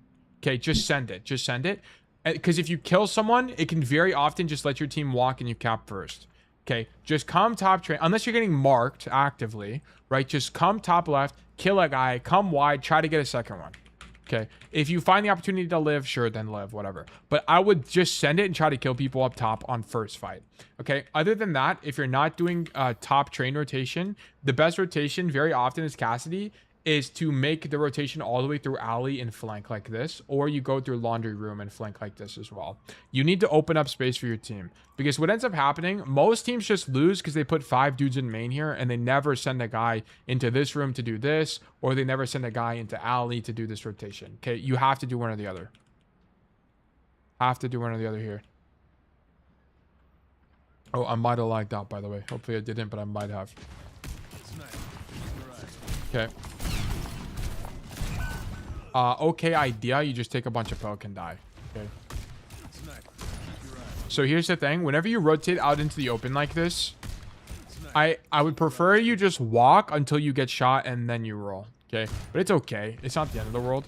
Also, you should have just broke the railing and then jumped up the stairs, but whatever, because you end up taking damage to Sigma for that. And then here, honestly, I wouldn't swing the Widow with 40 HP. I'd probably just get healing first and then go, but whatever. I don't really do this, whatever. You know, sometimes you just die. Ideally, you get healing there. You just wait for it, because you would have got it. Your VAP was there to help you. And then you don't want to go to this angle because it's really easy to get stuffed here, right? Just imagine the Sigma. He's just going to shoot 5 orbs here and you can't walk through the choke. So you really want to do the same rotation out of spawn, right? Come this way, drop through the window so you end up on this side of the map, and then you want to do this rotation like this wide to come coast side, or to come alley.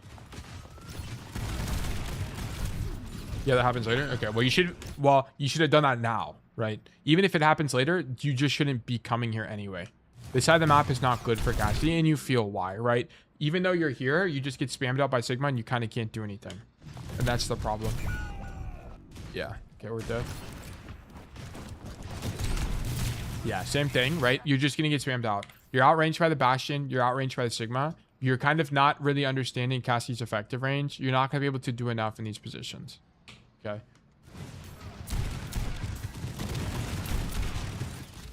Shoot the Bastion. Mizuki is pushing here, and I mean, but you kind of can't walk out into the empty space, right? Cassidy sucks in this specific position because there's not a rotation from here, right? Like, Cassidy can't walk up the staircase because there's no cover the whole time. You can't really walk across like this because there's no cover, right? It's like, where do you go? It's all bad. It's all bad. Unless your tank is really deep and your team has more space, like if your tank is here, then you can look for these kind of rotations because your tank is making space for you guys, right? But because that's not the case, you're just stuck. This is why you don't really want to be here, and why these flanks are way more important for Cassidy, because they actually give you continued places to go. Anyway. I do make a really bad Deadeye later on. That's fine.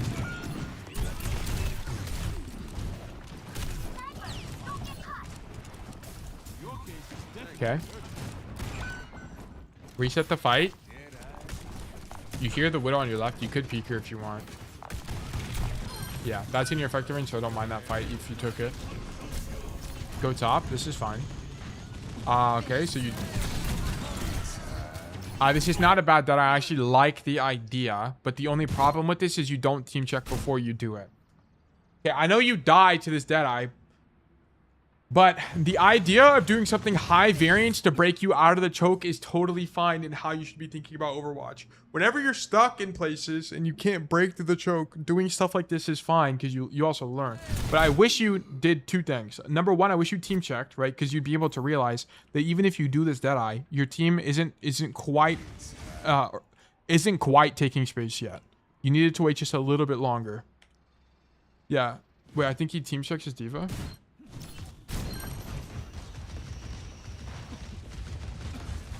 I mean, he sees his D.Va, but like you need your D.Va to do something. Like you need your D.Va to boost in, play here, then you pop that eye kind of thing. Like you need your D.Va to walk out of the choke first. Because look at this. These guys have nothing to do besides shoot you. Look. Shoot Cass. Cass is the only guy that's doing anything on the enemy team. Cassidy, the only guy doing anything on the enemy team. Cassidy, literally all four of them are shooting you. Yeah, like wait for a D.Va to engage for sure. Yeah, like no one else is you're getting shot by 4 people right now, which is good to some degree, right? Because if you're getting shot by 4 people, that means your team is not getting shot, which means they could take space. But I would have preferred you waited a little bit longer. I don't mind the Deadeye, but keep in mind, still, even now, the optimal play is still to come left side, still to make this rotation like this. I don't mind this idea. This shows me that you're trying things, okay? Don't mind the idea, but it just wasn't good in this situation because you didn't team check. If you did a little bit of a team check and had slightly later timing as a result, it would have been good. Okay, I don't really care about that. We just shouldn't be going main, okay? And then you go main again.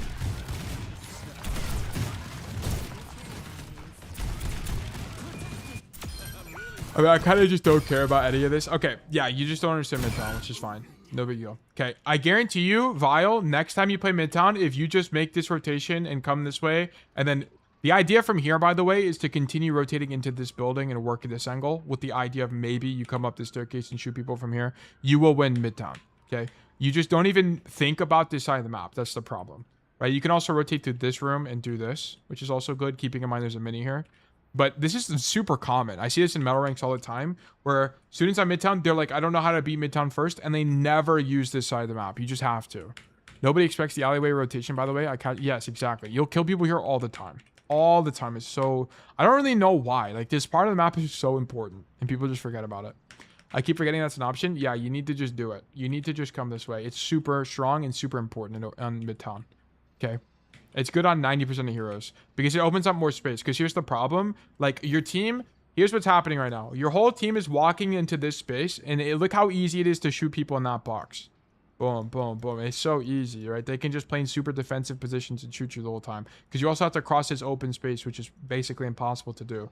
But the moment you do this, and you threaten this rotation, now they have to deal with all of this. How are they going to deal with all of this space? That's impossible for the defenders to deal with.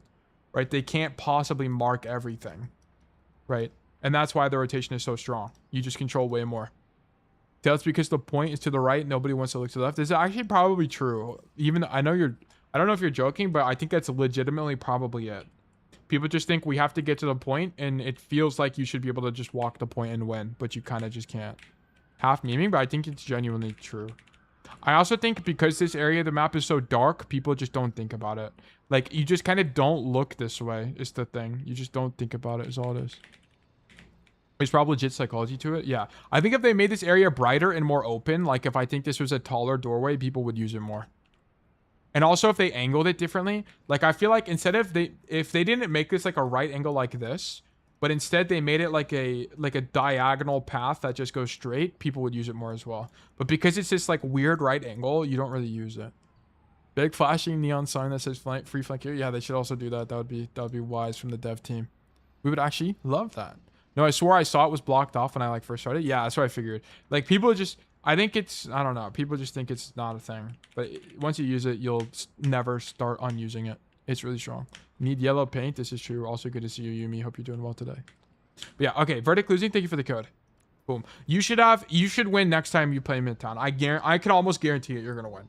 I can almost guarantee it. You have a lot of really good ideas, Vile. Really, really, really good ideas.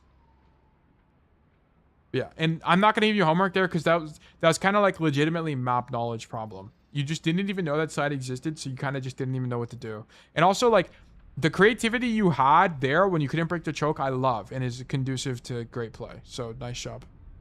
What's poppin'? Brand new whip just hopped in. Type of operation. We're just doing coaching. Having fun coaching today. Okay, so that was another code down. It is almost 1 p.m. here. We have 2 more hours of coaching. Wow, I feel like we've gone through a lot of odds today because we've just done a lot of Cass. Cass is so fast. It's actually crazy. Exclamation mark resolve. Okay, going into the next review here, I'm gonna do new raffle for 300. I'll actually do it for slightly longer because I want to take a short break. We'll do a 10-minute raffle here. I want to take 116 tickets is a bit diabolical. Holy moly. Okay, there's a new raffle going on, guys. Do exclamation mark enter, exclamation mark claim to enter the raffle, or claim a ticket to be more likely to win in the future. I want to take a short break and just kind of recharge a bit here. I'm also going to send everybody the ads for 3 minutes so there's no ads for the next hour. So we're back, everybody. Okay, so I'm going to play this Cager video, by the way, and I'm going to be right back. Let me go to YouTube. I wonder if it's going to pop up here. No. Overwatch players are brainwashed. Okay.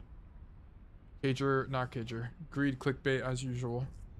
The redemption of PGE. He is a hit scan player. Okay, Why I'm gonna is be right he back. specifically on Cassidy? This isn't an unusual look. In fact, he's played Cassidy before to specifically counter Orisa. But with the SIG in play, that's clearly not the reason. To me, it looked like it was mostly a solution to the Cat Bastion, or just the best hit scan option. In short, breaking through Bastion's armor makes him significantly squishier, which Cass can do over Sojourn or most other hit scans. A small part of it is also the High Noon too, but more on that later. What I want to focus on here is PGE's disciplined positioning, notably that he stays in this area behind the choke for a pretty long time, only walking up twice. So why? After all, aren't you just gonna get poked out by the Sigma? And doesn't your Brig want to get close anyways? Well, before I get to that, something quick. Now, one thing that always comes up is server lag, especially in a new season, which is why I'm happy to partner with GearUp, who also just announced a partnership with Discord, but stick around to hear more about that reward later. GearUp aims to reduce lag across some of your favorite games, and obviously it works with Overwatch. With just one click, I can boost the game, no setup needed, and even if you already have a good connection, like me, GearUp importantly stabilizes your connection, meaning no more lag spikes, your ping stays at its lowest. But it's not just about lowering and stabilizing your ping. GearUp also enables regional switching, especially if you're like me and you play Overwatch on Steam. It's not the easiest to switch regions, but GearUp easily enables me to do that. GearUp's also partnered with professional esports team TSM, who are also in Overwatch, so obviously it's not bannable. And if all that wasn't enough, anyone who downloads GearUp using my link below and logs in with their Discord account will instantly get 30 days of Discord Nitro membership on the house. This event only lasts 6 weeks and Nitro codes will go fast, so grab yours now, and thanks once more to GearUp. Back to the match, and the reason why PGE doesn't walk in this space is because that flying Bastion's gonna punish you. In fact, PGE's coach made a video on the concept, which is why it's confusing when PGE first walks up. The Cat Bastion are close and in fact do punish Lep. What makes it even funnier is Lep deadass bashed into the wall. Jesus Christ, man. I'm not laughing! I'm not!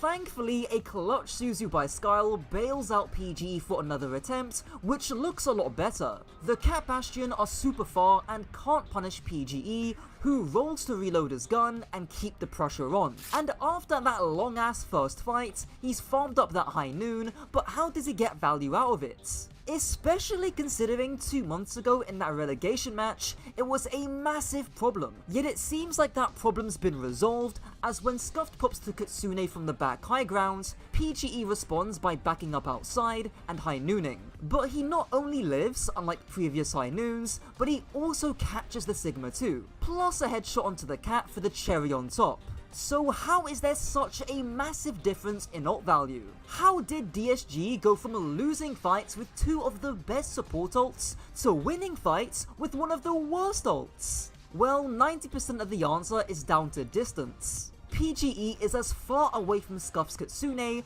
as Peps are from OWCS, so just a little bit of good cover usage and pockets is all he needs. The remaining 10% of the answer is probably the beat nerf, Or maybe I'm just coping about DSG throwing ult fights. Soon after, Scar's got Kitsune advantage on point now, and combined with PGE's disciplined positioning, he's able to catch the traitor with that flashbang and win out the first points. Speaking of catching out flankers, PGE's apparently the GOAT at that back on Lijiang. Not only is he able to seemingly have Ryan's number constantly, when Ryan swaps off the traitor to go Farah, it doesn't change much. I'll touch on perks in just a moment, but already you can see why PGE's on Cass. That instantaneous burst damage plus that silver bullet perk makes it super easy to force out flankers. Of course, we do get a bit of a chud moment when for some reason he thinks nooning into the overclock is a good idea. Don't dead-eye with Kitsune. Don't dead-eye with Kitsune. Why? It's so bad. Just shoot your gun. Take him long for him to redeem himself.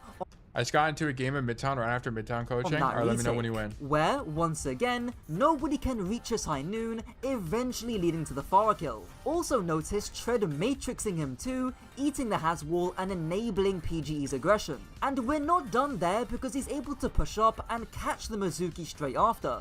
And we're still not done there because he then cleans up the Soj kill and uses a silver bullets to finish off the Farah one more time. No wonder he said he was walking shit down. PG just linked me a TikTok.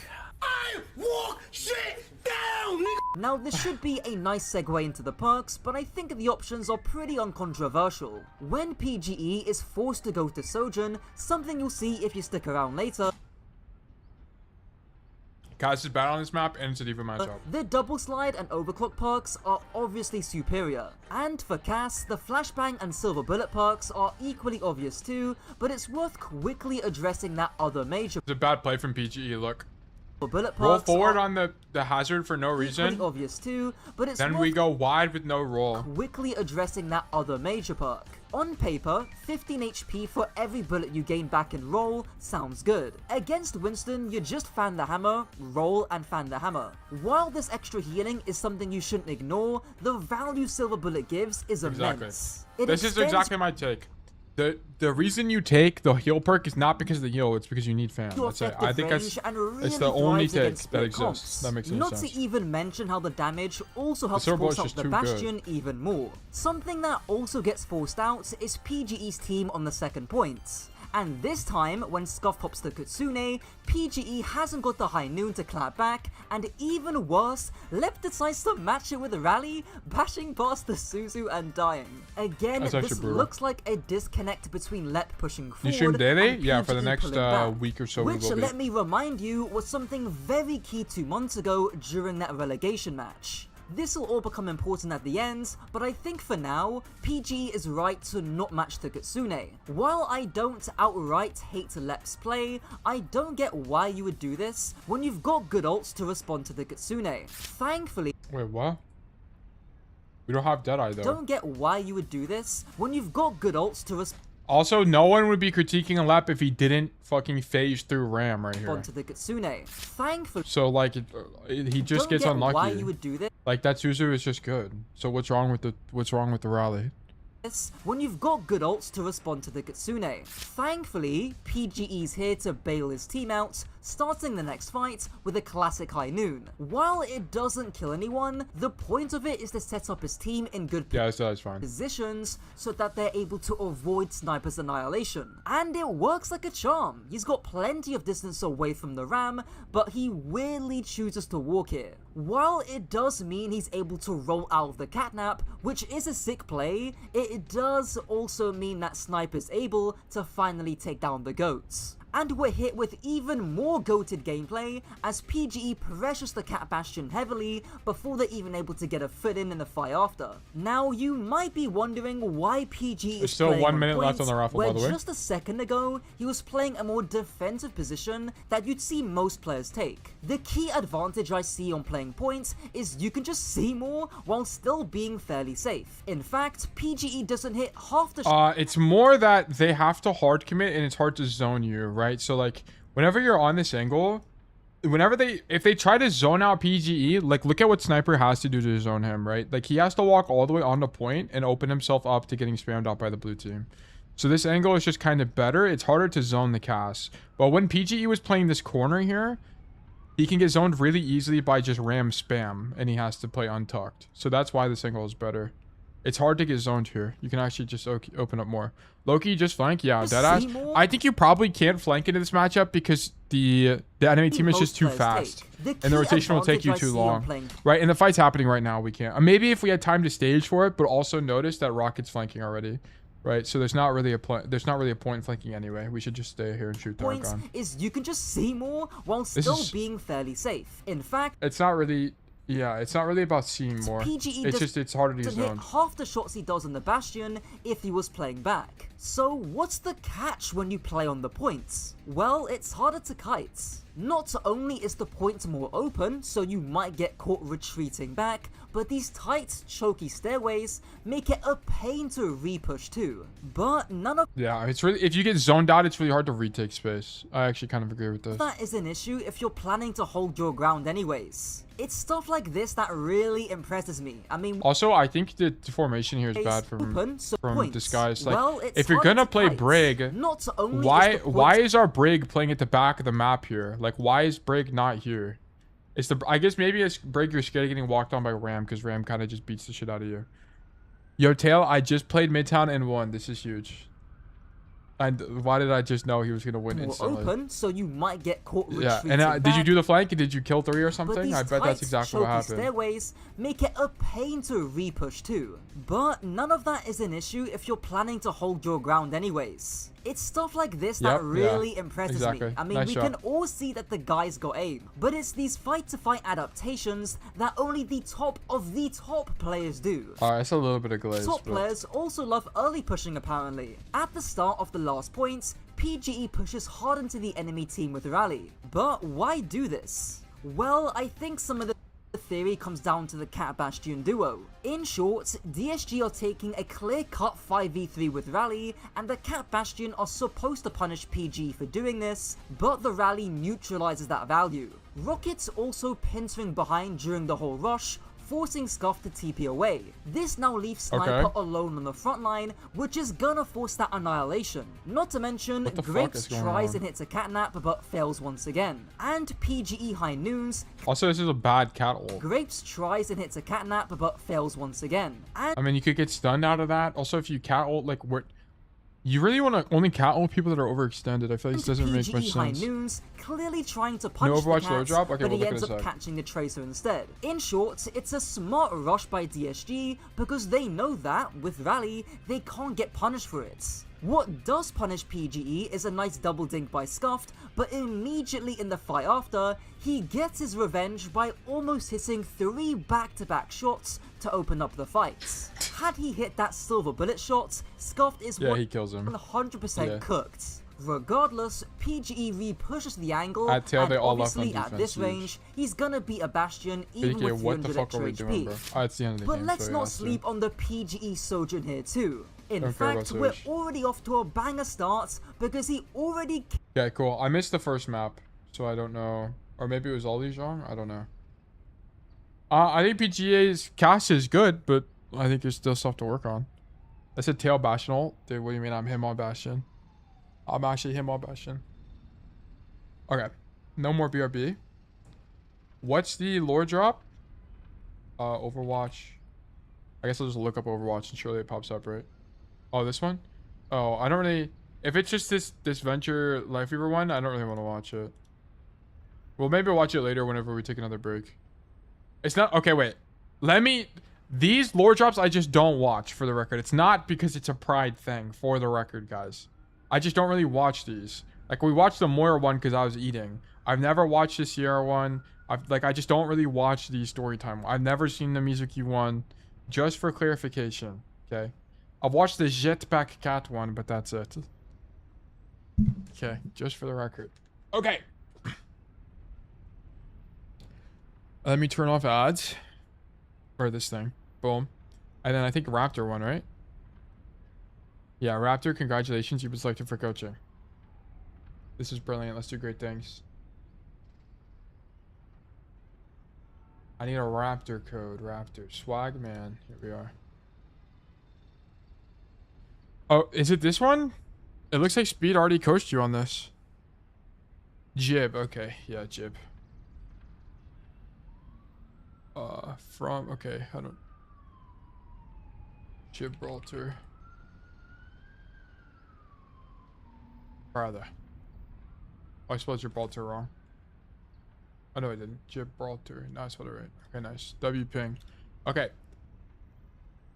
Gibraltar from Raptor. We're Delta 13. Delta 13. We don't really play that much recently. We have 222 games tracked, which is nice. But you're just not getting back into it after taking a break. Autopilot. Did I flank if my ex? No. Guys, no. You know the answer to this. The answer is no. If someone's already flanking, you don't already flank. Even if they suck, just let them suck on the angle. Because flanking on the angle is not about killing people. It's about pulling attention. And even if you suck, you can still pull attention. So this is wrong. Oh, was I on the community coaching tab? My bad. I didn't even realize. My bad. My fault. Okay. Autopilot. Okay, whatever. How do I take the second high ground on third point? When defenders are set up there, coming from the rank, I'm outranged. Yeah, I don't know, to be honest. You have to just find timing to do it, I think. How do I play versus Cat Bastion? Is swapping to Sojin just railing the Bastion to play? Oh, you're on Jetpack Cat. Okay, maybe that's 6v6.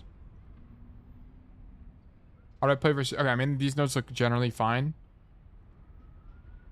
Pretty easy match, very close. I mean, I wish you just had a little bit more notes here. Like, talk about what went well. Like, if it's a stomp, what went well? Like, why was it a stomp? Were you flanking backline the whole time and that's why it was a stomp? Was it because your silver bullet value was through the roof? Like, why does that constitute as a stomp? Like, that's what I want you to look at. Yeah, other than that, looks fine. You're just kind of getting back into the game, it looks like. Or getting back into tracking, at least. You might have been playing the whole time, I'm not sure. Okay, view career profile, history, replays, imports, boom, bam, bop. Then Jib. So let me switch this game to Jib. Show lobby. Saying, oh, I got the pride thing, I guess. Was there a patch today? Why am I getting this stuff?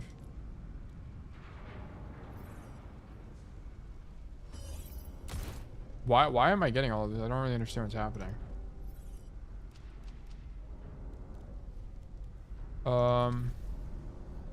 Patch notes? No, there was no patch today. Okay, I guess they were just getting stuff. Okay, cool. Custom games, none. Settings, maps, none. Jib. Okay, Jib is not a great Cassidy map on attack in particular. Cassidy's a lot better on defense. Okay, and the reason being is because you don't really have a lot of great plays here on attack, right? Your best plays look something like... Let me just zoom out. Okay, on Gibraltar here, you don't really have a lot of great plays. Like, your key idea on attack is you have one of two options. You have option number one, which is just ride cart the whole time. Or option number two is you come through this side door, walk up the staircase, and then you work the high ground and look for some high ground flank. The reason, there's a few other options that people like to try that just aren't really that good in my opinion, which are like things like working coast. The reason that working coast is generally pretty bad is because when you do end up on that angle, you're very often just outranged. Right? Think of all the heroes that are played on this map. It's stuff like Sojourn, Ashe, Emre, Freya, Soldier. All of these things have way more than you. So here, pride drops OSC. Okay. So here, like, here's the problem with this coast side, right? You pop out here, you shoot people, and then look how far that is, 35 meters. You have full fall off here, so you do 20 damage a shot to people on the high ground. You're basically never winning, right? So, like, you can't really make a rotation on this side, so you kind of just don't prefer this. Also, do know this, guys. If you do end up here, you can jump up this and roll to the high ground. So make sure you know that. Very important. So what you'll do is you'll, like, ride cart, and then you'll get the cart to under this side, like this. You'll push the cart to this hill, then you'll leave cart, because once you push it past this hill, you're, like, at risk of dying, right? Look. Like, it's really easy for them to push you, then you don't really have cover. If you're over here, you get isolated from the rest of your team and you just die. You're kind of too far away. So what you do is you just push the cart, then you come left door like this, walk up the staircase, and either shoot people from this angle, or you just, like, kind of kill people from this angle. Like, you can catch people here a lot. Also, do note as well that to get to this high ground, not only can you jump on this side to get up here like this, you can also jump on it from this side. Okay, so just know that. Very, very important. But yeah, so I want you to kind of choose one of those two ideas. It's going to be either you push the cart, or you go up top and make the rotation across. All right, either one is fine. I just need you to pick an idea. Okay, we go AFK for a second. Okay, sure. Make the rotation up top. Shoot the Cassidy. Okay, so first of all, we probably shouldn't be coming up here with the Bastion. Wait. Oh, he's playing with speed. I just realized. Okay, I wouldn't come here with speed because now, look at this. Your Bastion pulls 2 and kills 2. But now you're also getting zoned here. Oh, add rank. I see. My bad. This is Masters, right? Guys, put your rank in these requests. What are we doing? Oh, rank M1. Okay, cool. Rank M1. Nice. Okay, cool. Thank you. Yeah, I wouldn't hear. Loki, you deleted the old tags. Yeah, but I mean, he did the new format because this is a Cassidy request, so that's from the new format itself. Anyway, it doesn't really matter. Whatever. Not a big deal. Okay, but yeah, I wouldn't stack with him. Instead of swinging with speed here, I'd honestly just stand here and shoot my gun. Like, shoot the Torb, shoot the Lucio, I don't really care. But now you stack with him. Because look at this. They swing speed here. Speed is my collapsing, by the way, if you don't know. They swing him. And then you just happen to be there, and they just happen to kill you. Right? Which is why doubling up sucks. You just die to random stuff like this all of the time whenever you double up. So just don't do. There's no point. Right? I'd prefer you just stand on the bridge and shoot your gun. It's going to be in your effective range, and you're not going to get zoned as easily. Or outright die, I should say. Go up top here. Love this from you. So one thing you can do, by the way, if you're up top here, is you can stand on these boxes and roll across. And very often can you catch a backliner. You should make sure you have this play in your playbook as Cassidy. It's very, very, very strong. Sometimes you won't be able to break out of here in just the raw neutral, right? You don't kill anybody. But you can do this, right? And then flash fan somebody or something. It'd be really strong. Really, really, really strong. So keep that in mind as well. That's an option. Good play from you otherwise, though. Nice. Yeah, okay, so you do know about it, yeah. Holy roll tech. Okay, there is one roll tech you guys do need to know. It's actually very important, which is whenever you come to the shuttle here, you can walk up the top, or this bridge, I should say, and then you can roll tech up the box. Okay, and then you can stand up top here. Just make sure you know that. There's not a way otherwise. You can also do it on this side, but you will bang your head on the shuttle a little bit. And then also know that this head glitch spot exists. Right, your head is really hidden here, and you can just crouch to shoot people. So you can do this, and it makes you unheadshotable. But the bottom half of your body is exposed, so just keep that in mind. Right, it's very strong though. Yeah, you have to do it into the blue ones, not the orange one. You just kind of see it too late. Yeah, okay. You also just didn't get it, which is okay. This is the right idea though. So the whole meta game for Gibraltar's second point is shuttle control. Right, the team that has control over this shuttle has control over the entire section of the map. You have to be here on both attack and defense. If you're not fighting for shuttle, you're doing something wrong. This is also why dying early on defense on Gibraltar is really bad, right? It's really important that you reset your spawn here if you lose, because if you die here or get caught like this Cassidy did, your team is no longer going to be able to easily retake shuttle. It's going to be really, really difficult for your team to do that as defense. So you need to not die. You have to live. So now that we've got a kill here and we're on the shuttle control, we have shuttle control. This is super winning for our team. Probe 1. Okay, let me watch this in slow-mo.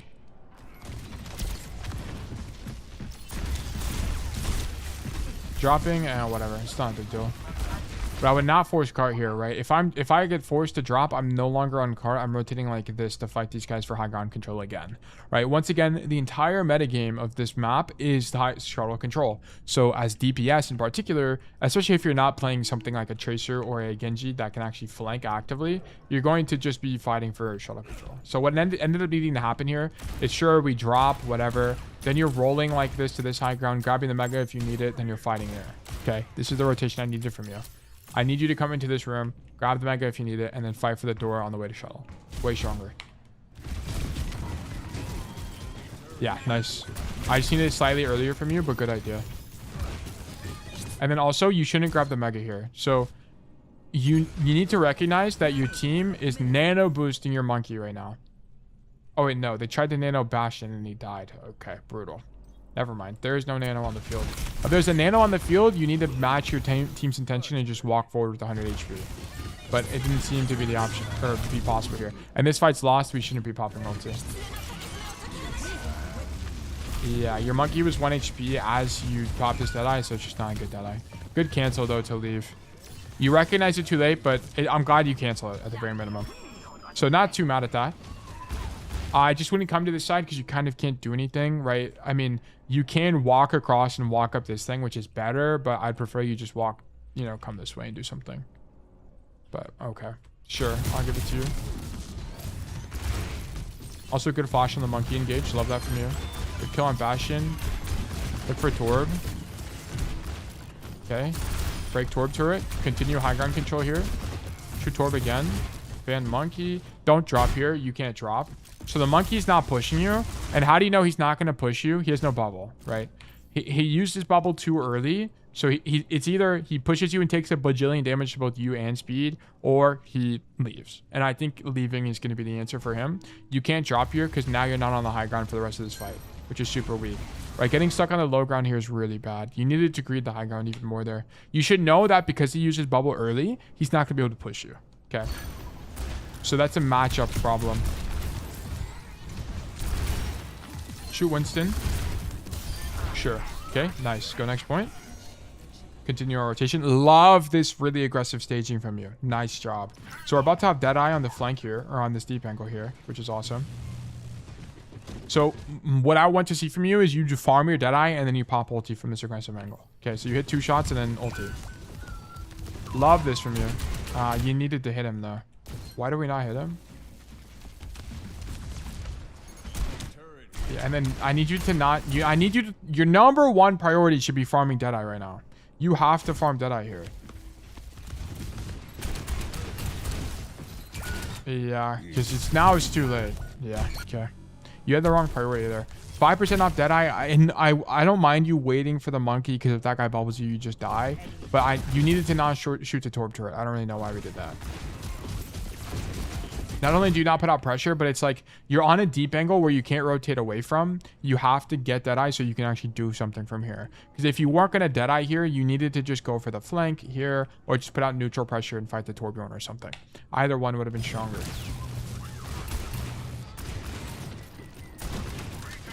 I love your rotation here to the mega side. Shoot the Bastion and continue rotating away from that. Okay, so slightly unoptimal here. Whenever you go for the Torb fight, you needed to roll slightly earlier, and your idea should not be to commit to this fight, but actually to grab the mega, right? You commit by going left. You need to unswing into cover and grab mega. So slight micro error, but good fight from you. Okay, fighting him is definitely correct.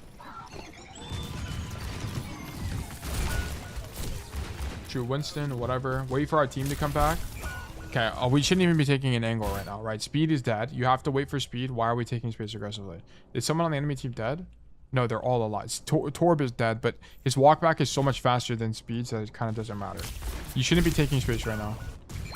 Okay, it's too early.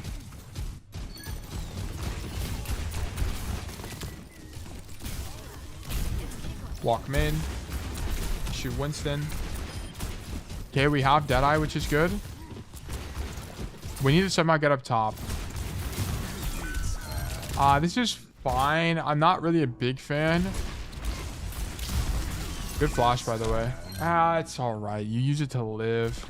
I need you to shoot early, though, so you break the bubble. You know what? Going wider is probably fine. Yeah, this is fine. This is fine. This is all good. Okay, now you're up 2 here. We walk forward. Go up top. Yes. Yes, yes.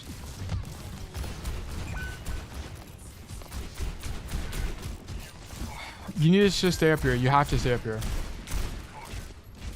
Well, there's no point in making this rotation. Just stay up here and shoot your gun. Let your Kiri take the fight. Your Kiri wins those. Stay up here. Shoot your gun. Shoot Ana. Shoot Torb. Break the turret. I don't care. But shoot your gun. I would not come clear this tracer. You have a Kiri and a Brig. Both of them are given tools. They've been blessed by the Overwatch team to be able to deal with flankers. So I would not be fighting this tracer at all here. And then, yeah, it set you up for a bad position for the primal. And then this whole time, you had reactive. You were just reactive, right? You're doing whatever the tracer wants you to do, not what you want to do. Okay, now we're ratting. This is cool. Good kill. Going to their spawn. Nice. Really love this. Big play from you. Nice. Huge play. Huge play. Love this too. Just running away from Monkey. This is really nice. Carries one. Nice job. You carried this fight. Nice job. Great third point from you at the end. Okay, you made a bunch of mistakes, but at the end there, great job. That last fight was awesome. Loved the rat. Huge, huge, huge play. Always a big fan of plays like that. High variance, and especially on a point where Cassidy sucks, going for stuff like that is really good. Okay, poke the walk up. Just know that this play is really dangerous if they're playing a diva, but in every other matchup, it's pretty playable. Also, Hazard can be pretty brutal there as well because you can get walled off. But other than that, it's pretty playable. So I don't mind you poking that. Nice kill. Okay, go back for the flank. Sure, down for this. Try to go for the on kill, get the Sojourn. Love this, right? As long as you know the ball is not going to be able to contest you up here, it's totally fine to me. Looks good. Good kill. Shoot ball. Okay, just need to be slightly earlier so you don't get booped off, but honestly, it's fine. Like just flash now, right? Because you need to not get knocked off. If you fell all the way off there, it'd be really bad. Oh, nice. It's really good you know the roll spot, by the way. This roll spot is really good. Make sure you guys know this. That's really strong. Nice. It saves a really long rotation for you and you have more uptime, which lets you contest the Genji here, which is really strong. I would take the fight, yeah. Like, you just need to take the fight a little bit earlier because you have flashbang, right? So here, I love this fight from you. You have flash. Just flash the floor and then roll wide, right? Am I on the map? Yes, I am. Okay, so, I mean, let's just act like it's right here. Just, like, let's say this is where the Genji's standing. Just flash the floor, roll wide, and I think you kill him most of the time. I don't, because he's using deflect right now, isn't he? Oh, no, he still has deflect. I see. That's what you're worried about. But you can hit him if you just flash the floor. That's going to force deflect. Does Genji countercast? It's a pretty even matchup. Depending on how the Genji plays and what the map is, the Genji can win, for sure. It's not a hard counter like all the Genji mains want you to believe. And Cassidy doesn't... And good Genjis can counterplay Cassidy. Like, it's a pretty even skill check matchup for Cassie and Genji, for both players. If you're a Cassidy, the average Cassidy would kill a bad Genji if they just have bad positioning. But most of the time that doesn't end up happening. Did you hear this guy?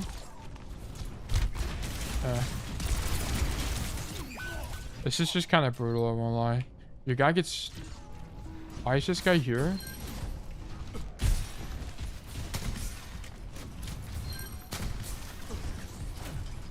I don't really know why he falls off. And then your Brig needs to be up top here. Your Brig misplays. I mean, she tries to save you too. Whatever. This is a whatever. I don't really care about this. I thought the play was pretty fine there. You just kind of get unlucky by getting booped off. I also think your tank is holding space, right? So you shouldn't even be backed up here. Yeah, and you die first. Yeah, your tank is taking space. Yeah, this is fine. Dumb question, but who's Cass's biggest counter? It's not a dumb question, so don't ask. Don't say that. It's fine. No big deal. It's Diva. Diva is Cass's hardest counter in the game. How you need to think about counters in Overwatch is, does XYZ hero counter my playmaking? Okay. And the reason that Diva counters Cassidy playmaking is because Diva can kill you on any off angle you take. And the way you carry as Cassidy is by off angling a lot. I'm going to be honest, Raptor, I've never played this angle in my life after the rework. So I don't know if it's good or bad. My hunch is that this angle is bad because rotating out of this position is really difficult, right? Whenever you're at least on this side, you have this rotation out to the Mega, which is really nice. On this side, you have no rotation with cover. So this angle almost definitely has to be bad. But I'm open to limit testing here. I also think it's particularly bad because if you die here, you're going to give up shuttle control. So you kind of need to not play here. I think you should play for shuttle in this position and then play here and play on this kind of side angle so that when the enemy team takes the empty space with cart, you can just shoot them from a safe angle. You can jump over the boxes. Yeah, but then you're on the floor. And the minis got moved to here. It's not here anymore. Oh, I guess there's a mini room there, but... Yeah, I still don't really like it. Because then you're in the boxes, and then where do you go from here, right? You're screwed. You can't walk up here because there's no cover. This way has cover here. Tail, how often would you say is a reasonable time to get a review from you? You guys should really not be getting review. You guys are getting reviews multiple times a week because there's just not a lot of people. And it's because I'm also coaching like 10 VODs a day. If I wasn't coaching daily, you guys would be getting coaching way less often. But I think if for you guys to get actual tangible benefit, you should be getting coaching from me like once a week. Max. Because there's stuff that you guys can work on. If you need me to help you every step of the way, there's something wrong with your process. Because the way I approach these, like the level of criticality I have in all of these codes is exactly the same level of criticality you should have in yours, right? So think about, is this a good position? Yes or no, and why, right? So I can derive that this position is likely bad because your rotation out from here is pretty bad. You're on the low ground and your rotation to the high ground is really open, right? Same thing with top left here. Well, top left is a lot more forgiving because although it's a long hallway, you can drop and there's a mega here. So it's just a lot better for Cassidy. And it sets you up for a nicer rotation into shuttle. So I can derive that it's a better play, right? You need to build this level of intuition. Of course, you're not going to be as good as me because I have hundreds of hours of coaching, right? But you still can think about stuff like that.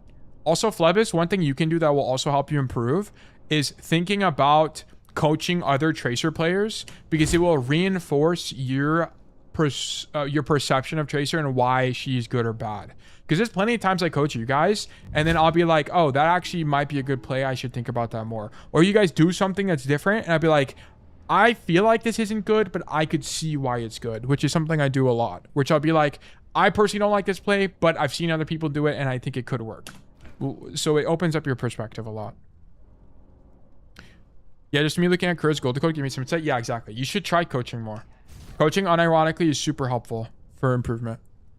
New to streams and just seeing these replays has already changed so much of my thinking. Yeah, that's perfect. This is fantastic. Shoot Kiriko. Shoot Kiri. Shoot Ana. Like, I love this backline pressure from you. This is awesome. Right.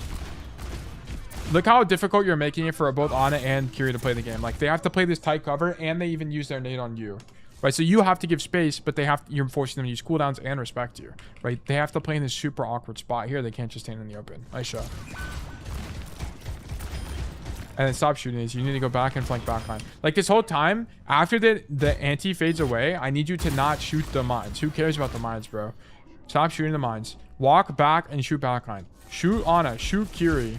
Kill people. The fight might be losing because you just lost your brig. You need to go do something right now, especially when especially when your monkey is fighting. You need to be fighting. Why are we playing Kovacs on these balls right now?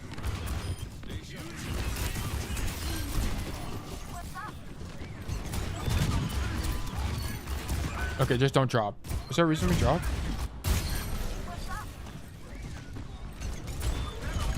Yeah, you can't drop here. You need to stay up top because this guy's just going to TP away and you're going to get screwed anyway. So just stay up here, rotate to this shuttle, and then look at this angle. Right? You still see the Curie, and then if the Ana walks back into main, you also just shoot Ana. So you need to stay here. Have to stay here. Yeah, now she TP'd out. Now you have no shuttle. No one on your team is controlling shuttle now. This is super losing formation. You have to be up here. Also, you'd be helping Monkey right now. Yeah. We can't drop. I think the main reason why coaching might be good for self-improvement is that the coach wants to do as good a job as possible and therefore more critical, whereas perhaps they are less critical in their own VODs. I also think you approach it from a more objective standpoint, right? You're unattached from the emotion of the situation, but also it forces you to revisit how you communicate concepts, which will help you refine your understanding even more. Right, doubling up is something that I distilled from the idea of not sharing an angle with someone else, but it's just way easier for me to explain now, and it's more tangible for me to show. It's just way easier to understand now because I have more reps explaining it. Whole reason I even found this was because I'm trying to learn the role tech better and came across your video, joined Discord, then 10 minutes later saw you went live. Well, yeah, that's very convenient. Yeah, I'm surprised the role tech video gets so many views. To be honest, it gets a lot of views. It just like kind of racks them up. I guess all guide videos do that, to be honest. But yeah, that's fantastic. Yeah, you needed to not drop so you could be up here earlier. So you could, number one, shoot the Ana and the Kiri from above, but also hop your monkey later in the fight. And then we're dead. Okay.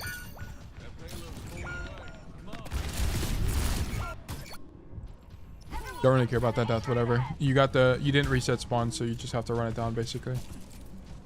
Come left side. Okay, you're just AFK here. Okay, so you went AFK, so you're too late to swing the angle.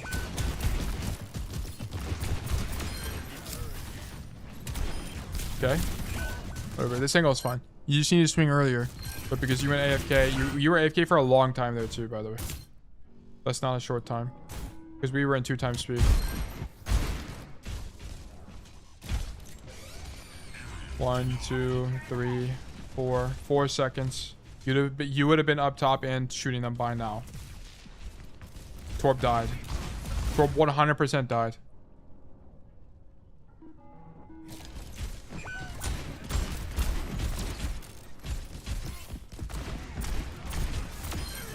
Yeah, it's just whatever to me. This is completely unrelated, but I recommend you watch Time's guide video for Tracer. At some point, so much good info on that guide. Yeah, we can. I didn't even know he made a guide. We can watch it. Okay, I don't know what that guy's doing, but sure. Here. So whatever. You kind of don't have an option. I don't really care about that. Third point was whatever to me. Cassidy sucks on third point. Okay, like the reason Cassidy sucks on third point is because there's not really like anywhere to stand that's any good. What Raptor tried doing is he tried coming to this flank and shooting people from here, which is fine, but the problem is you can get cut off here pretty easily and die, but there's just not really like a good spot. This high ground is good sometimes. Sometimes you'll just stand here and shoot from the corner. Cass just sucks there. You get outranged by every other hero. It's just kind of brutal. Ow.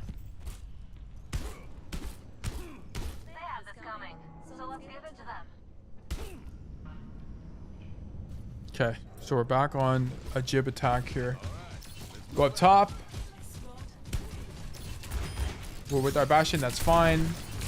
Yeah, okay, you need to communicate with Speed what you guys are doing. So if Speed is doing this, don't do the same play. At the very minimum, don't roll across. Like you can maybe stay here and shoot people, but you're out of your effective range, right? You might as well be on Ash. So you need to tell Speed, okay, you go up top, I'm gonna ride the cart. So boom, you stand here. The thing that's nice about the cart is you just have cover the whole time, right? You just crouch behind the cart and stand here, and you more often than not don't die. You'll be surprised how often you don't die by just standing behind the cart. Okay, push the cart the whole time. And then you can come for this flank and do this and then shoot people in the back. Stop doubling up. You guys are also in comm, so you should, or I guess Speed doesn't have a mic, so you just be like, you just tell Speed what to do or something. But more importantly, you just need to see that he's also going there and not also go there. Don't double up. Nice Torb kill. Also, this, yeah, I was about to say, the carry is no TP, no series, so we should shoot that guy. Nice. Continue your rotation. Okay, that's fine. Shoot Winston. You need to make, yeah, I was about to say, you need to make the rotation into server room at some point, which you do, which is nice. And then we get caught. Where's my backline at? Okay, your Brig missed the rotation and you get killed for it. Okay, this isn't really your fault. Your Brig misplays. I don't really know why your Brig stands here the whole time. This guy needs to continue rotating. Also, so does your Curie. Your Curie needs to TP the yours. I mean, Curie is less of a problem. This is more fine for Curie, but your Brig has to take space. Standing back here is really weak. So, whatever. You just kind of get screwed by your team here. You don't really have another option. The only other option you had, it was first fight, you went under, and then you had to like a different timeline entirely where you had this flank here and you shot people in the back. Okay, that would be the only, you would have needed to do something completely different on the first fight to have a different second fight there. But okay. Going to the next defense.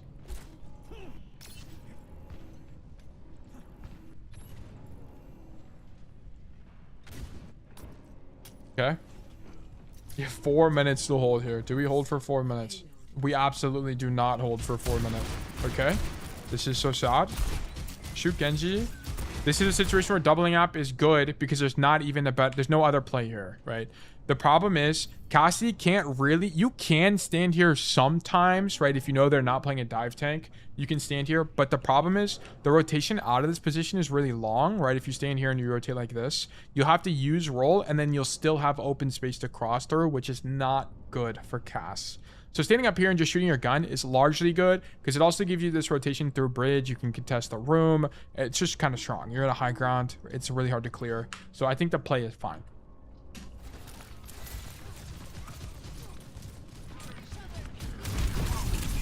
Okay, you died to the same thing as last time. You just have to roll faster. You need to roll instantly there. Or you need to hear the ball or something. But being up there is fine. Just don't get booped off. It's not really a thing I can coach for you on that, by the way. It's literally just don't get booped off, unfortunately. Okay, this is vertically losing. So what I didn't like the most was your attacks. Your first attacks are so weak. Why are we doubling up with speed here?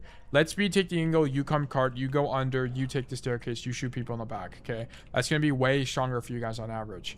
You kind of got screwed by your team sometimes, but also your second defense is really weak, right? Why are we dropping off shuttle? Why are we giving up back? Like, you can zone out backline way more here, but you need to stay up here. Like, you guys need to understand that shuttle control is unbelievably important. You need to stay up here. You need to stay up here and fight for people.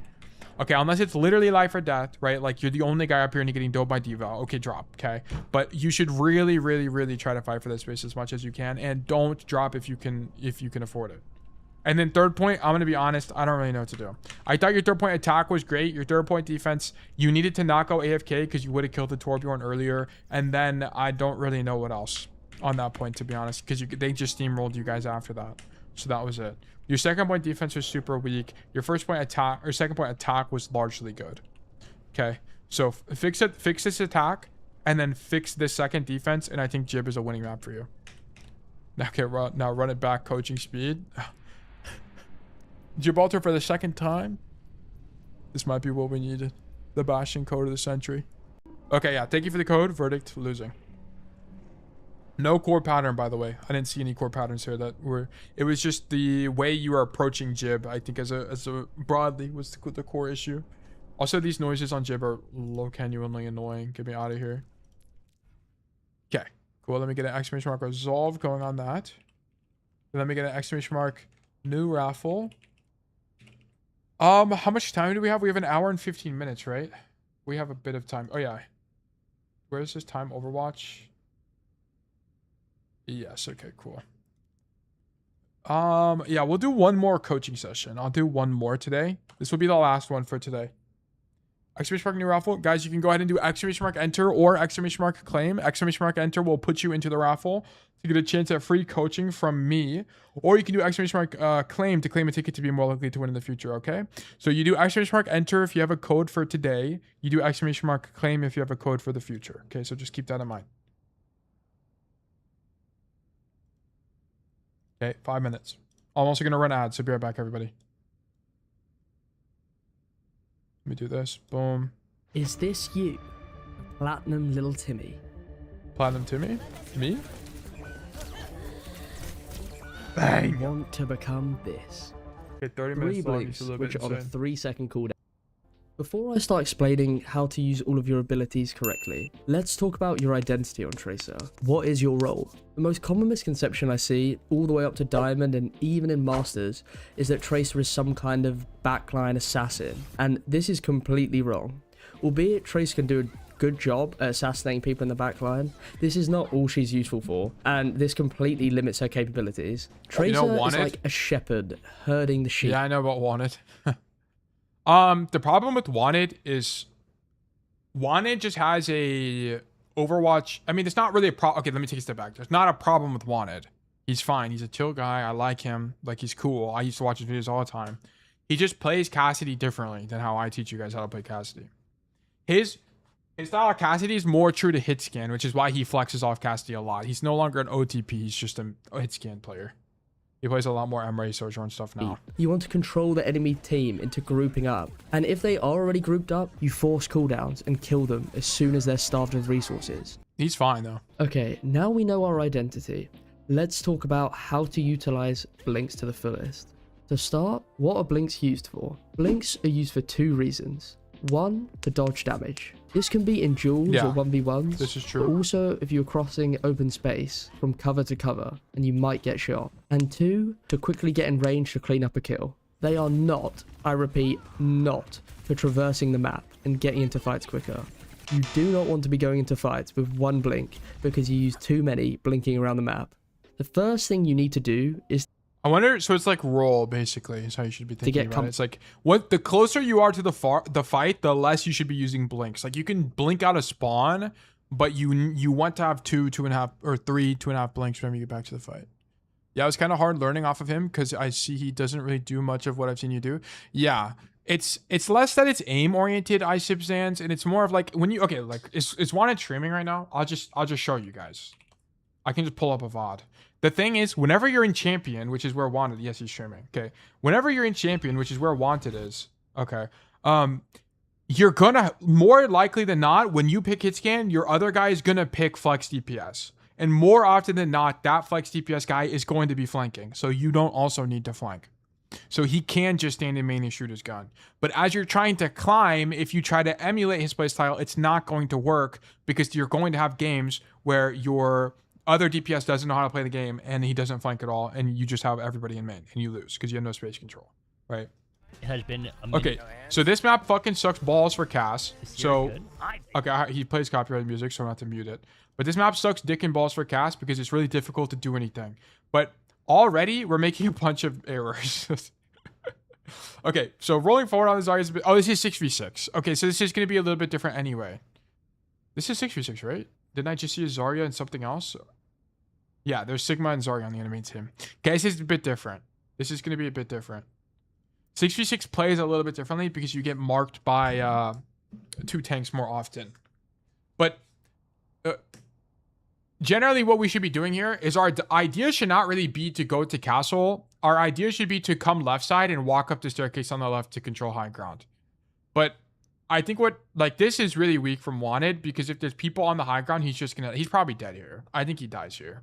Yeah, he needs bubble. Look at that. He needed bubble. Yeah, we're dead. Okay, so the problem with this play from Wanted is we need to go up top. Notice how subject he is to the enemy team's playmaking here because he's not denying space that's advantageous for Cassidy. He needs to go up top and fight them. Okay. We're dead again. Like, he needs so many resources. Cassidy also sucks here, so I don't really blame him for dying a lot. But it's like, we're not even making the optimal play from what's going on here. And this is not saying that Wanted's a bad player. He's not a bad player at all. Right? I cannot get that point across enough. He's like a champion level player. It's just that he approaches it from the hit scan lens and less from the high agency solo queue lens. That's different. How he play on the sense his arm is swinging for hours? I have no idea. I mean, he's just used to... I guess he just has a bajillion hours playing Overwatch, so he's just kind of used to it at this point.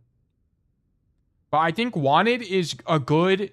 I mean, I would watch Wanted if you just like him as a guy. But if you're looking for a player to study, I would look for... who would I study on Cassidy? I'm going to be honest, there's not... Unless Arc streams, there's not really a guy to watch. To be honest with you. Yeah, you need Arc to stream. You need to ping him in the Discord and be like, please stream. There's not really like, yeah. Especially Wanted plays a lot of 6v6 as well. Tail maybe. I'm washed. In my prime, I was somebody you could study for sure. But I'm super washed now. But I didn't stream gameplay in my prime as well. I just don't like, I'm gonna be honest guys, I get super self-conscious when I play on stream. And then I don't play I play okay. It's not like I play terribly. I have good games. But it makes me really uncomfortable. What is Arc's at? Arc Soul on Twitch? Or I think the L is an I, by the way. You're not washed, remember Colosseo, man. Yeah, I mean, I have some moments. That's true. I just need to start streaming my cash streams. This might be it. But yeah.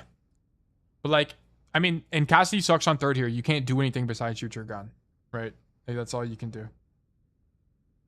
But Wanted is fine. But it's like, I wish this was 5v5 so I could show you guys what I was talking about. But it was like, it's very likely that if Wanted plays main, his other DPS is hard angling or something. It's very, very likely. Very, very, very, very, very likely. Yeah, that's Arc. Did you try playing slow sense before? I had a slow sense in... I had a slower sense and I raised my sensitivity to match lip. But yeah, what the fuck is this? With how far you... Okay. My sensitivity was like a little bit slower before now, but here we are. ISIP Zans, congratulations, you've been selected for coaching. Let's do great things. This is brilliant. Okay. Zans, do you have a request? Oh yeah, you're here. Okay, Bronze 2 in Circuit Royale. Okay. This is your first time coaching, so congratulations. Welcome to the community. It's a pleasure to have you. Is this 2 Hallis? Is there 2 Hallis Discord? I didn't even realize. Dude, you don't know this, but my montage that got taken down, I used Flash, which I thought was very fitting for Cassidy. But it got, not copyright striked, but it got claimed and then taken down. Prepare for the worst Cass gameplay. Dude, I'm excited. Okay, the only thing to know is that Cassidy's bad on Circuit Royale. Okay, the reason why Cassidy's bad is the way you win on Cassidy. Not only is Cassidy a close range or a closer range hit scan hero, but also the Cassidy's key playmaking revolves around off angles and flanking, and that's not possible on a map like Circuit Royale, and I'll show you why. Okay, if you think about maps like the first map, if you think about points like the first map on, or the first point on Circuit Royale, how do you flank on this point? Well, the only options you have are this left staircase with this window up here. But the problem is, notice, there's nothing to do from this window. Let me also change this to bronze. Okay, there's nothing to do from this window, right? Because the enemy team just sees you. You're on the screen of the enemies as you take the angle. So it's not a great flank. Same thing with here, right? You can still shoot people from the side, but it's easy for them to mark you, right? You're not behind them or anything. There's no way to really get behind the enemies without them seeing you first. And that's the key problem on Circuit Royale, right? You have this staircase on second point, but it's really easy for them to kill you, and your rotation out is bad, right? There's a bunch of different problems with it, but this map is not good. What did I want to... Oh, I didn't read the notes, by the way. Okay.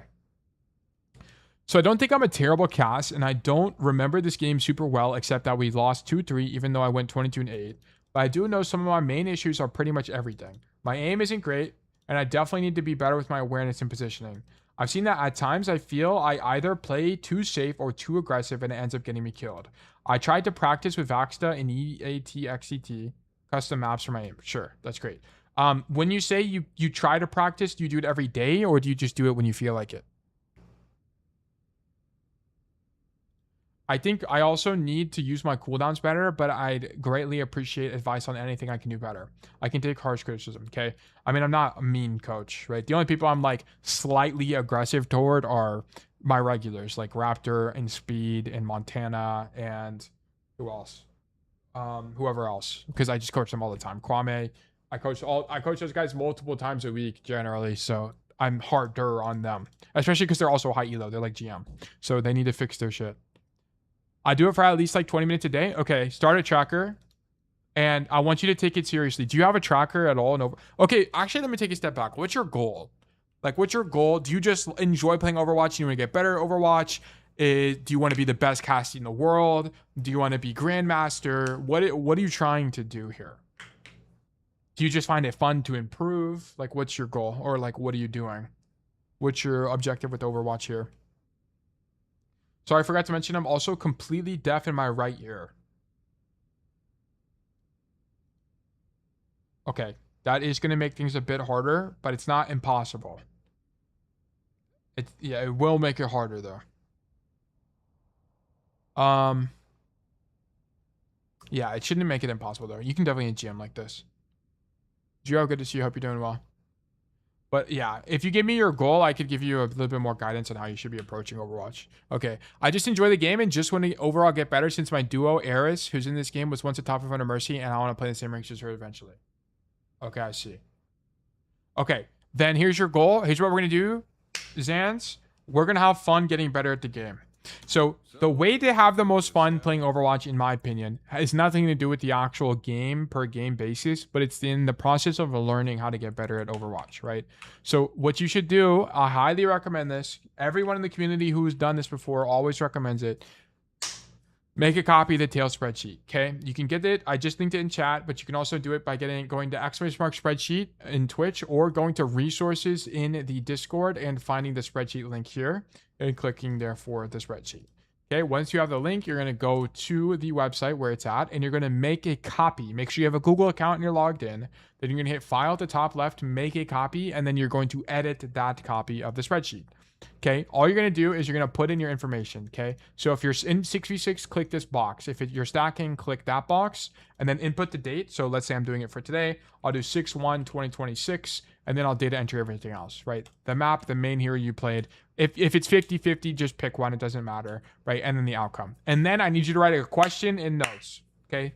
So the question, I want you to think about things you could have done better or maybe tried for next time. So for example, look at this example, game data, if you don't know what to write, for example, and this will give you some ideas on what to do. Is wall licking a viable strategy? In 1v1s, what would be a good rule of thumb for rolling through someone versus rolling away? On defense first point, can attackers hear me if I walk up the stairs to the high ground? These are all things that help expand your knowledge or expand your understanding of Overwatch. The more specific you are in writing your questions, the better. Also, I want you to write notes. I want you to write down things that were successful. I want you to write down things that were failures, what felt good, what felt bad, so on and so forth. I want you to observe, okay? Whenever you want to get better at anything in life, it doesn't just mean Overwatch. You need to do two things, okay? You need to observe what you're currently doing, and you need to experiment so you can figure out how to do what you're currently doing better, right? Or if what you're currently doing sucks. So you have to try new things, and more importantly, fail at trying those new things so that you can become a greater player. Okay, and then you do the cycle over and over and over again. You observe what you're currently doing, you experiment to possibly expand on what you're doing, and then you observe and you repeat over and over and over again. Okay, so this is the cycle, and this is why the spreadsheet has a question, the experiment, and the notes, the observation. Okay, so just do this data entry. I promise you it will help you be more aware of your gameplay, and it will stop you from autopiloting, which is the biggest weakness that anyone has when they play Overwatch, is they just autopilot and then they don't learn anything because they don't expand their realm of knowledge, right? If their skill is represented by a circle, their circle is never getting bigger, right? They're never growing the onion. They are just staying the same size always because they only do what's comfortable to them. They're afraid of looking stupid to their teammates. They're afraid. They don't want to be the reason they lose, right? But you can't possibly not do that, right? If you're not willing to lose, you are never ready to win. Okay? That's what you have to understand. All right. Sounds good. Already copied the spreadsheets for starting it today. Brilliant. We love that. All right, let's get into it. Gotta drop early to drive home and get a haircut. I hope y'all have a great rest of your stream. Catch y'all tomorrow. Of course, no problem at all, Sketchy. Have a great rest of your night. You're supposed to stop them first. Okay. So Cassidy on Circuit Royale. Cassidy sucks balls on this map, unfortunately. That's the hard truth. But we will do our best to win anyway. So what you should be doing is, I prefer you stand on this car and then shoot your gun. The reason I prefer standing on the car and shooting your gun is because it puts you in your effective range. Right, let me actually just boot up Circuit Royale here. Setting, whoops, let me delete this. Settings, maps, none, Circuit Royale. Boom. And then let me move to attack so it's faster. Tail, what do you think about adding a rule that anyone who submits a VOD must VOD review at least the code themselves first? The problem is that some of you guys just don't know how to VOD review. And I don't really want to add a requirement like that until I make a VOD reviewing guide, so people know how to VOD review. Because here's what people just open it for 2 minutes and then be like, I died here, I shouldn't have died, and then that's it. But ideally, yeah, people VOD review their own code. Okay, but here's the thing. The reason, oh wait, that's the other thing, is I have a hard time putting myself in range and just sometimes end up not even thinking about it until I see myself doing 1 damage. Yeah, it's going to be something you need to think about more. Zans, if you didn't know, you can ping in Overwatch. I think, is the default middle click, or did I rebind it to middle click? I actually don't remember. Communication. Ping. Ping in world. The default is middle click or G. Okay. So you can hit middle click and it will ping on the floor. Like, it'll also show that to your teammates. But more importantly, it has a range here, right? It says 25 meters, 26 meters. Notice it changes as I move. You can use this as a very helpful indicator to know if you're in your effective range, okay? Another thing you can do is you can hit F1 on your keyboard and it will open this menu. You can middle click and it will also let you move your mouse around, and you can hover over things to learn more about your abilities and your gun. So here you can hover over your gun and it will tell you that your min max fall off range is 25 to 35 meters. Okay, so if something's longer than 35 meters, you're out of your effective range for sure. You're doing minimum damage. If you're at 25 meters, you're starting to incur fall off.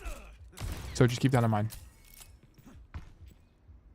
I think it could get them into the habit of doing it as well. Yeah, I think so too, Flubus. I think until I publish a guide, I just won't do it though. Make it a requirement. Okay, I lost the full dive on Midtown. Okay, we'd have to look at it again. We won't be able to look at it today, but we can in the future. I binded it to top side. Yeah, it doesn't really matter what button it's on. It's just know that you can ping to no distances, okay? But here's what I want you to do. I want you to play in car here. So notice that you're in your effect. Okay, I don't know why it keeps pinging that. Notice that you're in your effective range if they turn that corner. But also, just know that this is your rotation out, okay? You back up like this. That way you're still covered by the car. And then you roll across the gap to end up here. Okay, just make sure you know that rotation. The reason that this top side isn't that good is because once you're up here, you have a really long rotation out, right? You have a really long, like from here, number one, you have no cover, but also you have a really long rotation out of this position.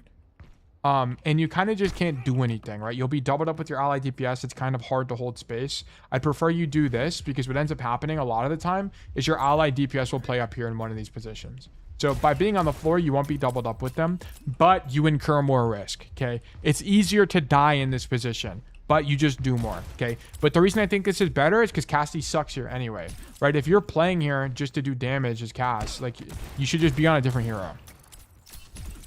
Okay. Let's keep going. 4, 3, 2, 1. Attackers incoming. Yeah, I mean, it's just okay, right? It's not, I'm not, okay. So we need to not drop here. Okay, there's probably gonna be a bunch of issues. Let me watch it first and then I'll comment on what's going on. Shoot D.Va, shoot the Mei, sure. This position's actually fine from you. I don't mind it at all. Kill Mei. Shoot the Sierra. I mean, there's not really anything else to do here besides shoot your gun. No big deal. This guy's not aiming like bronze. Yeah, I can already tell you your aim is fine. Your aim is not going to be the reason you're in bronze, so don't worry about it.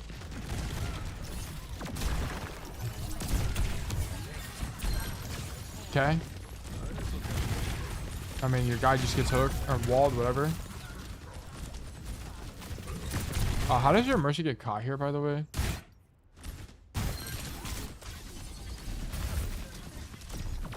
We're just in the room and then the Mei wall. Oh, we fuck up the super jump. Okay, that's really... If she hits the super jump, she lives. Okay, that's alright. I was trying to see if it was preventable, but it's not. Honestly, you have to match the tits with Hog. Now you need to leave. Okay, yeah. Okay, so the number one problem... Okay, all of that was largely fine because you're uniquely playing a map where you can just stand in main and shoot your gun. Okay, so a big problem here is you needed to identify that your Mercy died and now your Roadhog is also dead. Okay, so you need to understand that no one on the enemy team has died. So there's 5 people alive on the enemy team and you only have 3 people alive on your team. So 3 is less than 5. So our team has an inherent disadvantage. Okay, this is a concept called keeping count. Okay, this is a very, very, very important part of Overwatch, which is you need to know at any point how many people are alive on both teams. An easy way to do this is this, okay? So imagine you're in the fight right now. The fight's happening. We kill Leona. Okay, we actually do kill Leona. Okay, so we are up 1 right now. Okay, that's fine. Whatever, our Mercy dies. So our Mercy has died. We subtract 1 from whatever the count is. So we are now even. It's a 0 count, okay? Okay. And then our tank is dead. So now our tank is dead. We are down 1. Tank being a little bit weighted more. You can value it as 2 if you want, right? So we're -2 here, you can think. So at -2, you should not be hard engaging the enemy team, right? Your team is, you're down players. You should be leaving here. You should be leaving. We should not be popping our ultimate, right? Your Junkrat is also making a mistake. We should not be holding space. We need to back up a lot as much as possible, right? Keep backing up, keep giving space. That way you have a better fight when your Roadhog comes back, okay? So you should be giving space right now. You should not always just be fighting. You fight contingent on your team, okay? So you need to reframe how you view Overwatch. Okay, very fortunately, the enemy team is bad at Overwatch, okay? So what should be happening right now is the enemy team should be pushing you, but instead they are just standing on cart, right? A better enemy team is coming up to the high ground and you are dead 100% of the time. Okay, so that's still, you're kind of benefiting from the enemy team sucking right now. You should be getting punished. Bronze VOD? Yeah, we do got a bronze VOD going. How do you feel about backing up versus just trying to get a trade before you die? So, J Money, that's a good question. So thank you for asking that. You want to trade before you die when you can't rotate out of a position. So, but our hero has had plenty of time to leave, right? So for example, whenever this Roadhog gets walled, which is now, notice he's walled between him and the enemy and he's already backing up. He has time to leave. Okay, J-Money, if he was in this position, then he needs to die because there's no way he's getting through the enemy team back to a safe spot. He should just trade. Okay, so you need to evaluate, and this is another skill you have to work on. I'm not saying, I don't think our hero right now needs to work on this. I'm just saying this broadly, right? A skill you have to work on as a player is identifying when you'll have time to rotate away and when you don't, okay? Even pro players aren't perfect at that, so I don't really blame you if you die doing that, but that would be a skill to work on. So yes, we should be able to identify that the fight is losing, especially after our tank is dead, and then we should not be ulting, and we should be leaving. Okay, and the only reason you live at all here is because the enemy team doesn't push you up top and you don't die.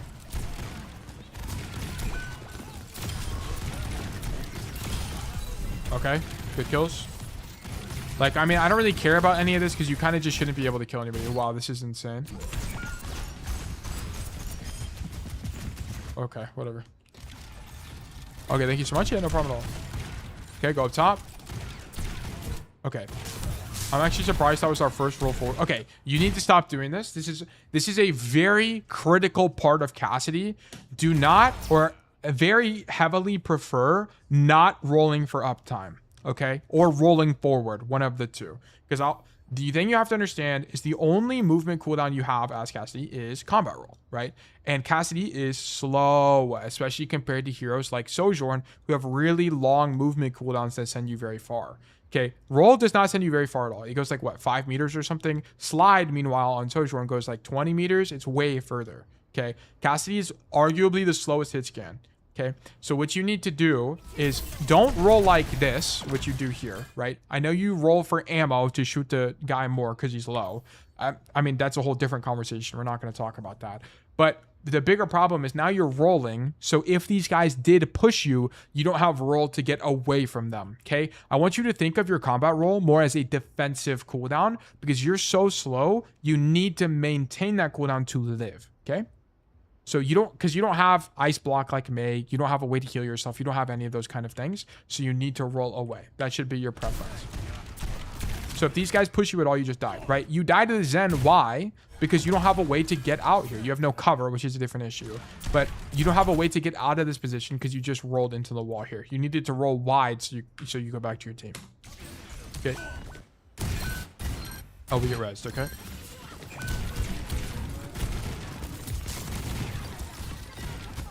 Love this rotation back to the corner. Now your Roadhog's dead. Now we leave. That makes sense. I usually use my roll poorly. Yeah, it's a very common problem. It used to be one of the most common problems I saw for my Cassidy players, but a lot of my community has been around for so long, they've mostly fixed the problem. But it is an extremely common problem. Okay, I don't know what the tier ult is, but okay, sure. The most common problem nowadays is doubling up. It happens all the time, and people gotta stop doing it. Okay, yeah, so this is what you're talking about, where it's like you're playing too far away. So this is another really core concept of Overwatch, which is you need to match intentions with your team, even if they're trolling, okay? So here's the concept, okay? It's called matching intentions, and it's this. Let me pull up the text thing, okay? So you need to match intentions. Here's what I mean. You need to do it. You need to do whatever your team is doing accord best to your heroes. That's the wrong heroes ability. Okay, this is the concept. Very, very important. Overwatch is a team game, not in the sense that you play together and you guys 6-man stack in main, but it's a team game in the sense that you need to be doing whatever your team is doing, right? So if your team is pushing forward, you're pushing forward. If your team is backing up, you're backing up, okay? It's that. It's not your Zarya is bubbling you, so you go for a Deadeye with speed boost, okay? That's way too high level, way too complicated, okay? If you're calming with your team to do that, sure, but that's not how Overwatch works generally. You just do stuff at the same time, okay? So for example, you should be able to see here that Nunya 223 is walking forward and taking space. Is this optimal for Zarya right now? No, not at all. But you need to match intentions to the best of your hero's ability. So what you should be doing right now is not backing up, but actually helping him by standing at this corner and shooting your gun. Okay, you can't walk forward as Cassidy because you're at risk of dying, right? If you walk forward with the Zarya, right, you walk basically, let's just like say, like if you walk here, the problem with this is Cassidy is too slow to take a position like this because you don't have damage mitigation like Zarya Bubble to help you if you do take damage, okay? You would need healing. You would need your supports or your tank to help you live here, which is incorrect. You can play Overwatch from a very selfish lens where you don't need resources. You can do everything yourself. That should be your perspective as you pursue this game and try to improve at Overwatch. So what you should be doing right now is see your Zarya walk forward and be like, oh my God, this guy's trolling, but help him anyway. Okay, so walk to cover here, this corner, and shoot your gun. Walk to this corner and shoot your gun. And I want to point out that all of these positions I'm recommending have rotations out that are safe. Okay, so if you want to leave this position, you have cover. If you want to leave this position, you have cover. If you want to leave this position, you have cover. Notice the positions I'm not recommending. Standing here, standing here, standing here, right? None of these positions, not only do they not have cover, but there's no rotation out from here. Okay, you have to keep that in mind. Yeah, I do struggle heavily team checking and trying to match their intentions. Yeah, very, very important part of Overwatch, right? That's what makes it a team game. You have to see what your team is doing and play accordingly, right? Right now, we should not be backing up. Your Zarya is trolling, for sure. Like, I'm not doubting that. But you have to adapt to what that guy is doing. Okay? Yeah, and you adapt too late, and now your team is dead, and we pop ulti on a lost fight again. Okay, I need you to identify that 2 people on your team are dead. This fight is lost. You need to leave. Especially when you're this far away. We need to just be leaving right now. Right? Don't walk forward. Just walk back. You had plenty of time to do so. Come back, wait for your team, and then fight again. Okay? So, the support from you. Even if you kill people there, I kind of don't care. Okay? Fight the Sierra. Hopper Zarya. That guy's dead. Nothing to do here. Okay? Whatever. That guy just tried touching and just dies. Alright. What's up, my YouTube people? I'm gonna see you, Oliver. This is Wyver. Good kill. I think I tried too hard to ult a high ground area instead of a safe space. Don't worry about your ultis. Honestly, just don't ulti a lost fight. That's the big thing. We'll talk about, whenever you're in gold, we'll talk about how you two use ulti properly. Okay, we gotta get you out of bronze first. We gotta get you out of here. Also, is this looks like high bronze to me. This looks like probably bronze 1. Or bronze 2. Good angle. Love this from you. This has to be bronze 1. There's no way this is anything lower than bronze 1. Like, you're just doing so much more. I've coached a bronze 3, or like, I think it was bronze 3, and it looked way different. It's bronze 2, but I only go up 9% anytime I win. Okay, by the way, guys, the reason that bronze only goes up so little is because bronze, you can think of, okay, if your rank is a numeric spectrum, by the way, so let's just say rank is 0 to 5,000, where 5,000 is champ 1, 100%, and 0 is bronze 5, 0%, okay? What you guys need to understand is that every rank is generally 500 increment. So if you remember Overwatch 1, Diamond was 3,000, for example, is Diamond. And then Masters is 3,500 and up, for example, and so on and so forth. Okay. Each of these divisions are 500 each. 500 number. Okay. Bronze is not 500. I know it's misleading, but this is the truth. Bronze is, so that's 5,000, sorry. Bronze is not 500 numerically. It's actually 1,500, which is why you gain so little. Okay. Bronze is triple the width of any other rank. So if you climb from bronze 5, for example, to bronze 1, that's just like going from gold to diamond. Okay. So just keep that in mind. So you also lose little? Yes, you lose little as well. You lose like 6% or something. Like, you lose minimal when you lose and win. It's a little bit like annoying, right? That it's not plus 20 like everyone else is getting, but it's because the range is so wide in bronze. And I could definitely tell you this is high bronze because low bronze plays totally differently. It plays so much different than this. It's crazy. Like, everyone in bronze, like, I'm telling you guys, they're like walking into each other and dying randomly. Like, there's a bunch of random shit happening. So tail is harder getting out of bronze than get out of champ. No, not even close. It's not harder. It's definitely not harder. It's gonna take you longer because you just have to play more games, but it's a 1 bajillion% not harder. I can guarantee you that. It's not harder.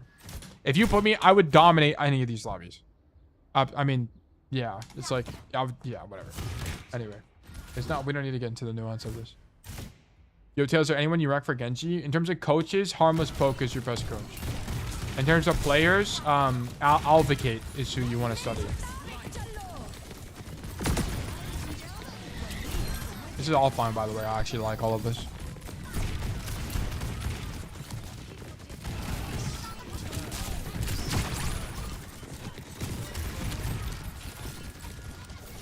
Okay.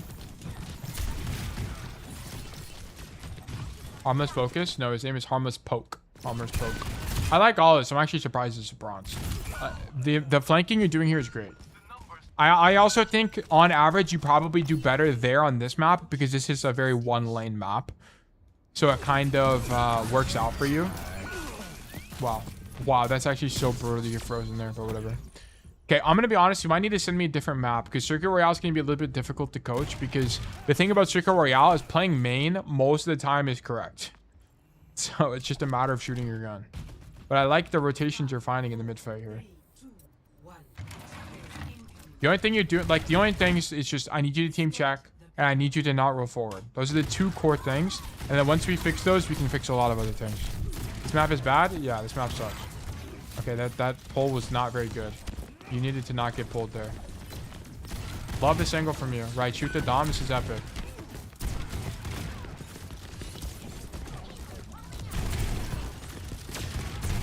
Okay, when you're in a situation like this, just shoot your gun, by the way. Just shoot your gun. Unless this guy is point blank right next to you, fan him, but just shoot your gun. You're going to do more damage. I can look through my replays right now and send a different code. Yeah, send me a different code. We'll look at it really quickly after this.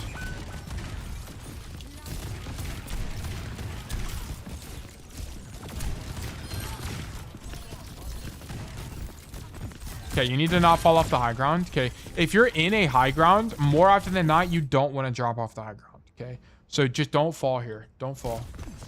You need to just shoot the guy. Also, it smells like a hair dryer. I feel like something is burning, but I don't really know. From you. My oven is not on, and neither is my burner, so I don't know. Very weird. Okay, so I need you to not drop off that guy. I need you to just shoot this guy.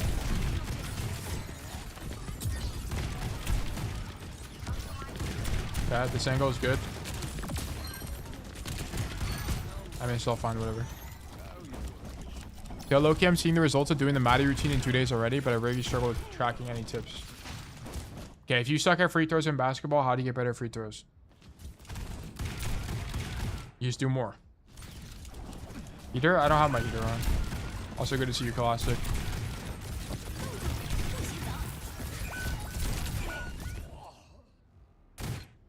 Yeah, the only thing about this is you could have gone wider. This is kind of whatever to me. Okay, but you can look at this. Like, you roll into the wall. Now you don't have roll in your wide, right? Like, I mean, it's just kind of whatever. You should have went wider this fight, but I'm going to be honest. We're going to start overcomplicating things. We need to stop rolling in the walls. That's like our most important thing. Just save rolls so you can leave angles when things get dangerous.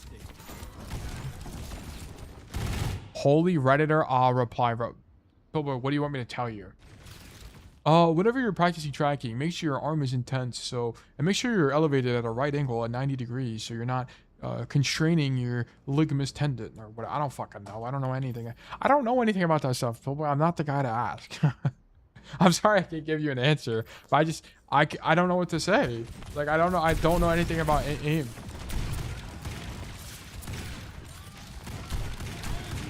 Yeah, you're out of your effective range, right? This is too far away. You need to ping these guys. You need to get in the habit of pinging them. And then if you see that the number is more than 35, you need to get closer. Okay. It's under auto if it's any better. It will be. I can almost guarantee you. I can almost guarantee you I know what mistakes you're going to be making. Which is like not using high grounds at all in second point, for example. That's going to be or a first and second point. We'll have to see, but... I'm actually going to switch codes now. I don't think Circle Royale is going to be very helpful. Do you... I wish Flashpoint was more popular in Bronze. It's just kind of not gonna be. These people just like playing Payload. Ready for battle. Hater, hello. Hope you're doing well. Okay. So we're already making a mistake on Dorado. Okay. So... Okay. Oh, you have a good idea here. This is just a bad position. But here... Okay. There's a few things I need you to think about on Dorado. How am I going to teach this?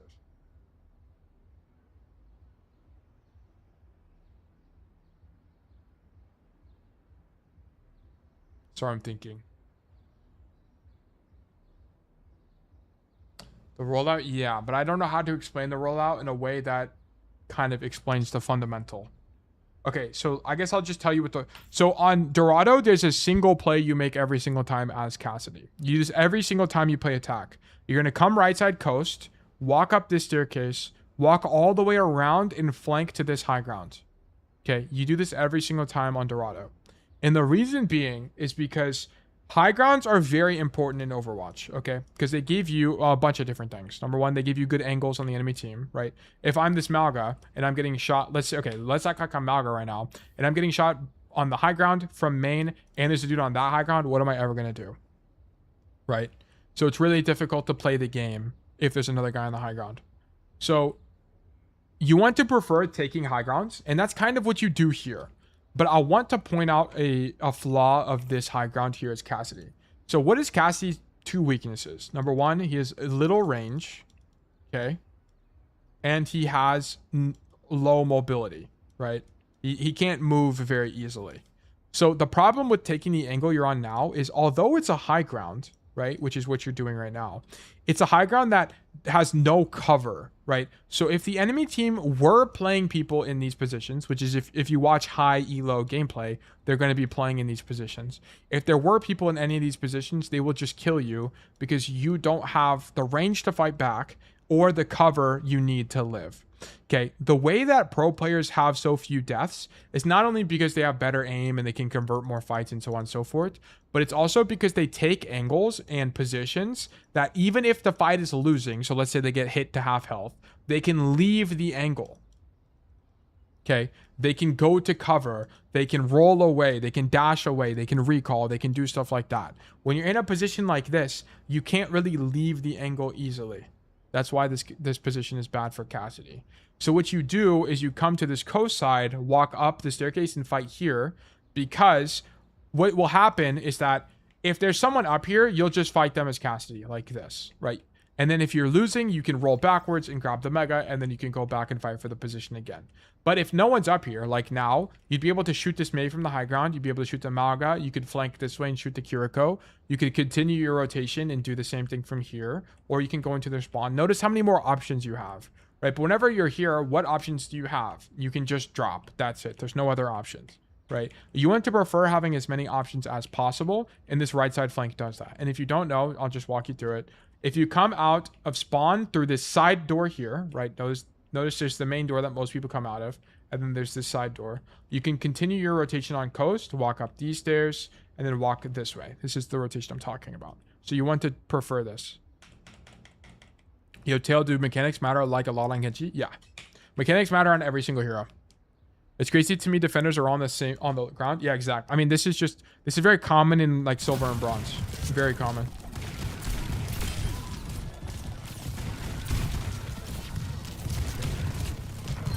Yeah, like you kind of just can't do anything from here, right? You get booped by the Lucio, you get, like, now you're just shooting tank, right? We're not using the whole map, right?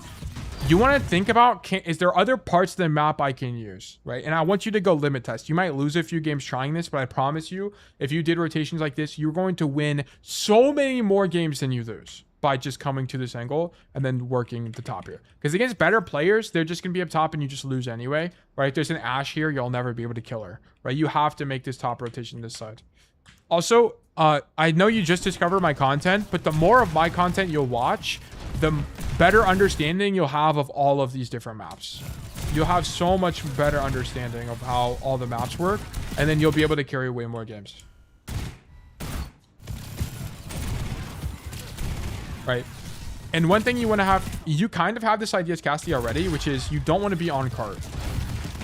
If you find yourself on cart as Cassidy, you're doing something wrong 90% of the time. Okay, there will be some situations where you need to do it, but probably in bronze it will be very rare. So I want you to think about what positions can I take, right? And you have the right idea. Come fight the Sojourn, come continue rotating wider, so on and so forth, right? This is good.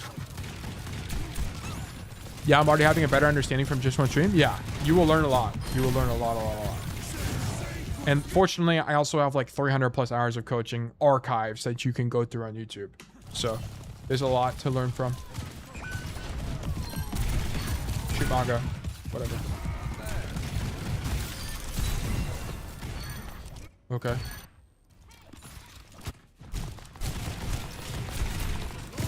Okay. Sure, fight the Ash. Go back up top. I want you to understand also, Isibzans, that falling off high ground, unless you're doing it to live, is extremely bad in Overwatch. Okay, so for example, right? If you know when you fall off the high ground here to when you're fighting this Ashe, you need to not do this. You have to just fight this guy, right? This is a winning fight for you. Did you get booped off? I don't think so, right? Yeah, like this fall cannot happen. Okay, it's extremely bad in Overwatch because not only do you lose an opportunity to kill somebody, but also now you have to make the rotation to go back up top. It loses you games by just that. Yeah, it's one of the worst mistakes you can possibly make in Overwatch, and I'm super serious about it too. Also, there's no one on the cart. Yeah, okay, there we go. Yeah, that was accidental. Well, yeah, I'm just saying it might be accidental, but I'm just telling you that how bad it is, because some people just don't realize how bad falling is. It's extremely bad. Like extremely, you cannot fall. You cannot. Yeah, that was accidental, and I immediately, yeah. What do you do if there's an Ashe contesting from long distance on that high ground? Okay, well, this is gonna get a little bit nuanced. So, Isibzans, you can skip this part, but for the people who, if there's a guy on here and you're getting poked out, you need to just find the rotation to walk this way somehow and come up the stairs and fight him. Like, there's no other way. Like, that's the only thing. Like, if you're getting outrange, or you can do something crazy, like come this way, walk this way, go hard flank into this side, and like somehow find the timing to walk through vault and do this. But that's so rare. I've done it maybe 1 in 40 games on Dorado. It's extremely rare. Extremely rare. It's a good idea. Okay, we're dead. I'm gonna be honest, you have a lot of really good fundamentals here. I already kind of know what your core diagnosis is going to be. Tell if the tank is playing high ground and your tank doesn't, what do you do? Avoid the tank. Go flank. Right? Like if there's a more Winston up here and you can't get around him up top, okay, then try something. Come coast side and go into their spawn and shoot them from here. Okay. Come all the way around, walk up the staircase and shoot people in the back. Okay. Like I don't know, figure it out. Like this is a map where you can figure it out. Guys, like figure it out. Use your intuition. Come this way. Use the whole map. Use the whole map. Figure it out, bro. You guys are capable. Okay, so here. A Reaper behind you, whatever. Okay, sure. You're taking the high ground, which I like a lot. I'm actually surprised you're bronze. This looks like silver plus gameplay to me.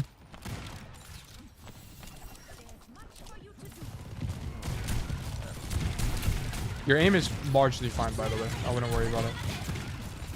I've seen worse aim at higher elos. Yeah, this is just out of, all of this is out of your effective range, right? Flash is fine. I actually don't mind a flash. Like, you need to ping these guys and realize that you're too far. Okay, that needs to be something you do.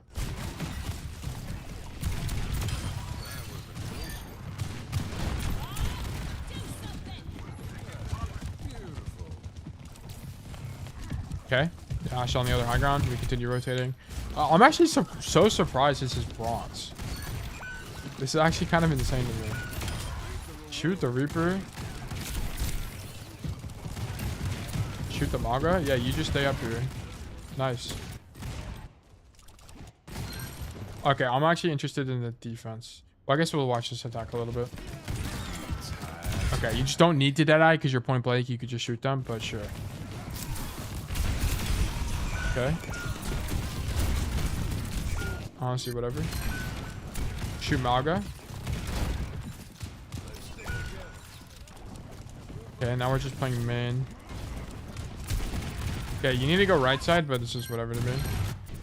Do you just stand back here the whole time? Yeah, you do. Okay. This is map knowledge problem. Okay, so on third point, Dorado, for the record, by the way, the best play. You need to, honestly, you just need to watch my content. Because you actually have the right, you have some of the right ideas. Like your rotations are good. Your idea to play high ground is good. Like, but you need to, your rotation on third point here, by the way, is don't come main like this to the cart. You need to come right side, work this angle, and then do the flank you did just a second ago. Like this. Boom, boom, something like this. We need to continue rotating. But yes. You just don't know what to do because you don't know what's good on Dorado. You can intuit it. You can intuit what makes a good angle, right? You want to take flanks. You want to play in your effective range, so on and so forth. But honestly, if you just watch more content from me, you'll see. I explain why angles are good all the time. All the time. So you'll have a lot more rationale for that as you watch my content. Okay. I used to be a heavy CSGO player, so the whole weapon inspect thing is just habit. It's not a big deal. I wouldn't worry about it. It can mess you up sometimes, but it's not that big of a problem, to be honest. Okay, so the problem with this position is you're playing an angle. It's okay. I already know what your problem. I don't even need to watch more, and it's not really a point because it's going to overwhelm you. There's a few things I need you to work on before you send me another VOD, and here they are. Number one is I need you, anytime you're playing the game as Cassidy, I need you to ping so you can get a better feel for what the Cassidy's effective range is. Because to me, it looks like you kind of don't know Cassidy's effective range by heart. So you do need to have a feeling for it. So I need you to ping so you know how far. Okay, because it tells you the distance with the ping. And then I need you to get a good feeling for how far 25 meters is. Okay, so keep that in mind. Number two, I need you to stop rolling forward immediately. You have to break this habit. It's one of the first habits you need to break, and it will help you immediately. Okay, I need you to think about using roll only as a defensive cooldown. Okay, the defensive cooldown only. Okay, and then the next position or the next thing I want you to think about, and I need you to think about this more on defense than you do on attack, but specifically on defense or just in general, I need you to think about, do I have a safe rotation out? Okay. Always. Do I have a safe rotation out? Am I one roll distance away from cover or a way to leave the fight? You always need this. Very, very important part of Overwatch. Once you get higher in rank, we can talk about the nuance behind this, right? Because there's sometimes you'll all in. There's sometimes you have to hold a specific situation, but you have to have the foundation so you know what to work off of, basically, right? And then there were times we were ulting on lost fights as well. So keeping count is the fourth thing I would recommend to you, right? I need you to have a better awareness of how many people are alive at a given time. So try to keep count. Right, when your team dies, that's -1. When an enemy dies, that's +1. Right, and then if the count is above 0, it's winning. Right, above 0, it's winning. If it's below 0, it's losing. Okay, so I need you to. Those are the 4 things that if you fix those, you'd probably be gold. Actually, you would definitely be gold. Actually, you'd probably be even higher than gold. You'd probably be platinum. I think you have a lot of really good ideas for mid-fight rotations. And then also, if you're trying to climb seriously, you should ban D.Va every game. You need to ban D.Va every game. We'll talk about the D.Va matchup at higher elo, but you should be banning D.Va every single game. Because the game is going to get a lot harder for you if you don't ban D.Va. You need to ban this hero. You will be able to carry a lot if you just ban her. And then, what else should you ban? Probably just D.Va, to be honest. But I'll start doing all that using the spreadsheet. Yeah, I think you should be gold in no time. I think, of course, yeah, I'm not going to give you a timeline, but I think if you're genuinely doing this, you're watching my, yeah, you should climb really quickly. I think you're a really high potential bronze player, for sure. I think you can climb. But yeah, I don't need to see the rest of the code because I could go through the code and be like, you did this wrong in this situation, you did this wrong. But it's like, I just watched enough of that to understand you just kind of don't have a great perspective of Overwatch as a whole. Once we have a better perspective of the game broadly, then we can get into the nuance and the nitty gritty on how to play each of these matchups and stuff like that. But yeah, thank you for the code. Verdict losing. Yeah, you should. Yeah, and if you ever have questions about how to improve, not only can you ask me, but we have a very active Discord. A lot of our community is Masters Plus, so they would love to answer your questions. Like, they are going to be more than capable of answering your questions. And if you want more coaching, keep in mind, guys, we have community coaching available. A lot of the time, we have community coaches who come in here and give their advice. And also, if you're a community member and you want to get better at the game, I highly recommend you coach other players. Highly recommend. You're not going to give perfect advice, but that's fine. Just give your opinion and think critically about how the player could do better, and you will improve dramatically at Overwatch. So highly recommend my Masters players do this. Even if you're Diamond, even if you're Platinum, right? I highly recommend you do coaching, and then I highly recommend you guys get coaching. Very, very useful. But yes. Thank you for the code verdict losing. But okay. Thank you for reviewing. I'm going to start all this today. Of course. Yeah, of course. Dude, whenever, I gave you 4 points to work on, by the way. Just pick one and work on that for a day or two. Then do another one and work on that for a day or two. And keep going. Right? Don't do everything at the same time. It's going to be too difficult to improve. Take it piece by piece. Okay? All right. Yeah, but that is going to be the last code for today. I'm beat. We've done a lot of codes today. I'm kind of new here. How often are you using the spreadsheet? Like filling it out and reviewing after every game? J-Money, yes. Every game. It seems like a lot. I promise you guys it's not. It really is not that difficult. The idea of doing it is a lot more complicated than actually doing it. If you ask anybody that keeps up with it, it's really easy to do. Okay? Let's say you lost a game. You just go, I was stacked. Today's date. So it's what? 6/1/2026. Then map. I'm going to type in Suravasa. Hit tab. Main hero Cassidy, hit tab. Outcome win, hit tab. Question, I'm not sure how to win the first point when I'm outranged by Sojourn. Maybe I should think about hard flanking around coast to get an angle on her, but also consider tank engage. Is this play good? I don't know. Maybe I should do some research on tail. Okay. And then on my notes, I'm going to write down, struggled with the first point, found success on flanks on the other points. I think I don't really understand the soldier matchup. Should I be using flashbang early or late? I don't know, man. To be honest, it's a bit frustrating. Felt really good into Reaper, though. I think I like Suravasa. Boom, banger notes, right? Notice this gives me like observations. It gives me things to work on. It makes you more cognizant of what's happening in the game. We don't want it to be where you can't remember what happened in the game. We want it to be where you think about it and you're very conscious of Overwatch as a whole. Tail, have you ever been done Lucio coaching yet? No, I have not. I would love to do Lucio coaching. It would be very interesting. We'd have to learn a lot about Lucio. We have to study people. But yes, I hope that gives you more insight on how to do the spreadsheet.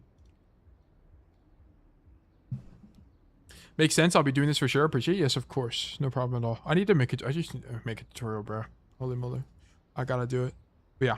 Okay. So that's enough. That's all the coaching we're gonna do for today. I'm burnt out on coaching. There's no way I'm gonna do any more.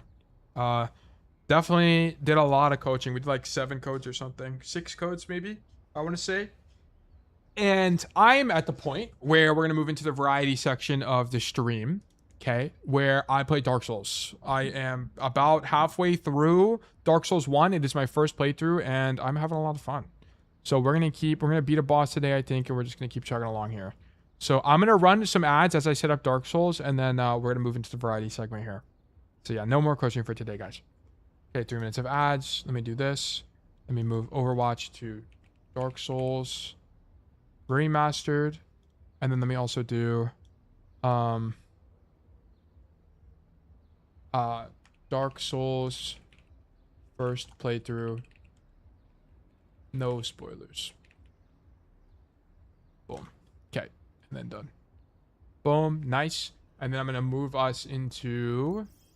I almost closed OBS. That would have been a nightmare. I'm going to close both my instances. Let me move this to black screen so it's a little bit easier. Close Overwatch here. Boom. Exit the desktop. Close this. Let me also make sure this is resolved before I do this. Resolve. Yep, no Raffle. Okay. So I'm gonna Worminator, I'll just leave up, I guess. Then I'm gonna do Steam. Boom. Open up my Steam profile.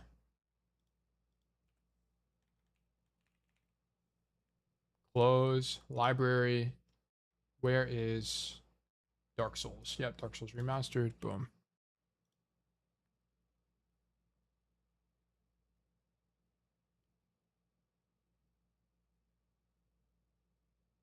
Am I supposed to coach for another hour? When does it end? I forgot. I don't think so, right? It would just be another 15 minutes. Because I start Dark Souls at 3. Yeah, it'd be another, yeah, there's no way I'm doing 15 minutes of coaching.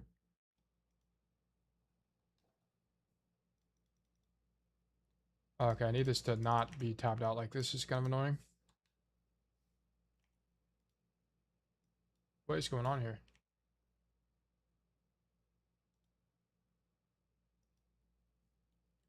Come on, bro.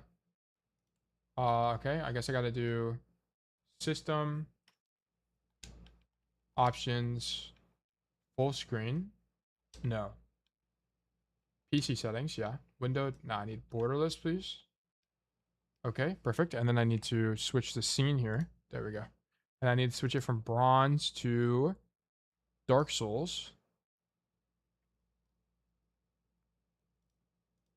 Okay, so the objective for today is I need to kill this boss. I need to get this worm thing off my head. Okay. I wanted to actually go back here as well.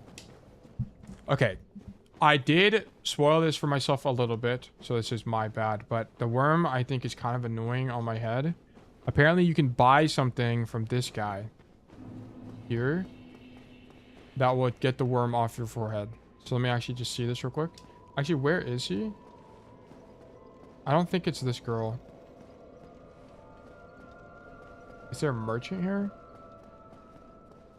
Oh, I thought there was a merchant, but I guess not. Read message. Imminent dead end. Reinforce. No, I don't have a Firekeeper soul. I thought there was a merchant, but I guess not. Anyway, we will try to beat this boss. Okay, so it's the fire discharge guy. I forgot what his name is, but we gotta kill him. And then we will move along. I wanted to also maybe switch to a build where I don't have to roll, because the rolling doesn't do anything anyway. 58 fire resistance. I think that might be the best fire resistance that we have as a whole. Maybe I also... but I'm gonna be so damn slow. I can just put on all of Havel's armor. Overslept. Now it's catching up time. I was here. Good to see you, Rockstar. Hope you're doing well.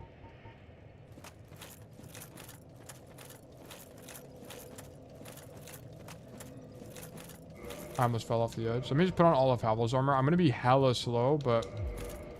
Oh my gosh. But I'm going to have to... I can't even dodge the thing anyway, so it's like, it doesn't even really matter that much. But yeah, we did a bunch of coaching today. And then we're going to do coaching tomorrow. There will not be... I need to update the schedule. Ugh. There will not be a segment tomorrow. No segment.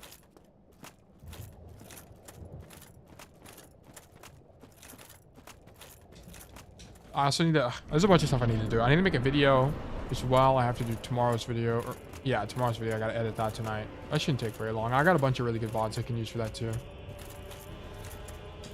Okay, I'm a little bit worried that this armor is not going to let me live any better than the light armor would. So we will have to just see.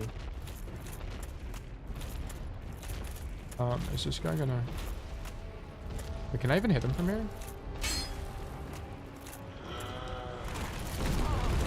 Holy shit, that did even more damage.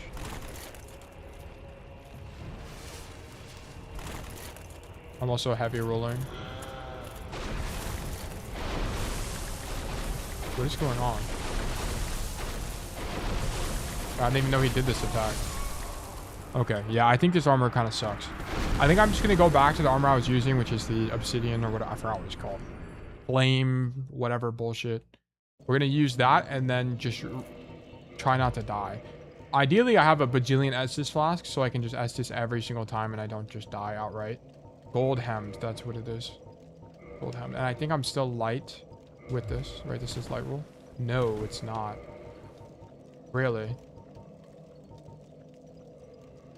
Wait, why is it? Oh, yeah, it is. I was just doing something wrong earlier. Okay.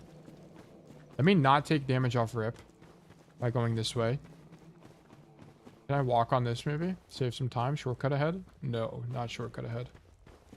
Excuse me, gentlemen. I got places to be.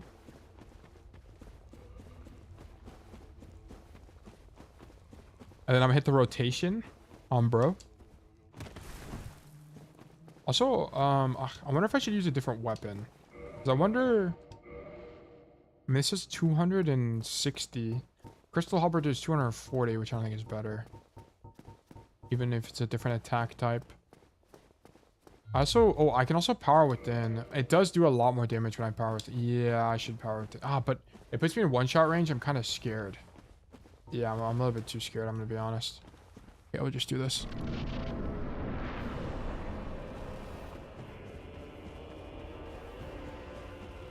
Also, I don't really understand what this area is. Is this supposed to be like hell? Or is it just a magma area? And I don't... Is this guy just a demon? Like, what is going on here? Okay.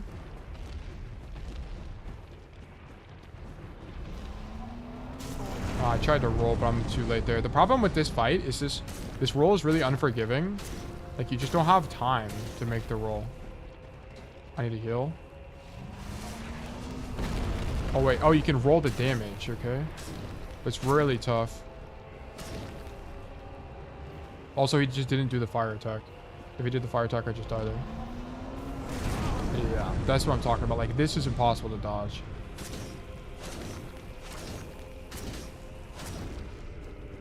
I'm gonna heal. Almost dodged it. Okay, get up, get up, get up, get up.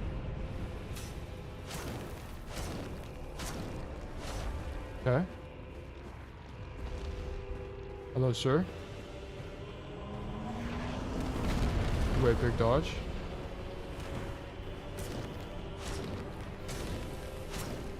I might just beat him first try here. Also, why is he not doing the fire attack? I don't really understand. I mean, I'm not complaining.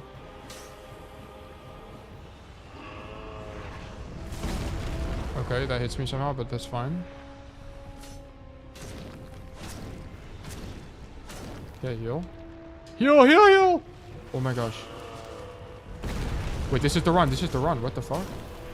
Am I just getting God RNG? Like, why is this guy not doing the fire attack at all? Ouch, that hits me as insane.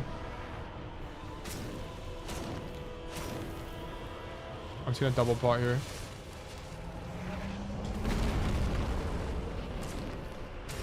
Wow, I just found the God spot and then I just beat him. That's sick. He has 1 HP. Okay, but...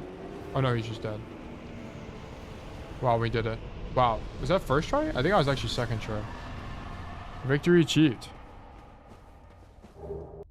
Humanity and a homeward bound.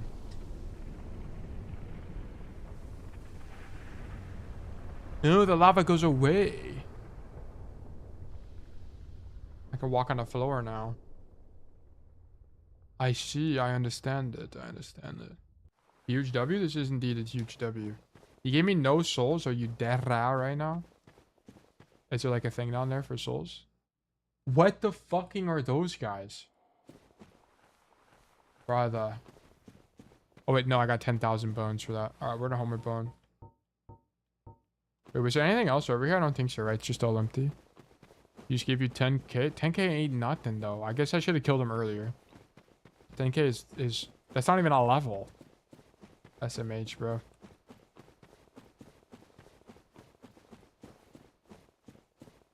Yeah, I'm just gonna homer bone it. I'm lazy. And they gave me 1, so why not use it? You're so greedy? Yeah, they should have given me more, bro. I deserve it. I need the worm head to leave immediately. The worm head is like top 5 annoying, I won't lie. Also, can I upgrade anything here that I use? Oh, I can go to +7. Wait, why can I go to +7 now? I don't really understand. Why did it not let me do that earlier? Did killing this boss magically let me go to +7? Like, what? We talked about this yesterday. Go to the spider fire keeper girl and talk to the bug servant. Brother, where is the bug servant? I just walked over there. Ain't nobody here. Look.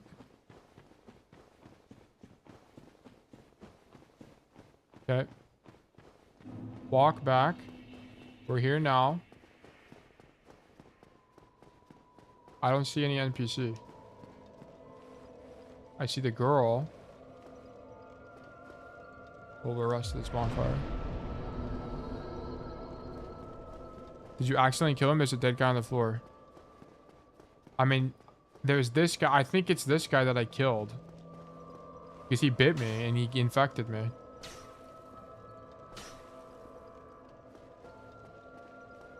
Yeah, I think I killed him. So I think I'm fucked, maybe? You killed him? Yeah, because that's the guy that bit me. That's why I killed him. Why would I not kill him?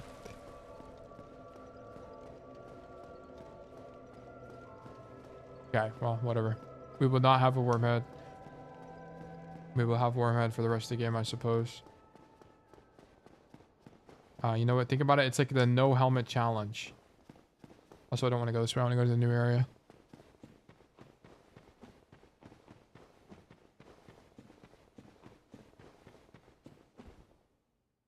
You don't need a helmet? This is true. I don't need the 5 extra armor it would give me.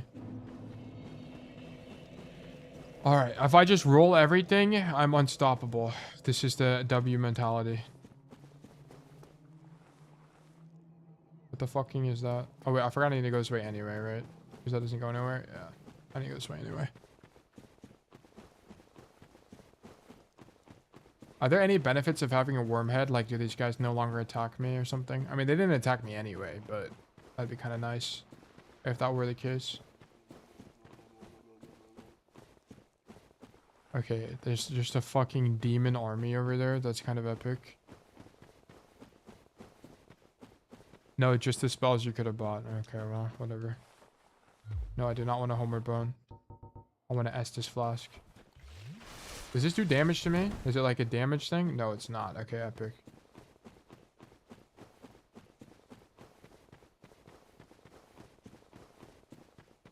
Who's that guy? Wait, that's the boss from fucking... But now he's just a normal guy. Ouch. Okay, I'm dead. Fuck me. Incoming reused models. Yeah, this is definitely a reused model from this guy. Okay, my bad. I instantly died. Well, his body just like reincarnates every single time. I should have also used the other fire. Okay, we must return. Oh my god, the walk back is so fucking long. I guess I'll just use the bonfire that's here, right? There's not a reason not to.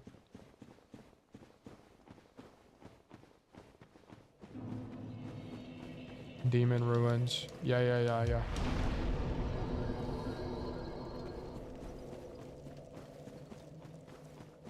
Okay, I need to also not die with all of these souls. It's not even... 10,000 is pocket change, deadass. I wish it gave me more. Like, it gave me enough for a level at least, bro. Also, I wonder if this area is optional. Probably not. Because, well, it might be optional because there's not a way to warp here. Right? Like, that... Neither of those bonfires... Oh, no. That one bonfire with the spider girl is a warp. The army in the distance is all tourist demons, by the way. Oh, really? Very interesting. Okay, let's not die to this guy. Yeah, what if we like locked onto the guy that's walking toward us? Okay, fine. Oh, that's epic stagger. Oh, bro. Die, just die. Nice, thank you. 400 for that is insane, but okay, sure. We're gonna go this way first, and then we'll go the other way later. I'm just gonna double heal just in case. It's mandatory? Okay, I see.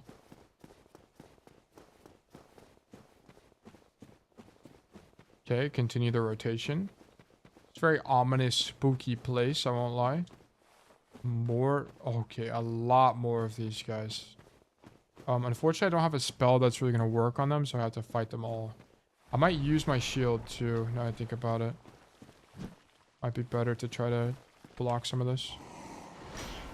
Yeah, blocking is definitely 1 bajillion% the wave. I had no stam there. Okay. I also could just bait them and then hit them afterwards, like that. Okay.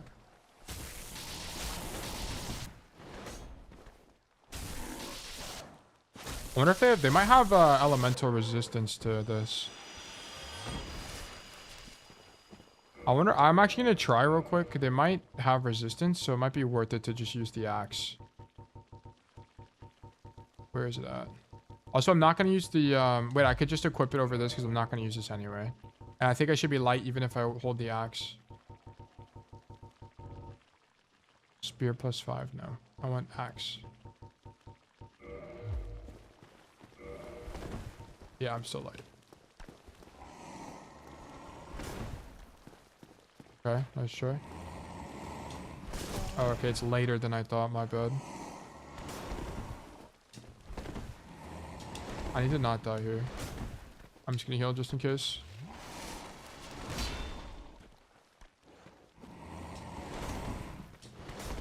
Okay.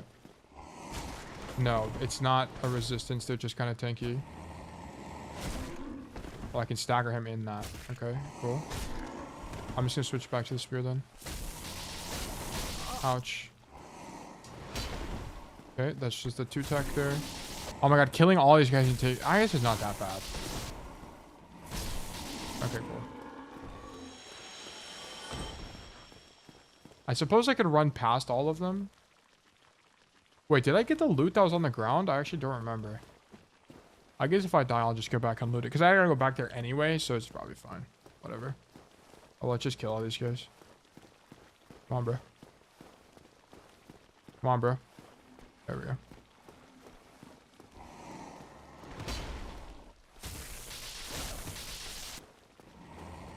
Okay, nice attack.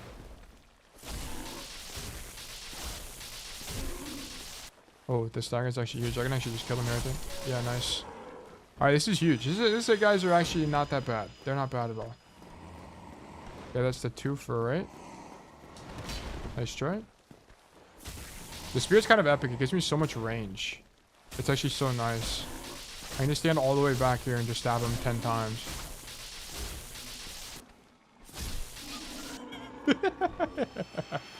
What is he supposed to do? This attack is OP.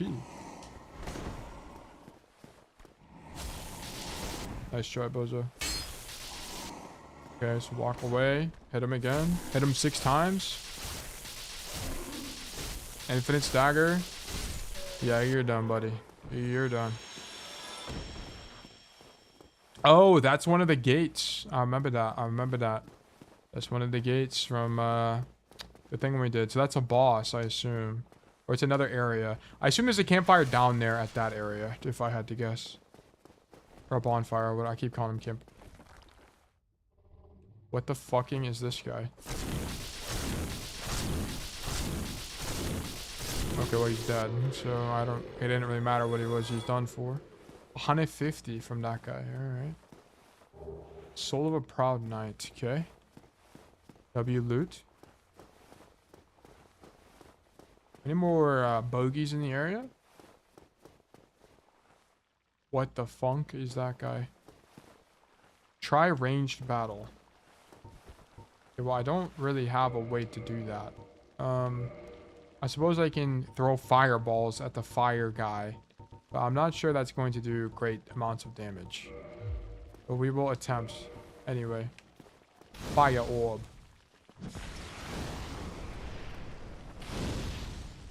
Stone chud. That might have been a stone chud.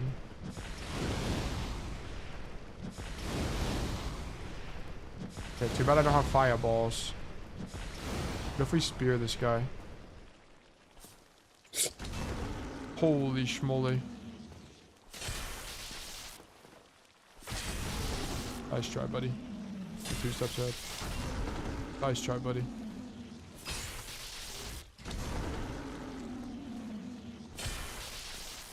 I guess I can just heavy attack, right? Nice. Your spear is pretty ranged. Ooh, bonfire. I'm very interested in this bonfire. I'm very interested in becoming human and kindling this bonfire as well. I'm actually very extremely interested in doing such a thing. Let me get 2 humanities used immediately. Bada bing, bada boom. Like, I was part of Worm Nation. Well, unfortunately, some worms, they, you know, they gotta pay the price. Bro is one-handing his spear. It is. My dude is strong as hell. Actually, now I think about it, does this even scale with anything, or is it just damage? Yeah, it's handling C strength, so it's actually fine. Soul of a Proud Knight, epic.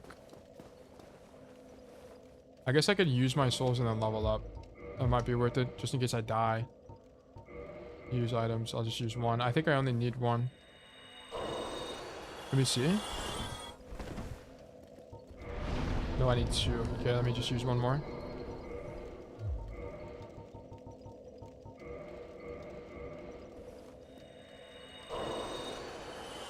Okay, nice. Level up. What was this thing I was going to level up? I can't remember. I guess I could level up Dex. I mean, it's not pointless, right? Because it also scales. I'll just do 1 Dex, I guess. Sure. Okay. Let's keep going.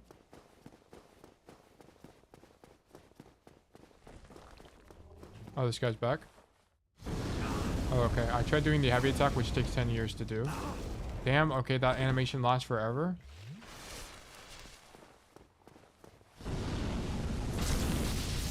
Oh, I interrupted if he does that. Okay, nice. Okay, there's 2 of them now. Oh, I hit them both. Okay. Alright, cool. I guess I can 2-hand against these guys. There we go. How's the Dark Souls progression? We're doing great things. Hope you're doing well, Bombchu. Hope everything's going well. We are in the Hell Dimension now. I have a worm on my head, which is a great inconvenience. Dude, chill. Everyone chill. Wait, these guys are... Dude! Wait, this guy's actually a bomb. Wait, this is huge. But yes, we're making great progress. I think we're... fuck. We're definitely on the back half of the game at this point. But I guess. Weapon broken? What do you mean weapon broken? Dude, everyone calm down. Everyone calm down. Dude! I'm dead. I'm freaking out. I'm also freaking out. I might have freaked out maybe a little bit too much here. Maybe a little... I got a little bit overwhelmed. Dude, don't tell me my shit's broken forever, right? Don't piss me off. Repair equipment. Oh my god. Wait, I need 141 souls. Wait, we're gonna have to kill some of the chud guys to get enough souls to repair my thing. Wait, hold on, everyone, chill. We're gonna use the Man Serpent Greatsword and just kill some dudes.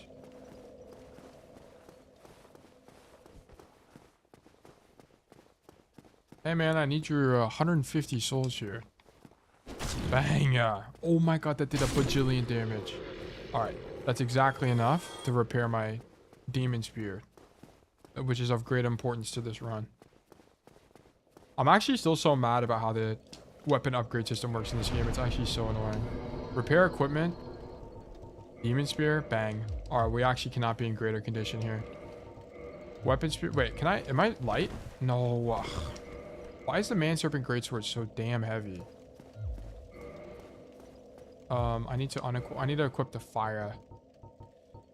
The fire orb. Alright.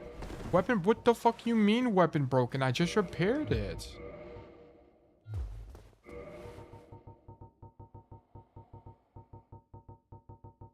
Demon Spear.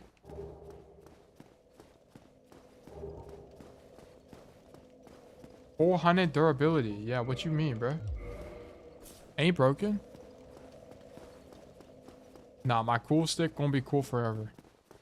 Whereas I guess it should be quite the hot stick because it's a demon spear. Honestly, this has to be a top 5 move.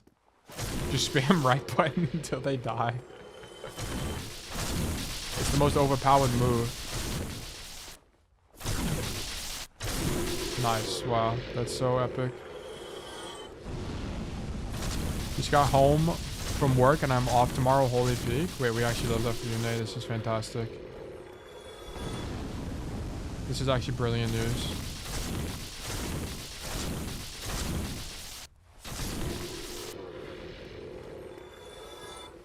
I think the thing that sucked about whenever I used to... Wait, I need to not die because didn't I have like a lot of souls? Oh. Hey, okay, never mind. I'm just dead. I think I had maybe 50 souls, but I don't really think I had very many. Okay, what if we just ran past these guys? That might be the answer here. This might be a run past the enemies kind of operation if I had to guess. Oh, you know what? You know what might be a great use to us? Ah, you know what? I was about to equip the no sound ring, but these guys are definitely looking dead at us in the eyes. So it'd be kind of pointless. Okay, I want that item on the right side. We're definitely dying for that, but I want it. It is of great interest to me. Get out of my way. Everyone, get out of my way. Oh my gosh. Okay, get me out of here. Thank you, sir. Dude! Oh, I'm actually so good at the game. Okay, hold on. Get out of my way. Get out of my way. Everyone chill. Everyone chill. Is there anything else over here? Or no, is it nothing? Is this a path? It is. Surely they can't fall down. They can't. Huge. Their tummy hurt and they're puking fire. Yeah, I wish. You know, I wish they puked fire in a different direction. Puke fire in a different direction than to the hero here. Dude, get out of my way! What does this say? Be wary of monster. Well, what monster? Is that a chest? Wait, there's loot. Dude! Dude! Chill! No, I'm so close! That better not be a mimic when I get there, actually. That best not be a mimic. Hold on, wait, everyone chill. That better be lightning spear plus 10. That's exactly what it is, actually. Excuse me, gentlemen. I got places to be. Excuse me, excuse me. Wait, there's an alternate path here. Okay, but I gotta run through a big guy. Nice try. Dude, I actually got the speedrunner tech. I'm gonna bait this guy to the inside lane. Take the outside corner. Big roll. I'm out. He drops in the middle. Left. Okay. Boom. Grab the souls while I'm at it. They come through. Weave in the middle. Boom. Cannot be greater. Large flame member. That's actually a fantastic get. Goodbye. Okay. This is actually so fantastic.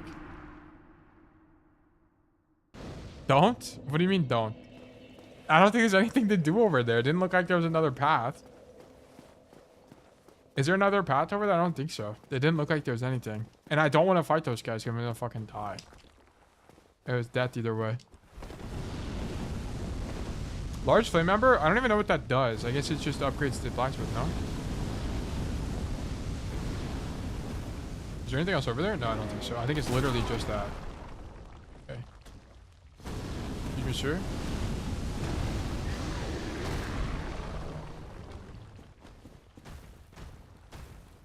Don't mind me, just gonna Roadhog here real quick.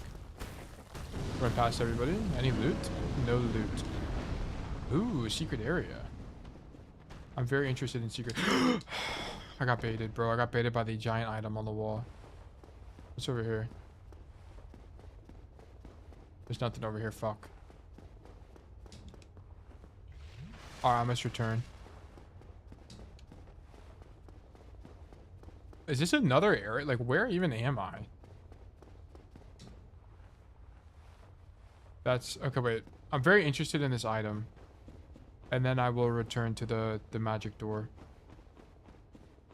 You know what? I feel like... You know what? Is this the door to the, I wonder if this is the door to the forge, or whatever it's called. This feels like the other side. What the hell are these guys? What's up, little dudes? Holy shit, this has a lot of range.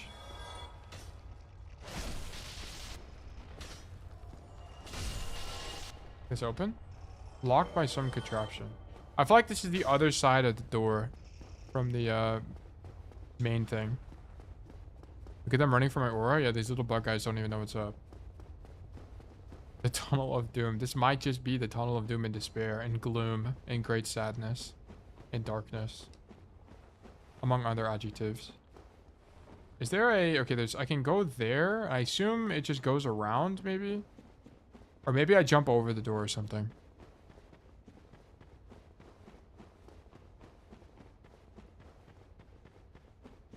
Is there anything over here at all, or is it just a waste of time?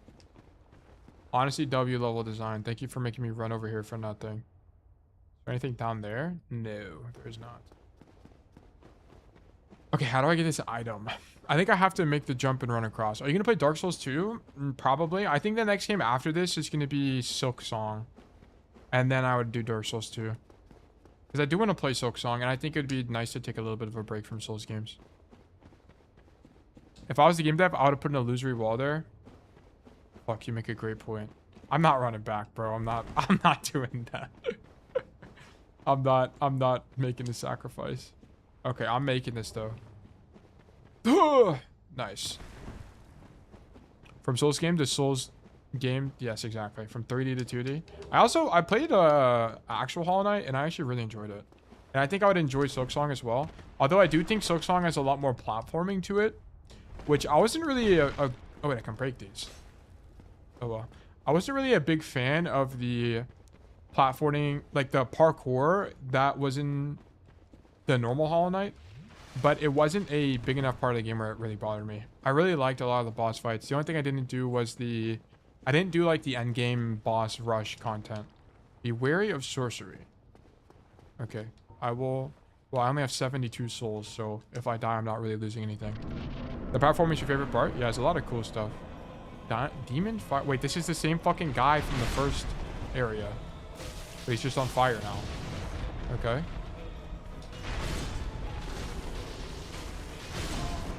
Okay, that hitting me is actually kind of diabolical, I won't lie, but sure. Oh, okay. Path of Pain? Oh yeah, that I did. Oh yeah, I remember Path of Pain. I remember I had a modifier. Okay, that shit hitting me is a bit crazy, but my dead I am. I had a modifier on... No, what's that called a modifier? It's called like a badge or something? What are they called in Hollow Knight? I don't remember.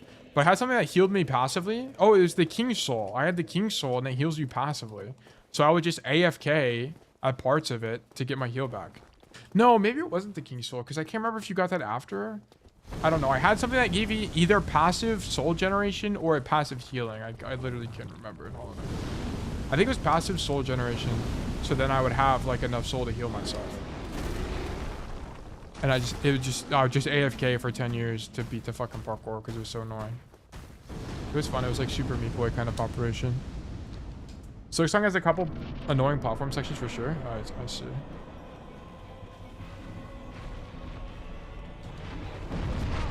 How do I dodge that? Does he just do it in front, like on top of me or what? What the hell? How do you dodge that? Maybe it's a perfect roll. Hold on, I need to actually just die here to learn the mechanic. That's a swing, okay. So if his staff goes to the right, it's the magic. So that's magic. Okay, I just need to roll whenever I see the animation. That's a swing. That's 2 swings, I suppose. That's the magic, I think. Oh, he's got a slam attack. Okay.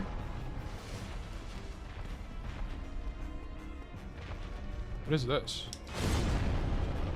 Oh, okay, he just slams the floor. Okay.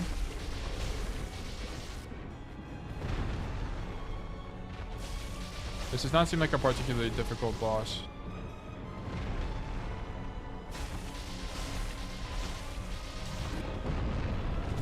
What? I'm so far from that. Brother. Let me get 1 heal going. Huge shield. Okay, my fault. Let me get 1 heal going. Dude! I'm dead. I was trying to do everything in Act 2 before going to Act 3, but lost all motivation. Dude, the generational lock-in needs to be coming out from Yumi right now. How are the bugs going to get their closure if you do not finish Hollow Knight? How is Hornet ever going to finish her story without you? DLC going to come out this year, though? I mean, maybe I should just wait for this DLC and then play Silk Song. Maybe that would make more sense. Alright. Excuse me, gentlemen. I got places to be. Big dodge. Oh, shit. Okay, my fault. Tactical misdodge. I'm out of here. Let me get 1 heal operation going. He heard you calling him an easy box and locked in. Dude, dude, this is actually the generational lock-in from the Demon Fire Sage. Get me out! I got stuck on his leg, bro. Come on.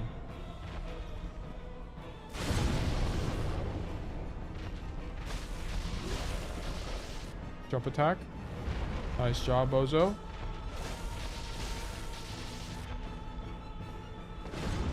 Let me get a heal in. I gotta finish a bunch of games, bro. That's me. I gotta finish Dark Souls.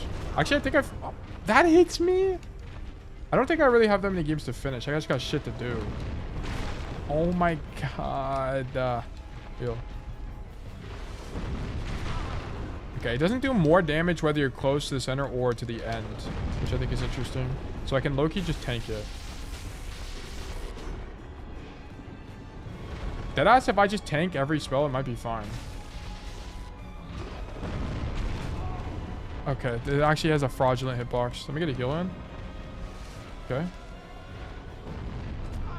Okay, I walked into that one. That's admittedly my fault. Nice swing, bro.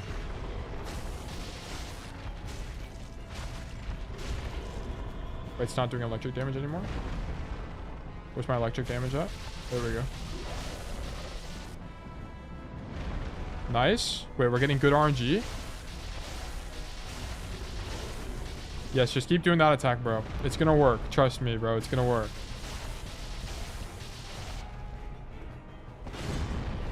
Nice. Let me get a heal in. Woo!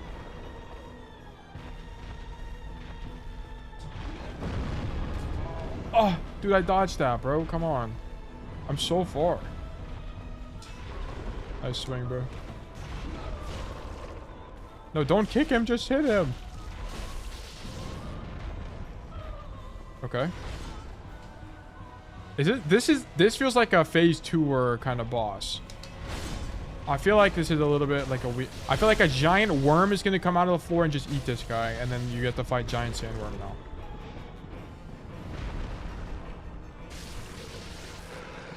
No, I suppose not. Okay, I could not be more mistaken. Yippee! Humanity obtained. Demon's Catalyst. Lovely. Wait, where do I go? That's where this is where I came from, right? No, this is not where I came from.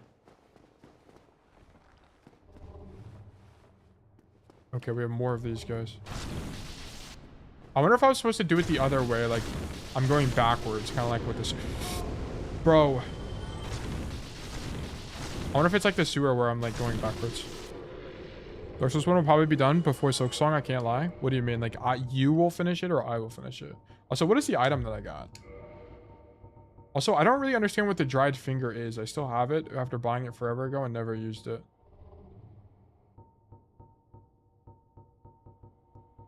Wait, where's the demon thing at? Is it one of these? Dragon scale? A bunch of keys? What? Am I tripping? Is it a weapon? Oh, Demon's Catalyst. Yes, it is a weapon. Okay. It's like a wand. Is that what this is? I missed it again. Oh, I hate the menuing in this game. It's so annoying.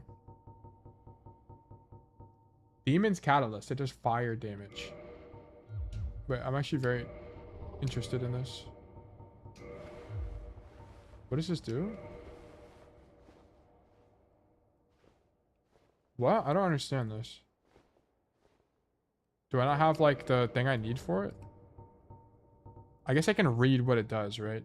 That would probably be pretty intelligent. Let me do...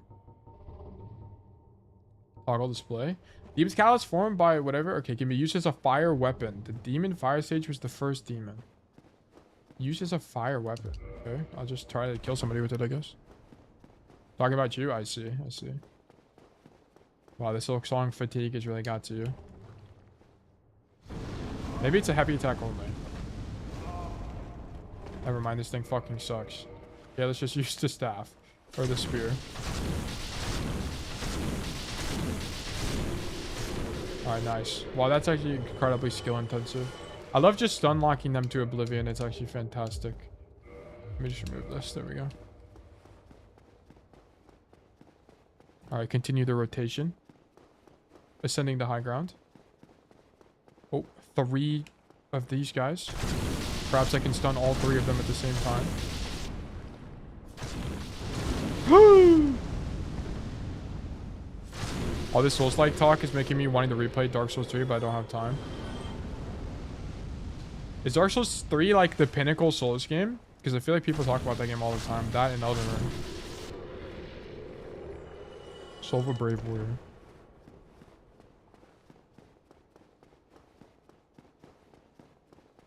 That and then Bloodborne gets talked about, and then Sekiro or whatever. Ooh, this is an elevator. Where's this taking me? Quaylag's domain. Oh, so I now have fast travel. I knew this was an elevator from day one. So I can go to the bottom of hell from here. Wait, so this is all there is in hell? There's nothing else here?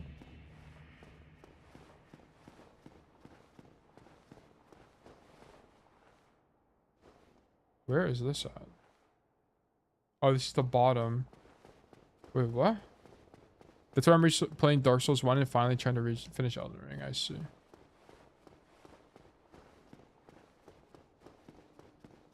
There's more stuff. Okay, I don't know if I... Okay, it's kind of weird. Why would it send me back here? I kind of don't understand this. I don't think there's more stuff that way. It has to be back in hell here. Oh, wait, there's more area. There's more area. I remember. I gotta go back this way. And then I have to go down and fight the other demon guys. Bro doesn't explore anything. I literally explored that whole area. There's nothing else in that sub area. It's a shortcut. Yeah, that's what I figured. Damn, Yumi really truly is my #1 op. This is actually crazy. Crazy diabolical. Wait, hold on. Do we have... Oh, yeah, I just have the sphere. Oh, my fellow worm guys, I need to move. I need to get out of here.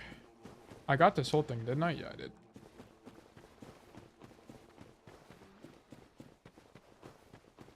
What's up with this emoji spam? Mods, can we stop the emoji spam in the chat, please? Mods, this is a little bit insane.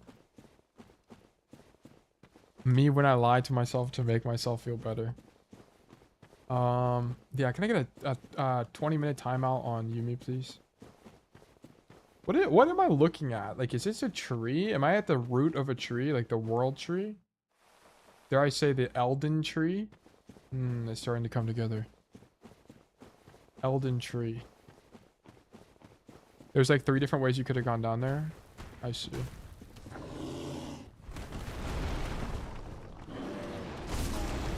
Excuse me, gentlemen. Dude! Alright. Maybe I need to kill them. There's a little bit too many of these guys to just walk past them, I think.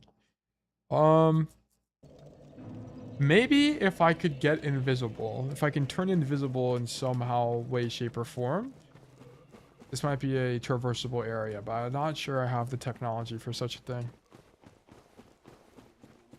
Okay, the bad news is I had 15,000 souls or something, which kind of sucks. Because I need to not die. After recollecting my items here. And then, you know what? Do I really gotta kill this absolute... Oh, wait. My souls are right there. It's just kind of epic. I guess I'll just kill them. Fuck it. I mean, I guess.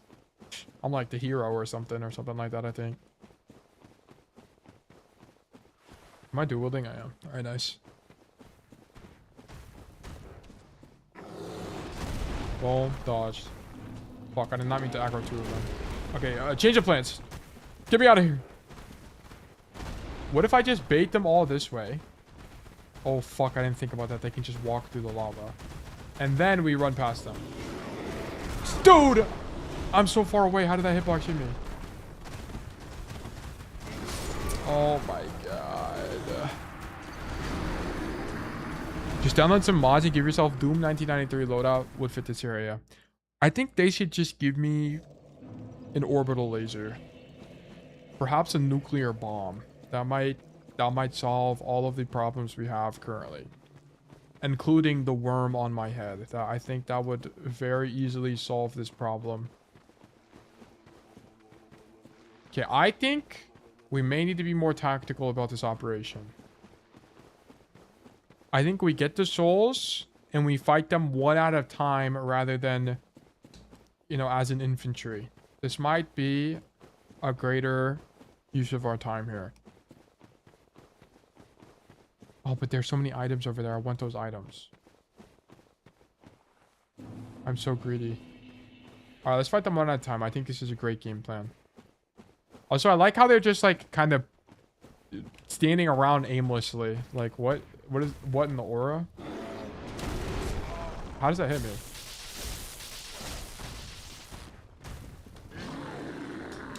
Oh, it's like a charge attack. All right, did you really have to hit me to the lava, big man? Dude, I had to roll out of the lava or else I'm gonna die. I don't got fire resistance pots. Dude, come on. Yeah, I'm thinking this is a grab my souls and homeward bone kind of operation. Maybe... How am I gonna... Maybe I just suck. Hold on. Maybe it's just a skill issue. Maybe we just roll the attack. And then we kill them. And then it's problem solved. I think that might be a more appropriate diagnosis of what's going on here. Okay. Also, I kind of like... I can't tell if this is dirt above me or if this is some kind of stone. Like, the texture is kind of fucked up, so it's kind of hard to tell. Like, is this netherrack? Like, what am I looking at right now? And am I walking on soul sand? But where's my obsidian portal?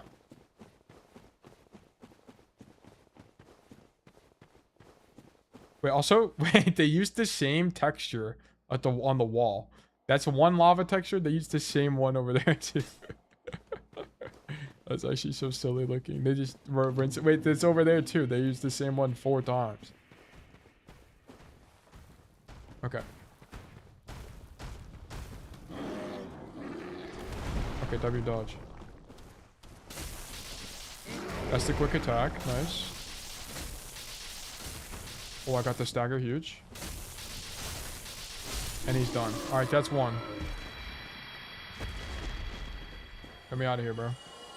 Okay, now I gotta aggro his brothers. That's one more. Damn, that aggro range is so far. Can you backstab these guys? Wait, W comms. This might be a possibility. Oh, he has a leap attack. I was unaware of this.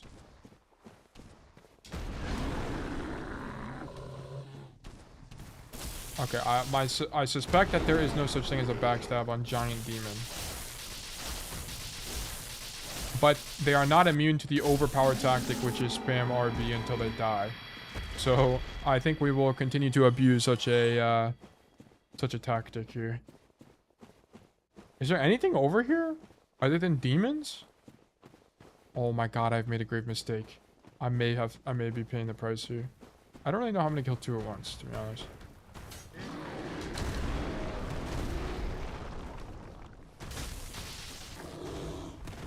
Alright, this is the gargoyles fight all over again.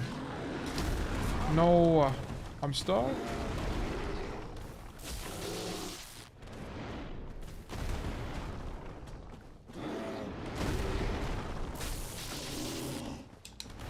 Alright, W roll. Wait, I'm actually him.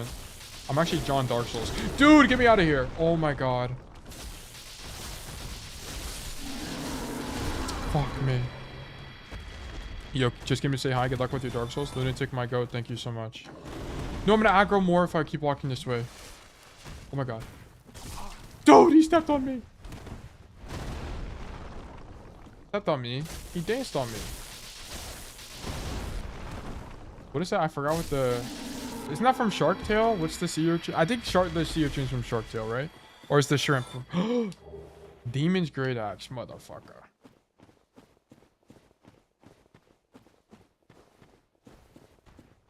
Wait, I can space glide?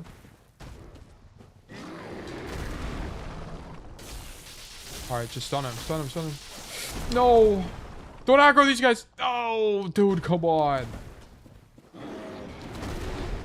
Dude! Get me out, get me out, get me out, get me out. I need to bait an attack. Need to bait 2 attacks, perhaps? Yes. Alright, now we heal.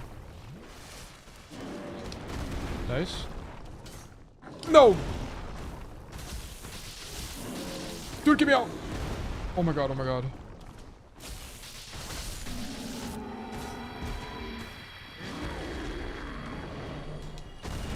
What? What? No, I can't die here. I can't die. I can't die. I can't die. I can't die. I can't die. I can't die. Oh my god. Alright, huge. Dude, I need you to... I need this guy to... Yes, okay, nice. No, no! Please, please. No. Okay, we're chill. It's actually so chill.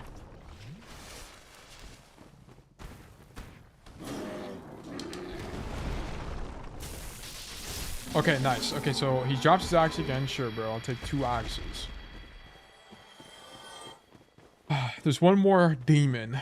And then we have 2 pieces of loot of which I can grab. How am I ever going to get that one? What?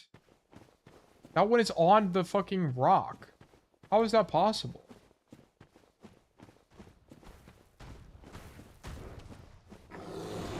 Okay, nice try.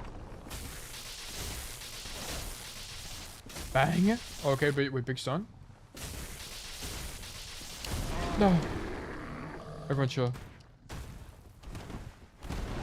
Nice, huge heal. Nice. Okay, holy moly. Our anxiety's been cured. Was this area pointless? Was there just 10 demons here for no reason? How the fuck do I grab that? What do they think of a Man of Steel here? Like, how am I gonna... Is there anything over here? No. There's death and gloom down there. There's nothing over there either. Oh my god, am I really gonna fucking just send it? I guess I can homeward bone if I'm about to die, right? That might be the course of action here. I guess I can test the water, you know what I'm saying? Like... Okay, I do take damage. So if I just run over there very quick... What if I roll? What if I roll through it? Ew. Okay. Okay, I'll still remember. Huge get. Ginormous get. I wonder what the fuck that even does. But that has to be worth 15k souls, bro. Fuck, should I go back for my 15k souls? I do have a homeward bony-in on me.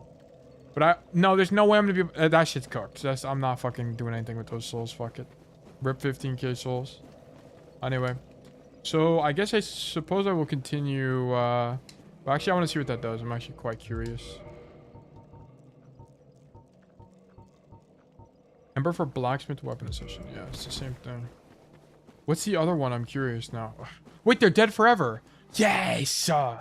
They don't respawn. It most likely put your souls not in the lava. Wait. You might be the most intelligent person of all time. That's actually true. I didn't even think about that. It's not going to be in the lava because these are some W game designers. We must return, grab our souls, and then obtain whatever item that is on the shores of the lava.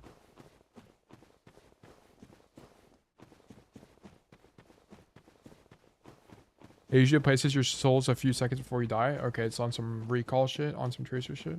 These guys not respawning is actually insane. And it's really nice.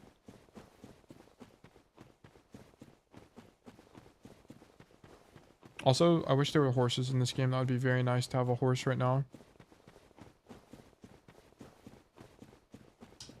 Or like a sparrow on some Destiny 2 shit or something.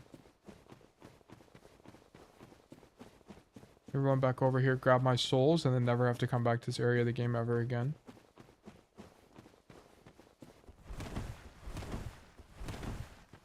Ginormous retrieval. Rip D2, that was my game, bro. They will never make a gun ever like the Icalo shotgun ever again. What will I ever do without the Icalo shotgun? My favorite weapon of all time. Trench barrel, my goat. How the fuck do I get that? Sorry, bud. You don't get a horse until Eden Ring. Alright. They just hate me. Dude. Oh my god, I made it. Holy fuck. Large soul of are you dead ass serious? Large soul of a proud knight? That's what you have to say to me? Unbelievable. Yeah, we're gonna do a homeward bone here. And we're gonna level up. Motherfucker. I don't got enough. Let me do a... you know what? Actually, let's leave. Let's do a good old warp to the Undead Parish.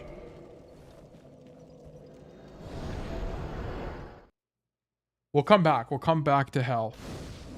Thorn meta during Forsaken was so satisfying. I never actually... I remember Thorn being a thing, but I think I kind of stopped playing when Thorn came out. So I don't remember, was Thorn always a thing or what? I don't remember. Wait, I can't use the thing on him. Wait, I can't give him the thing, really?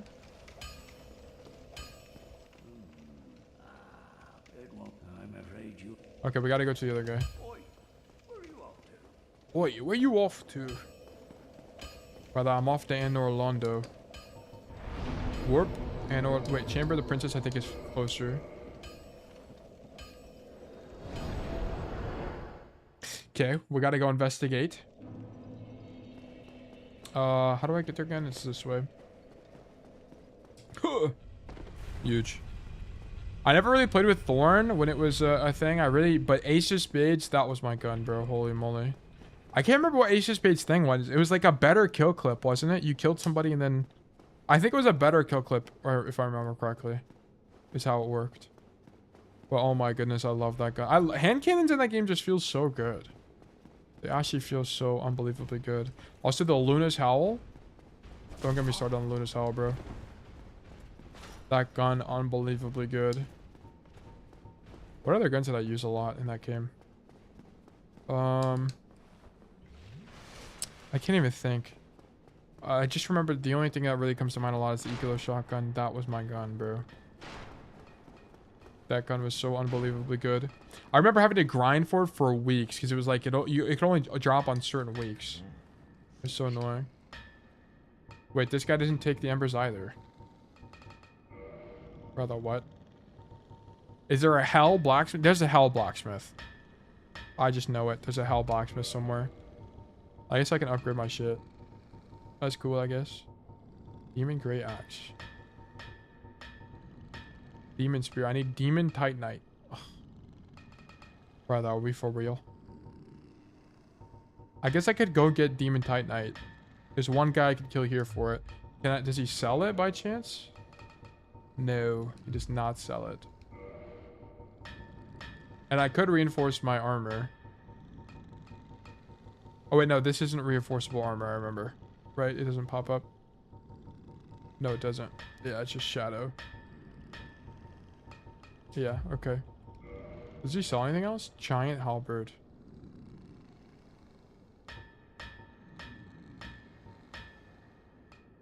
Oh, wait, I could use this. It's 36? Do I have 36? I don't think so. That seems like a lot. Yeah, I don't have 36.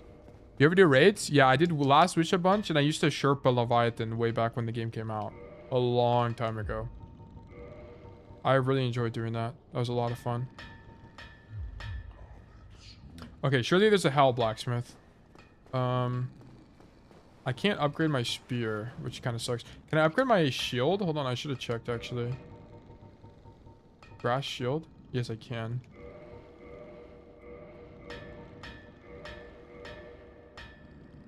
I need more large. Does he sell large Titanite, whatever's?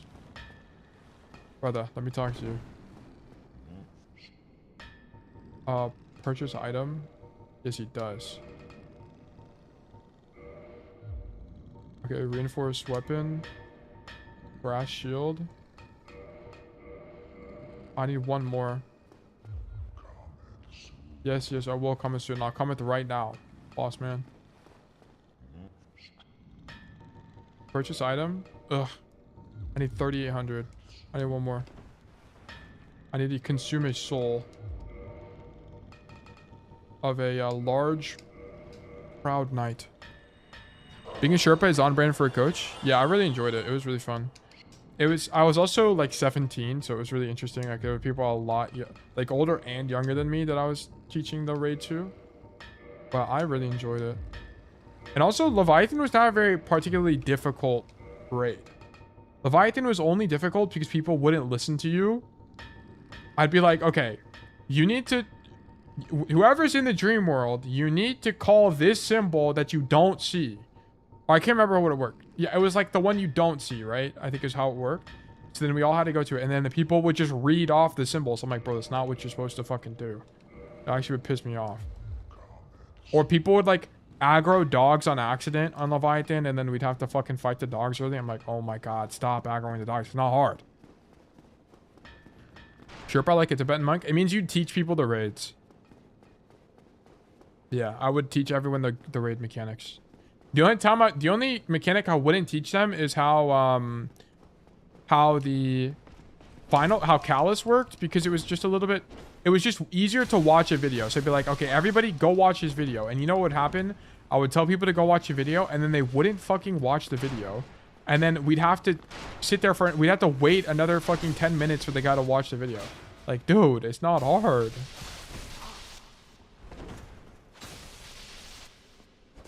Oh my god. Please don't kill me, bro. Motherfucker. Whatever. I don't need these 2,000 souls anyway. I've never heard of it. I played so much WoW. We called it Raid Leader. Well, Raid Leader I think it's a little bit different, because don't they actually coordinate stuff? Because there's more people in raids. In Destiny, there's 6 people. Yeah, there's 6 people in a raid. So it just looks a little bit different.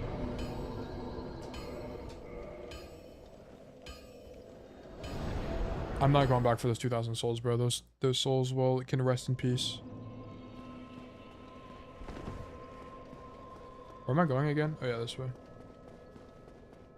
Division 2 had Sherpas 2. Not sure if that game is still alive. Was there raids in that game? Where's the Hell Blacksmith? He's got to be down here somewhere.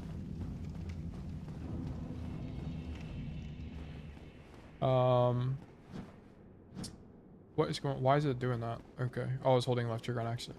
It's not this way, right? Yeah, that goes nowhere. It's... I guess I'll double explore this way just in case, but I'm pretty sure there's nothing here. Yeah, that was just loot and those guys. Let me just run past you real quick. Alright, never mind. I'll just drop off, I guess. Oh, there's more shit down here. Okay, I definitely just didn't explore. Oh, there's a bonfire here. What the fuck? Okay, this is my bad. Yeah, but they were more stat and knowledge checks. I see. Wait, this place has hella bonfires. What? It's like a bonfire every 2 feet in this area. That's actually crazy. I feel like, why are there so many bonfires in this area compared to the rest of the game? That's so weird.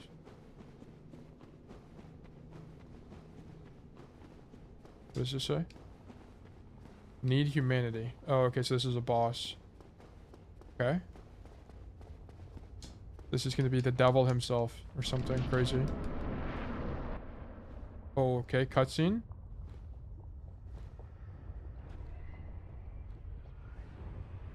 Because this area fucking blows, I see. Giant centipede boss. What the fucking guy is this?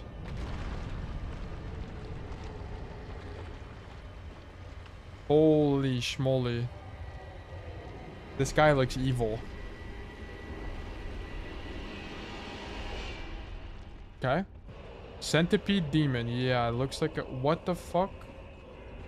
It's like nowhere for me to go. I guess I gotta roll across this.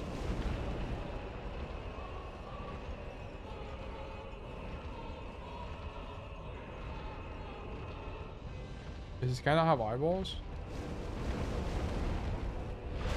Okay. I think I'm dead, right?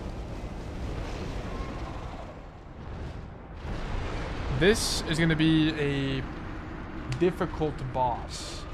Centipede demon. Okay, I don't really know how I'm gonna... I feel like I can't beat it yet, because the fact that I can only stand on certain areas seems a bit insane.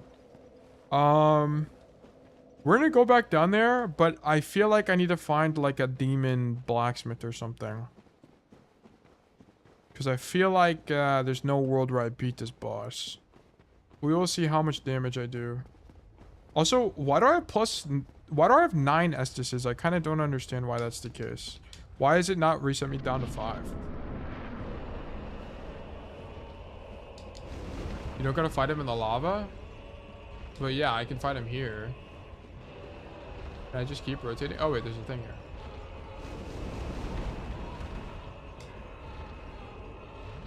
Loot. Green Titanite shard. Alright, bet. In the boss arena and everything. Can I like go up or something? Okay, that's kind of nice.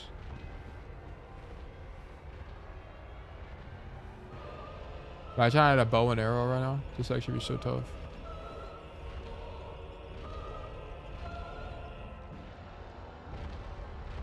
Can he even hit me from here? Did I might have found the cheese spot? Oh shit. I cannot be more wrong. What if he pushes me further up the wall though? Well, I gotta heal. Everyone chill. Fuck, I can't hit him. 70 damage. Oh my goodness gracious. Everyone calm down.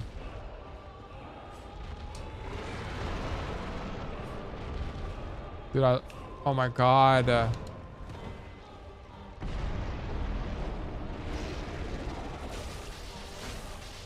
Okay.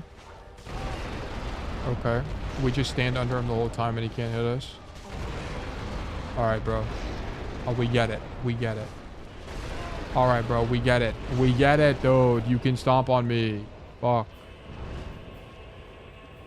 I can't even see him. Alright, bro. Oh my god, this boss is gonna be misery. Also can't hit him with the fucking spear. It's so annoying.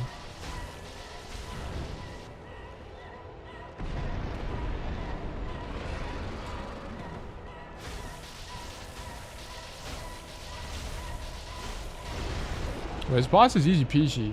Easy peasy. Oh, okay, I need to dodge this. Okay. Where's his feet? There it is.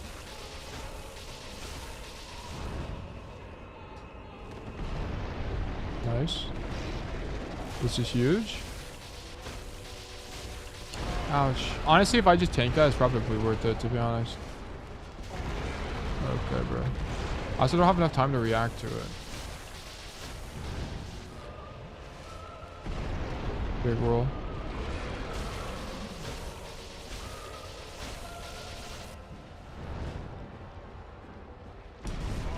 What, bro? I even rolled too. Oh.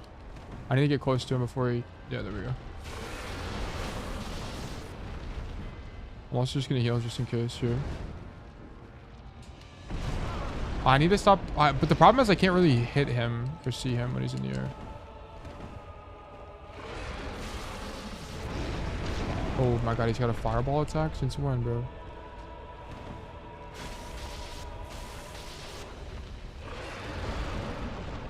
Okay, nice.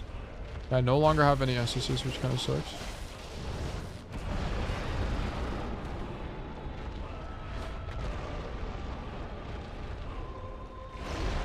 I need him to not be in the lava, preferably. Okay, I need to also kill him before he kills me, preferably.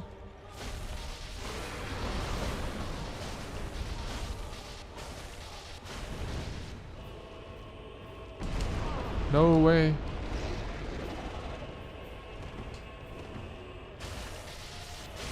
Yay! We did it. We did it. Wait, this boss was easy peasy. Easy peasy. Orange charred ring. That lets me walk on lava, surely. Surely that's a... Yeah, you get to walk on lava now, little operation. Oh yeah, reduces lava damage. First try. Was that actually first try? I think it was second try, right? Okay. What are the chances I die here? Oh wait, I take so much less fire damage. It's actually insane. Yeah, I'm not gonna... Yeah, I'll grab that. Okay, nice. Wait, fuck. I didn't even... I could have... If I just got that first, then I could have... I could have grabbed the other thing way easier. This boss was easy. I think this is the easiest boss I've fought in so far. Other than the other guy in this area. That guy was also easy peasy. Holy moly. Oh shit, there's a loot there. Wait, hold on. Okay, well the problem is if I... Oh wait, I can just do this little... Soul of a yeah, brave warrior. Alright, bro. Alright, bro. Just say you hate me. I'm dead. Gotta go sleep. See ya. No problem at all, Jiro. Have a great rest of your night, man. Have a great slumber. Fuck. I gotta get my souls.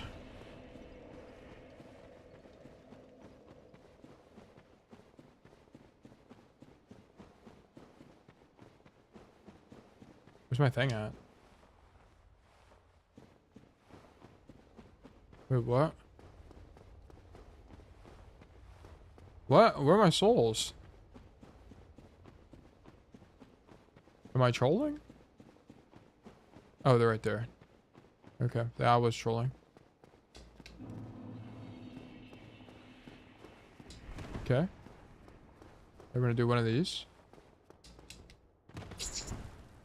Ugh, almost died. I see a level up real quick. Motherfucker. Alright, go this way. Walk up the branch.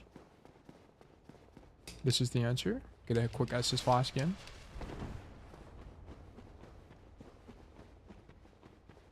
They should just give me an elevator, man. Why they gotta give me a tree branch? Or a tree root? Nice, now we're back at the bonfire. And then this is a quick level up. Let me get a, let me get an additional... Let's get an additional health maybe going. Get some extra life. This is fantastic. I think this is going to be a good place to leave off too. I ended up on a boss. We got a new area to explore right after this. And I think we've had a very great Dark Souls run today. We killed 3 bosses today. That's insane. That's actually great work. 3 bosses down the drain. And they were pretty easy too. I think the hardest one was... I don't know. I guess the last one I almost died. But we killed him at the very end. So that was nice. But okay. I think it's a good place to leave off. Tomorrow will be the exact same thing as today. So coaching for most of the day, and then we got Dark Souls in the evening. So looking forward to that. So everyone who came by, thank you guys for being here. I appreciate it. Today was a fun day. But it will be business as usual tomorrow for day 23 of the WORMATHON. So I'm looking forward to having you guys then. But thank you guys for being here, and I hope all of you have a fantastic rest of your day. Bye-bye.